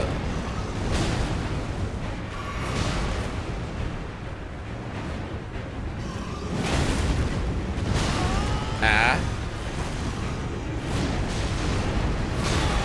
D, you're doing really good. Keep it up. D, you beautiful, beautiful man. Good job. I'll take that. Probably could have done an extra cheeky swing in, but that's kind of far away. Uh-oh. One. That's it. Oh, shit, the second one missed. No, not the... Yes! Oh my god, we did it! First try. I've never fought these people before, ever at all. That's definitely my first try. You guys saw it. Ha ha ha. Now I'm in this beautiful giant thing that has nothing else at all. Nope, nothing else at all. God, it's so goofy. The idea of you beat this boss and you're just like, huh, what else is there? And you come over here. This felt so good. The very first time you do this. I saw nothing. I mean, you saw me beat it first try. What is there, Aeon? Did you see me go in there at all at any other time this stream? Of course not. I can't even get a level up. This sucks. I hate it here. Yeah! Oh my god! That's so adorable. Like, you beat the gargoyles, and then it's like, oh, there is a grace here. And you go sit at the grace, and then you just see that. Oh my god. I love it. I love... Graces are so... The idea of you sit at something and it tells you what to do, and you just see this, and you're like, what do you mean go this way? And so you go and you follow the grace, and where does it point you? To a goddamn coffin.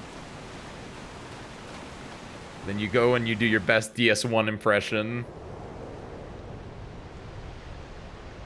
I love this. This is the best coffin cinematic in any Souls game so much. Because it doesn't... There are so... You crawl up... Or just best transition cinematic. Because like, oh, crawl up as a bird, and crawl up as an egg, and a bird will take you away. Dark Souls 1, that's great. That's hilarious. But this one, go in a coffin, coffin lights up, and then suddenly... It just starts rising. It's peak. It's so good. I laughed so much when this happened because I was like, what's going on? I expect like maybe I'd get like taken downstream, or maybe like someone else would come along and like drag me along, but no. You just start flying. So beautiful. It's so beautiful.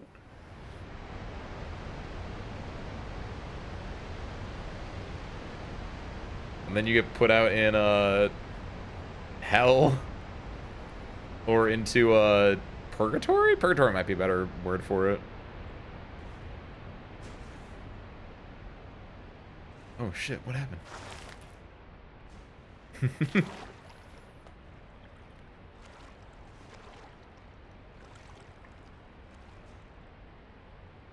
Into the literal roots of the Erd tree itself.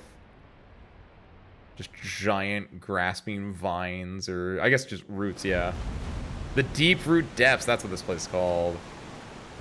Because I was debating using this as the image, or something from this as the image for my thumbnail today.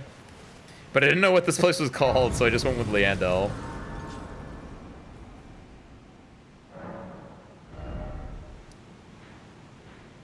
We can now do that. But I did beat it in one try, so let's also maybe we get to do the DLC next time.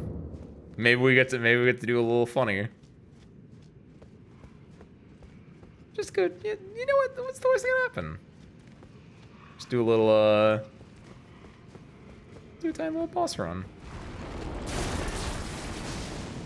Excuse me, lads. My bad. I can't use my horse here, can I? Nope. Ah! Jerk.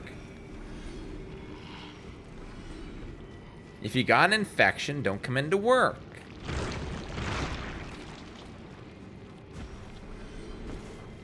Some people. Oh, I'm not gonna like this part. It's very disgusting, isn't it? That's what makes it so great. You gotta have your little bits of disgusting, I think. Just little bits though, not a lot.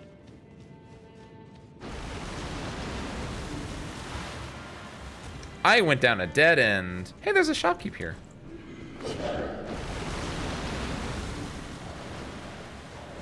What is this? Oh, sick, nice. That's not what I thought it was gonna be at all. I thought it was gonna be like an actual item, not just a ruins, but hey, I'll take it. That's like 60K? Oh, is this 7? 9? I guess this is an in-game area, yeah. These guys are missing me so much. This is awesome. Sucks to suck, nerds. Oh god, oh god, oh god, oh god. What's that? Wait. Yeah? What's that? Is this so I can fight White Mask Bearer? Yeah, that's right. Go back. Go back! Shoo.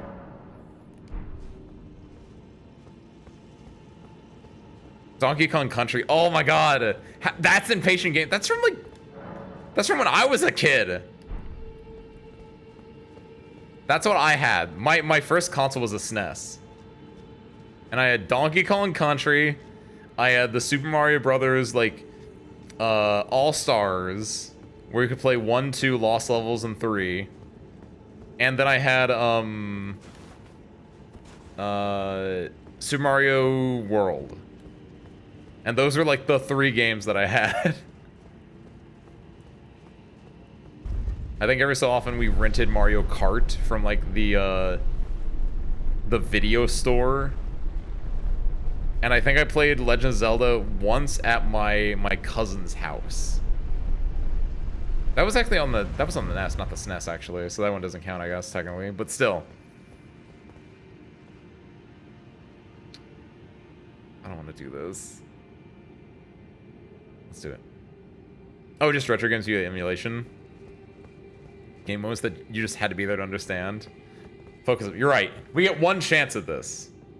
If it doesn't work, we come back here next week. Because we'll probably be, like, actually more prepared. But right now, we're only level... Hold on. You're so right. Wait a minute. I've got a lot of runes on me. And if I die here, I don't really want to come back. So I'm going to be smart and, like, get to the right level. I need 18... 1850... 1851 2. 50,000. That's gonna be... So I need... 8512 now. I need 512 now. I don't have... I only have Margits. I don't have Mogs. I do have the tier, though. I need 3,000 and change more. Let's pop all these.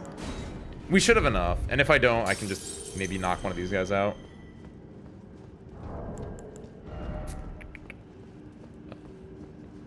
Um, 1800.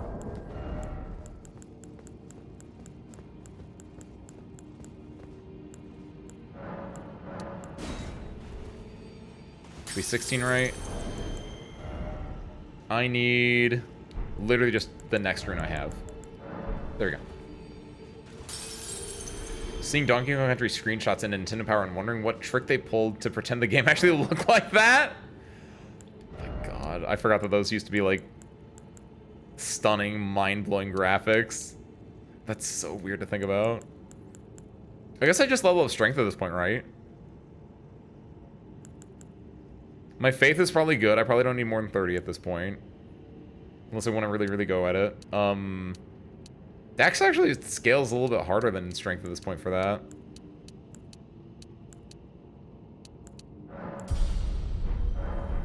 I think Donkey Kong Country actually looked good too, yeah. Like, you know, I was talking about Ace Combat 5. I think Ace Combat 5 looks dated. But I think Donkey Kong Country still has like some kind of quality that makes it stand out. I think it might just be the style, right? Because it helps that it's not like trying to be like realistic or anything like that. It is just being, you know, a little bit goofy. Oh, shoot. I need to go back down the elevator again. I need to put the tier on. Going back down. Pause balls by going upstairs. Pause balls by going downstairs.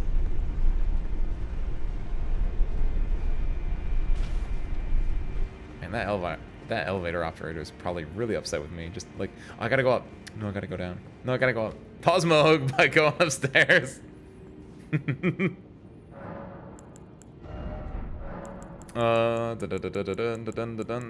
Flasks. There we go.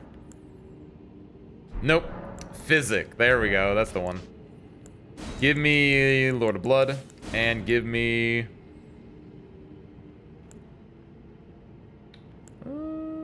charge attacks! Probably shouldn't be doing that many charge attacks, honestly.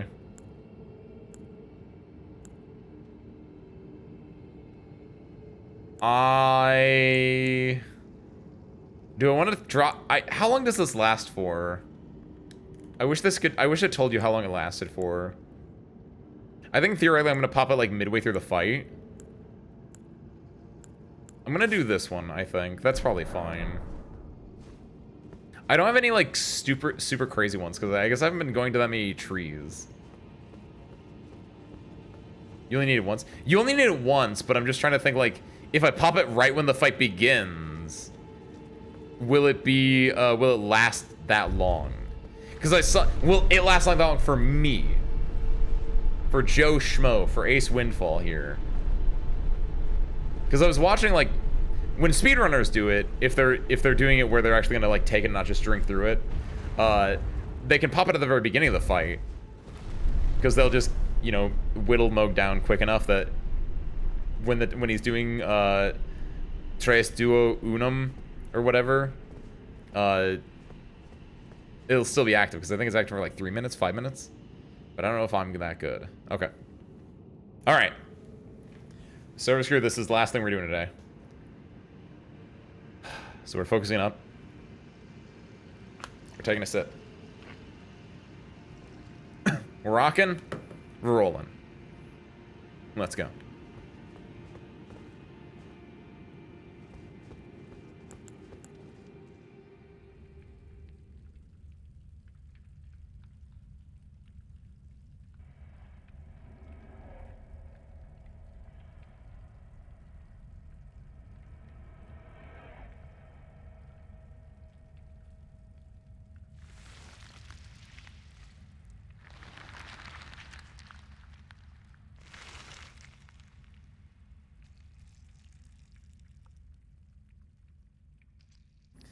God, this is such a cool cutscene.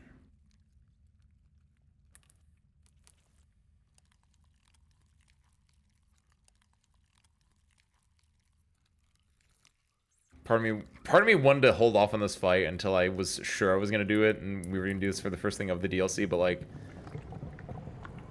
this is neat.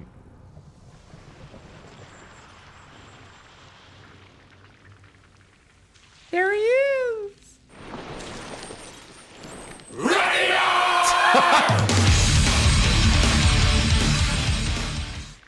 That's my good luck charm. Dearest Mikola,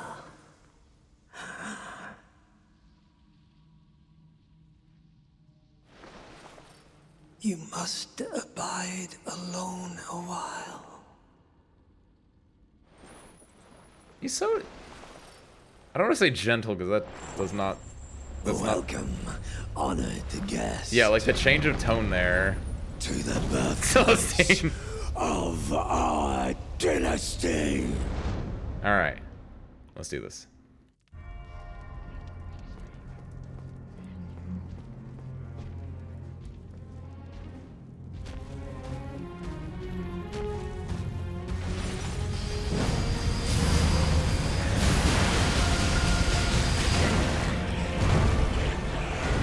Oh shoot, he does fire damage, that's right. He just shoots like his goo everywhere, his fire.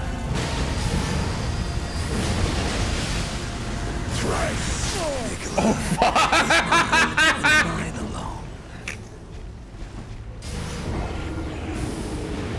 Well, I said we got one try.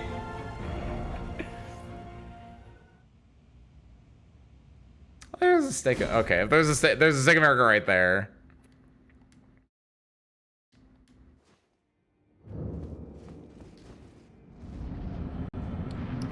I should know when to call. This will actually be the last one. That was so quick.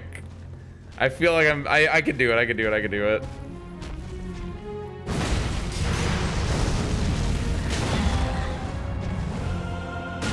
Just the fact that he has fire just everywhere is the shitty part. Oh, I might not be able to. Yeah, we might want to wait until we're a little bit higher. But.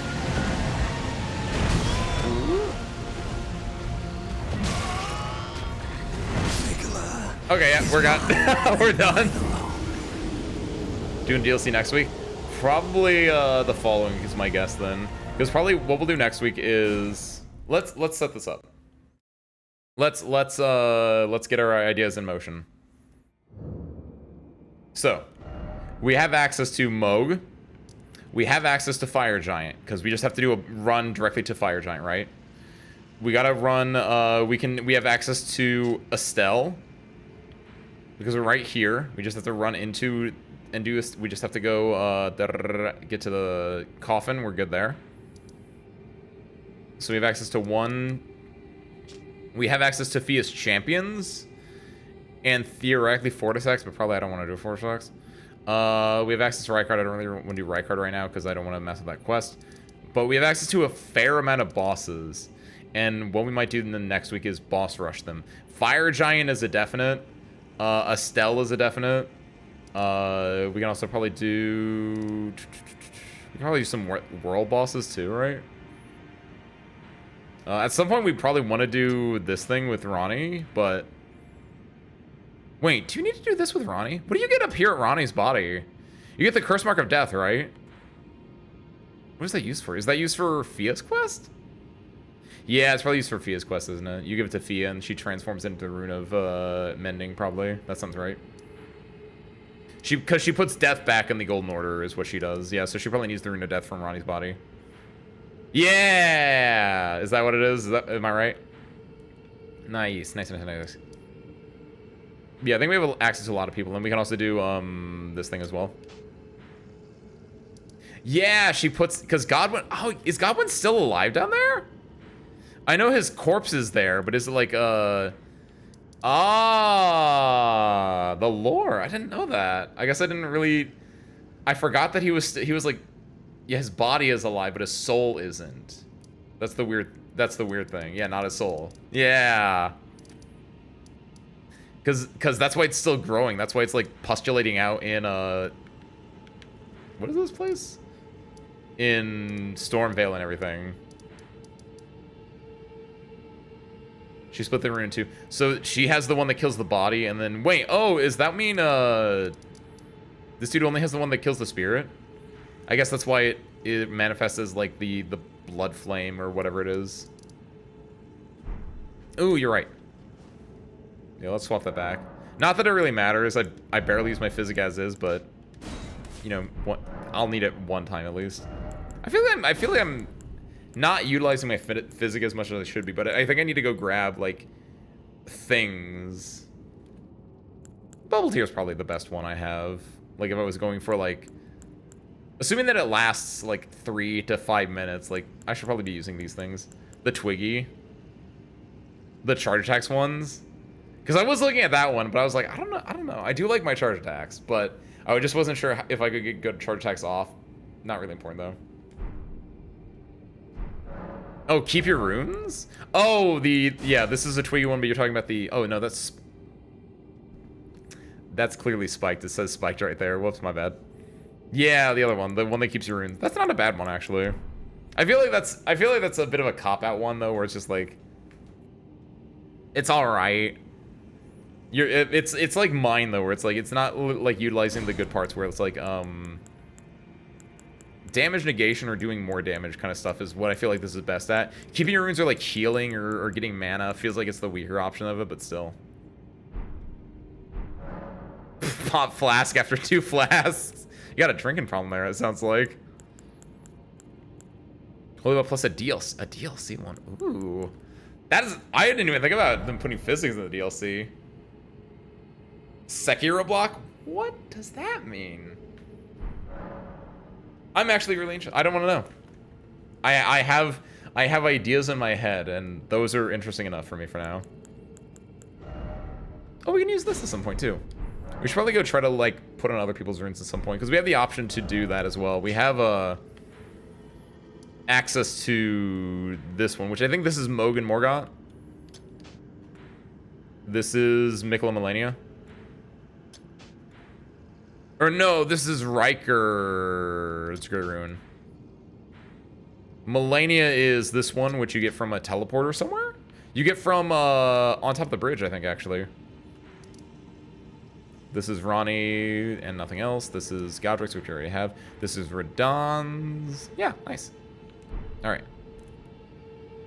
CJ mod for Sekiro. What? Does Gyo Masataka Oniwa come out and say, you should have gotten that damn train, CJ? That's all I know about. That's all I know about, No, wait, is that the right... That's CJ Denton, but I think there's also a CJ from GTA. Don't know, not important. Let's go back here. I didn't get it +8, did I? I can get that in the Mount Toss probably.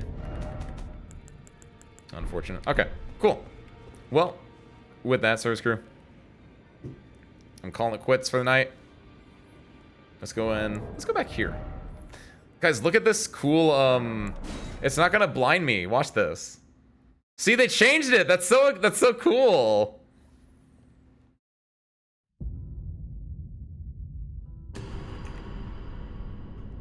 They made it so you don't get blinded. We have the technology, service crew. It's great. No more flashbangs. Flashbang, no flashbang.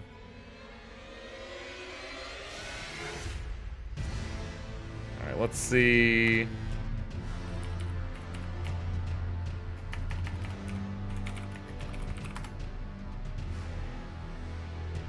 Is anyone interesting out there? It's kind of late.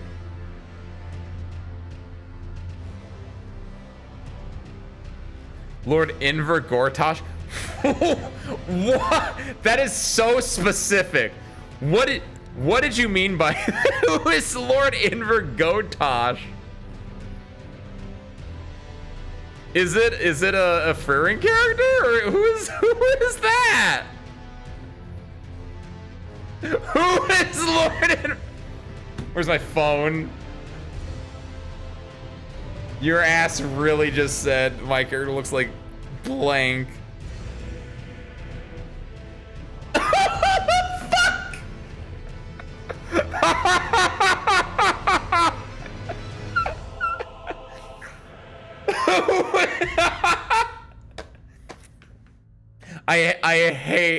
I hate that I see it. I hate so much that I see it. Oh my god. It's different though. I have brunette hair. I have dark brunette hair, not black hair. My god. Is he cool? He looks like he's an evil, edgy character, and I don't like this. He looks like a bad character, but it's fucking cringe. He's so edgy. But is it good edgy or is it like lame edgy? Your evil older brother? I don't want him to be my evil older brother. I don't know. I don't think I consent to him being my evil older brother. Dude's an idiot. Well, I need to find out more about this man, I guess now. I have a video blowing him up. He's a douche. Okay, yeah, then no. No, if it cringe and edgy, those don't tell me anything. Douche, okay, that tells me a lot. Okay. Not a nice person. I have no relation with this man. Found family, not identical genetic family, apparently. Even though we have clearly different hairstyles. My god, I hate it though. Oh god, I gotta find stuff about Battlegrounds Baldur's Gate 3 now and find out more about this. This is so fucking... I see it, that's the worst.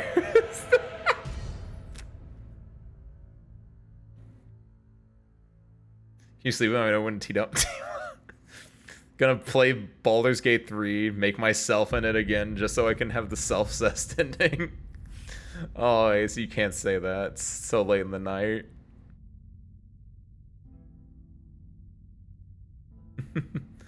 For inside a fan family, not Baldur's Gate 3, Lord Gortash. God, I do not want to change my name to Gortash.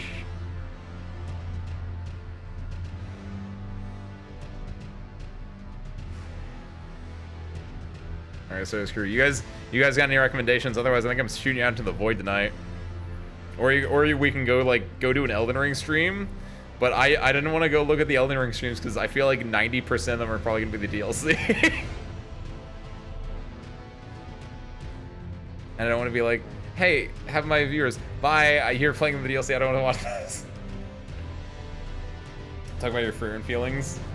We could talk about that. We talked about that earlier today. My Freerin feelings are really good. I really enjoy it. We can talk more about them. Honestly, the next time I see you guys, I'll probably... No, I'm gonna be out over the weekend. If I was at home over the weekend, I probably would finish it. But since I'm gonna be out, I'm probably... What am I at? Episode 16 right now, right? And there are 28 episodes total? So there are 12 more episodes left. I'm probably gonna watch 3 tomorrow. So I'm probably gonna finish it next time we play Elden Ring is my bet, actually. Because 3 tomorrow, I probably won't do it on Saturday. I might watch maybe an episode or 2 when I get back on Sunday. Maybe? Probably do 3, so 9 left. Maybe 6 left. Maybe 3 left. I'll probably finish it by Arknights. Either Arknights or Elden Ring next week. I'll probably have it finished and we can talk about it more. An One tier list? Of what One-sans? Just in general? I watched Fear and there's like one. And it was the one that that Stein got whenever he saved the town, which is great. He got his own episode. That was adorable. He got his own half of an episode. Where they're like, oh yeah, priests have better curse resistance. Curses are different than things. And everyone got like put to sleep except for like him and Furin. And Furin gets put to sleep and then he has to fight the thing on his own for a little bit. And then he's like, I gotta trust Furin can do this. Wakes Furin up. Furin, you gotta shoot the cook. And then it's already dead in like 5 seconds. It was great though. It's so I love that they allow characters to have moments of awesomeness. It's all I can't. It's late. We gotta end. I'm gonna shoot you guys off in the void then. I hope you have a very good night then. There's one I know who's playing Elden Ring for the first time. Oh really? Doesn't seem like he's playing the DLC. Should we say? Oh, by all means then. Yeah, let's do it. Hit me up, Kingdom Hearts. What's the name? Drop that. Gromfaloon. There we go. There we go. You guys are gonna go check out Gromfaloon. We're gonna go pop in, say hi. You guys can enjoy that and then scamper off to Betty Bye. There we go. By all means, let's do it. Man is wearing a chicken hat. That is incredible. It's not a VTuber. This is scary. This is a scary person who has like real flesh on them. But we can make this work. Soon makes memes relating to geology stuff. Nice. That's the algo Celestine. It's working out for you. Any of them from anime, video games, etc. That's too many. That's far too big of a list, Aeon, and I'm too afraid to like make the list myself. Gonna come back rating Hot Springs and be like, oh, I misread. Oh yeah, own sins instead of One-sans. That's a good joke already. That's a really good one. All right. So I'm gonna send you off to Gromfaloon. They're playing Elden Ring for the first time. It looks like they're just getting to. That's Ronnie's house, basically. That's just right outside Ronnie's house. Yeah, they're in like Liurnia right now. Sick. Send you there, courtesy of Kingdom Hearts. Sorry. With that, I got nothing else. Unfortunately, I am out over the weekend, so we're not going to be playing more Persona this weekend. We're probably going to play more next weekend. But I will next see you guys on Monday for more fighting games. With that, I got nothing else, so thank you guys for watching. I hope you enjoyed it, and I hope to catch you next time. Peace out, everyone.